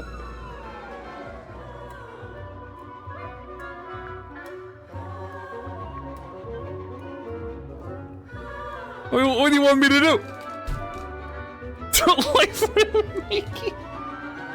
No, it's not Fortnite. He's playing Peppered. What? I really liked him. I'm not planning on cooking anything. Anyone else I've met. What did you like about him? He was this great combination of super introverted and super proactive. Like you'd be complaining that you had a headache or whatever, and he wouldn't say a word. But then the next morning, you'd wake up and find painkillers beside your bed. Wow. Kind of creepy, sneaking into your room at night. And where would you get painkillers on a submarine? The point is, he actually cared about other people. Really, the only person he was hard on was himself. Go on. Well, for one, he never let himself leave the submarine, even if he wanted to. Did he want to? I think so. Then what was stopping him? I wish I could say. I know he used to run a shop selling compasses or whatever, but from what I gather, he knew it wasn't really his life's calling. Although he seems to have fallen back into it, so I don't know what's going on there. Creature of habit, I guess. If Grip didn't actually want to work in a shop, what did he want to do? He wanted to be the navigator for the submarine. He'd probably be pretty good at that. Problem was, Magnus didn't need a navigator. Didn't want one. What? It's just, now that Mortuga's dead and there's a new captain. You're thinking Grip might finally get to be navigator?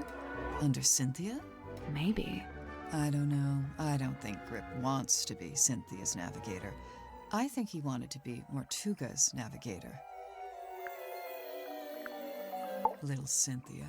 She's cute, huh?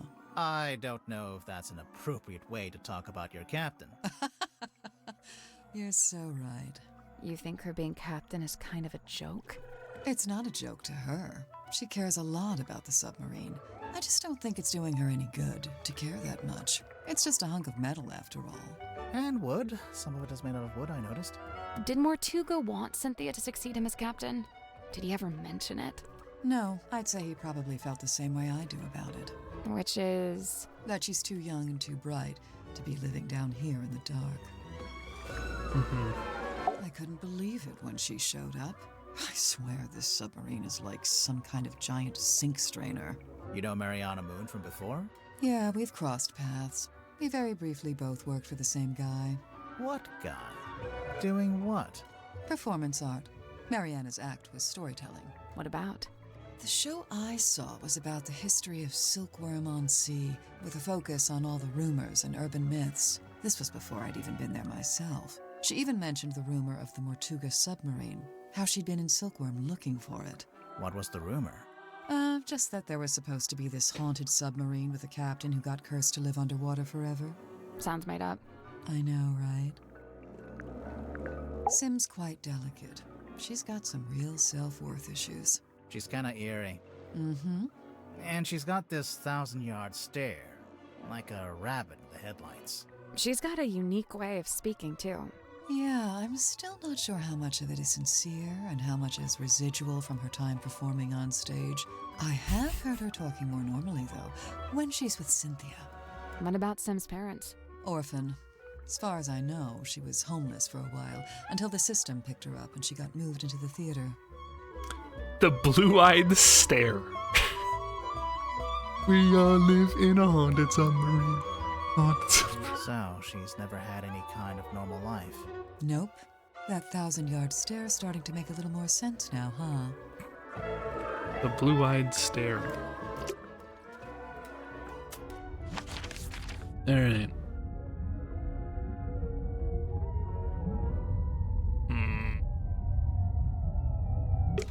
I mean, I think we're not... No, I did talk to you about everybody, but you give me this annoying, like, do you know tarot cards quiz that I'm not a fan of. Hey. So the real question is, have I asked everybody about everybody? I think at this point I have. I think I can double check.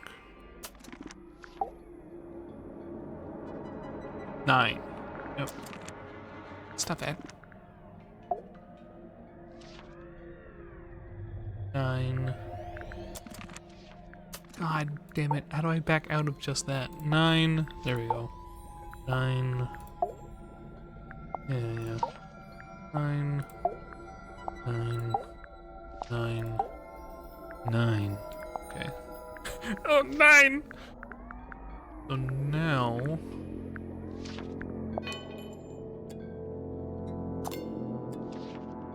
What's with this? LL.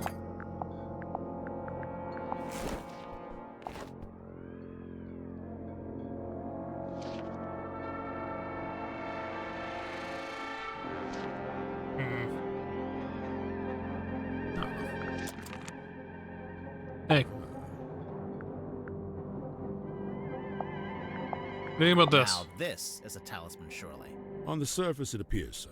However, in this instance, I think the concept has been inverted. A reverse talisman. Seriously? Godric Grip's hand-carved talisman. You think everything's a talisman? I thought it was just a part of the branding for his shop. It may well be. Nonetheless, I conclude that it is imbued with energy, and its primary function is to be an anchor. It's not heavy enough to be an anchor. I'm pretty sure it would float. He means an emotional anchor. Oh, right. It would float. What an enchanting thought. Uh-oh. You've given him an idea. It may transpire that the true meaning of the cane is found in its unsinkability. So it's a reminder not to sink, not to drown. Like some kind of life preserver? Don't look at me like that. Crisp. I'm sorry, Mikey? Mariana Moon's tobacco pipe. Yes and no. It's actually a dictaphone, like a little tape recorder. Curious. Is Miss Moon some sort of covert operative? Who knows? Maybe. I think she's just nosy. The animation is so crisp. True.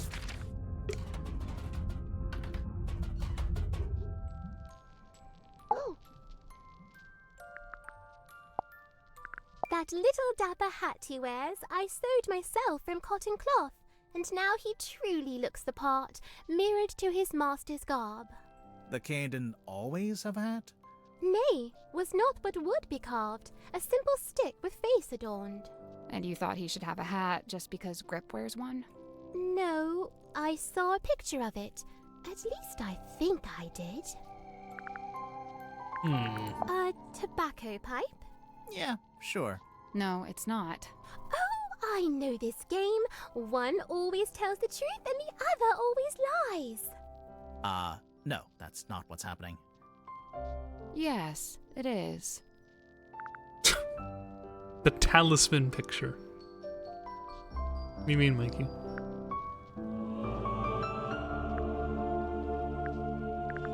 Against all odds, I've been inscribed upon this family tree, bound only by the bloodline of my matron's former kin. Your matron? That's Fortuna Fellow. No longer tied to fellow name, she styles herself as Baroness. Whatever that's supposed to mean. Sim, look, you've got 2 half-brothers. Kinda. Only in the faintest terms, but there they are, Flint and Felix. We've actually met Felix. Would you believe that? No. Oh, well, we did. Did we? Assuming in a previous game there was a Felix.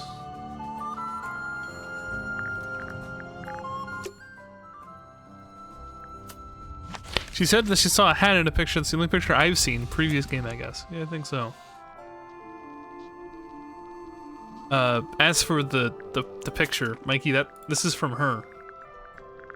This is her locket that she's currently wearing that she let us look at.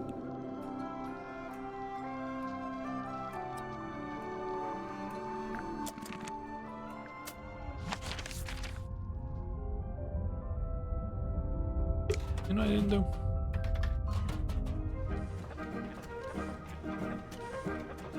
I'm goofy. A selection of some of my more unusual compasses. Please peruse at your leisure. Oh, it's a peruse.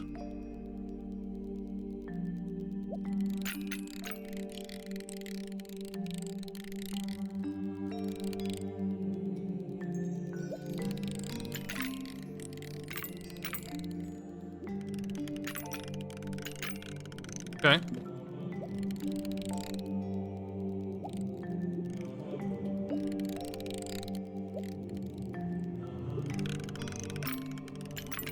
Yep. Okay. Do I really have to wait for the minute to change?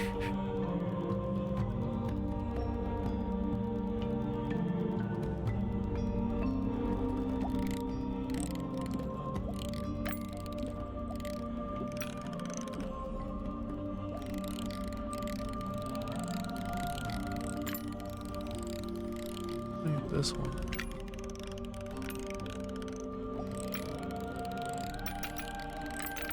This one's actually a compass.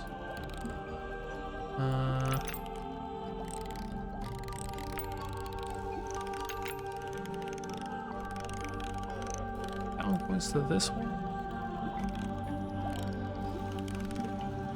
Nope.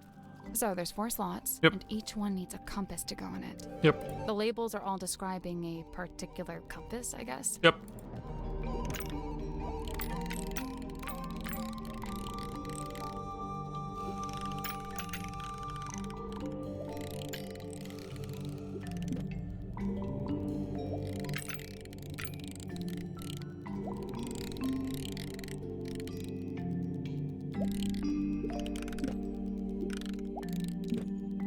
I guess that's wrong. I think we'd get more information about how each compass No works. shit. And pay attention to the needles while you're doing Okay, it. whatever. Alright.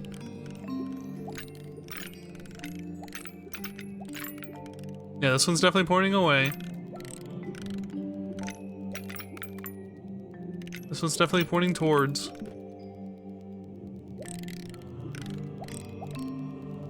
This one basically hasn't moved.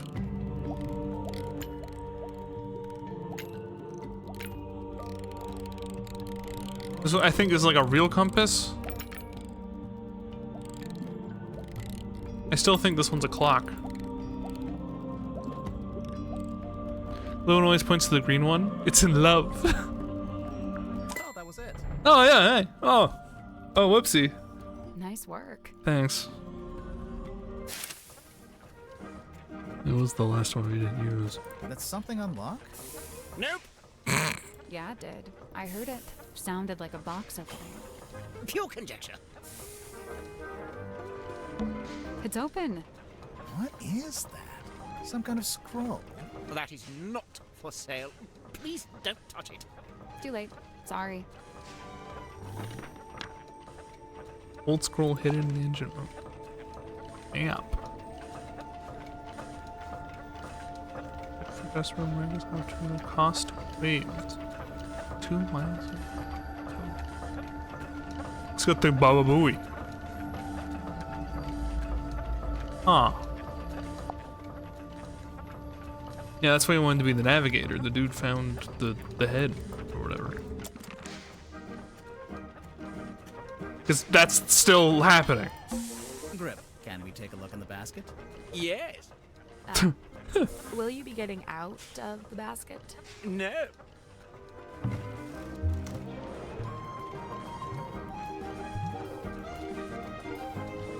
What? Why has he got the wheel in here?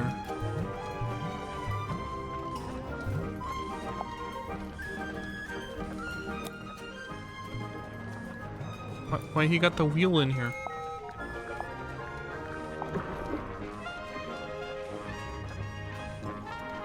Why he got the wheel in here? Mr. Grip's balloon basket. Look at the bottom. You know. Yeah, why you got the wheel in here? Hey man, why you got the wheel in there? Okay, so you're not really an aeronaut, but you did own a hot air balloon for some reason? For most of its life, it was just ornamental. We put it out the front of the shop as a billboard. No wonder you crashed if you were trying to fly an ornamental billboard. And then after you crashed it, you brought it inside the submarine? You'd rather I just let it sink into the ocean? Besides, it's useful.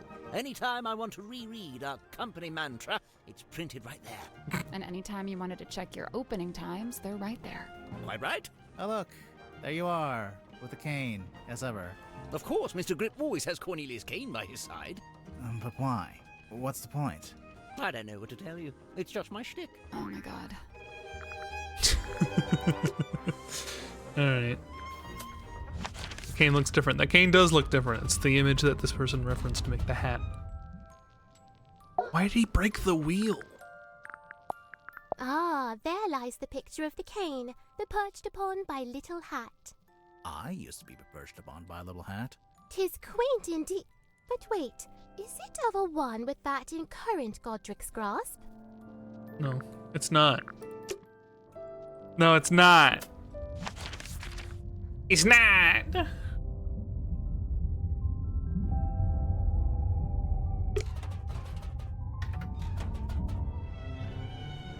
Hey, are you gonna give a shit about the wheel? My parents used to shop here from time to time. They'd complain that Mr. Grip would charge them full price, even though they were locals. Heh, Grip's not one to give out discounts, huh? And yet. This weird little drawing. It looks kind of like that thing Mortuga kept up on the foredeck. Oh my god, these people are so dumb.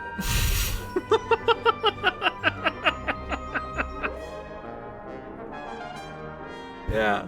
Yeah, it does kind of look like that, huh? Oh, someone help me. Metaphorically. How come there's 2 different wheels? The big wooden ones for steering left and right. The smaller ones for diving and surfacing. Why is it broke? Speaking of, what does the S stand for? Seafoam. Yeah, figured. I'm sure I saw a picture of this recently, but it looked different. Where did you see this picture? Somewhere in the engine room? Yeah. You've seen it. Wait, so it's a cassette player for listening to music? Nearly. It looks like the tape can swap out. So? So maybe We're here for you other tapes. symbolically. Thanks. Hey, yeah, I bet there are.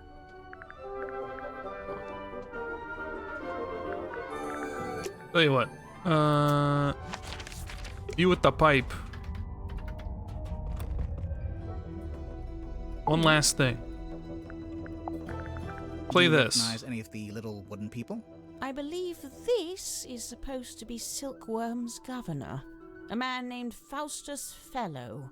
Interesting. He was a wealthy landowner who bought the town in order to bring it under his control. He bought the whole town? Why? I couldn't say. Any idea what this is? What? Why are you? Really? You're not even gonna tell us what it smells like? Old moss and jealousy-ridden oak or something? It's not oak, it's cedar. Aha. She still didn't actually tell us anything. Yeah. I retract that aha from the record.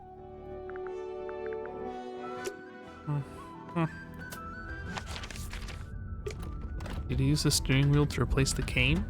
No, I think he broke something because the cane is actually two pieces. Whoopsie. So I think he like broke off parts of the wheel.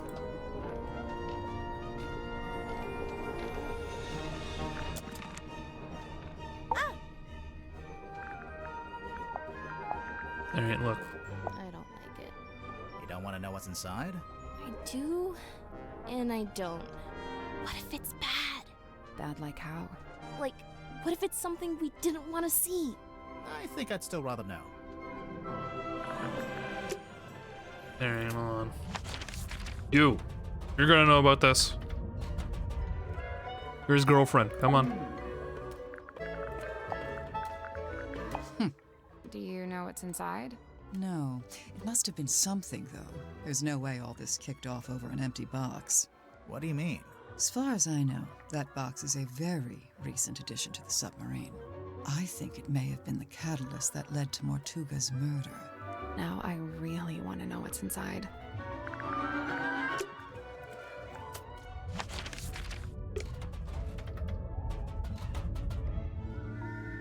My number one the suspects. What's that? You've never seen it before? Nope. Is it Mortuga's? Good guess. Yeah, it has his vibes for sure. Oh, let me guess. It's locked and you can't work out how to open it. Right again. Ha! Classic. Okay, but for real, you gotta let me know when you get it open, because now I'm super curious.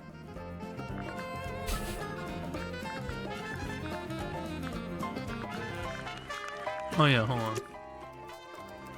God, there's a bunch of shit. We're a bit freaky. Extrapolate. Explain.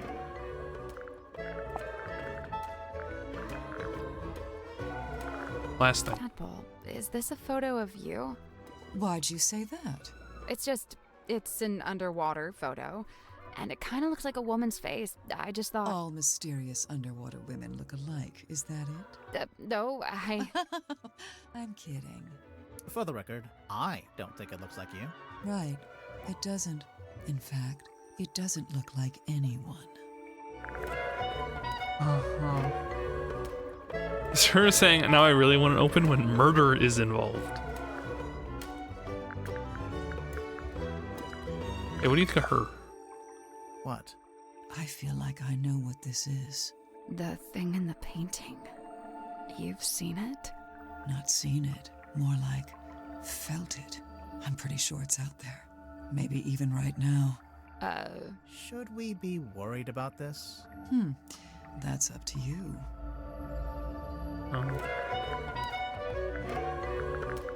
You know, I think everything. Everything. Okay.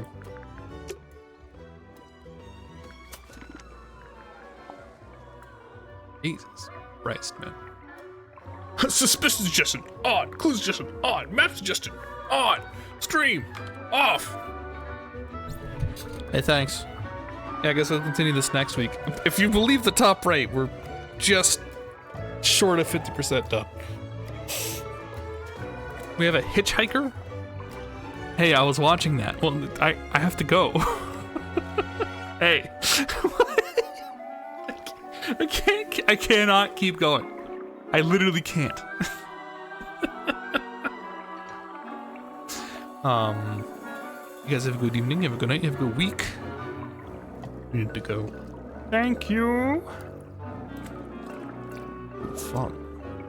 Wait, why did it say Necro subbed yesterday? Hey, thanks for 64 months yesterday. And then as for today, thank you, Sylvie, for 71 months. And then Eagle for various bits. Cosmo for 63 months. Thank you. Thank you. Just have a good week. I'll see you guys later.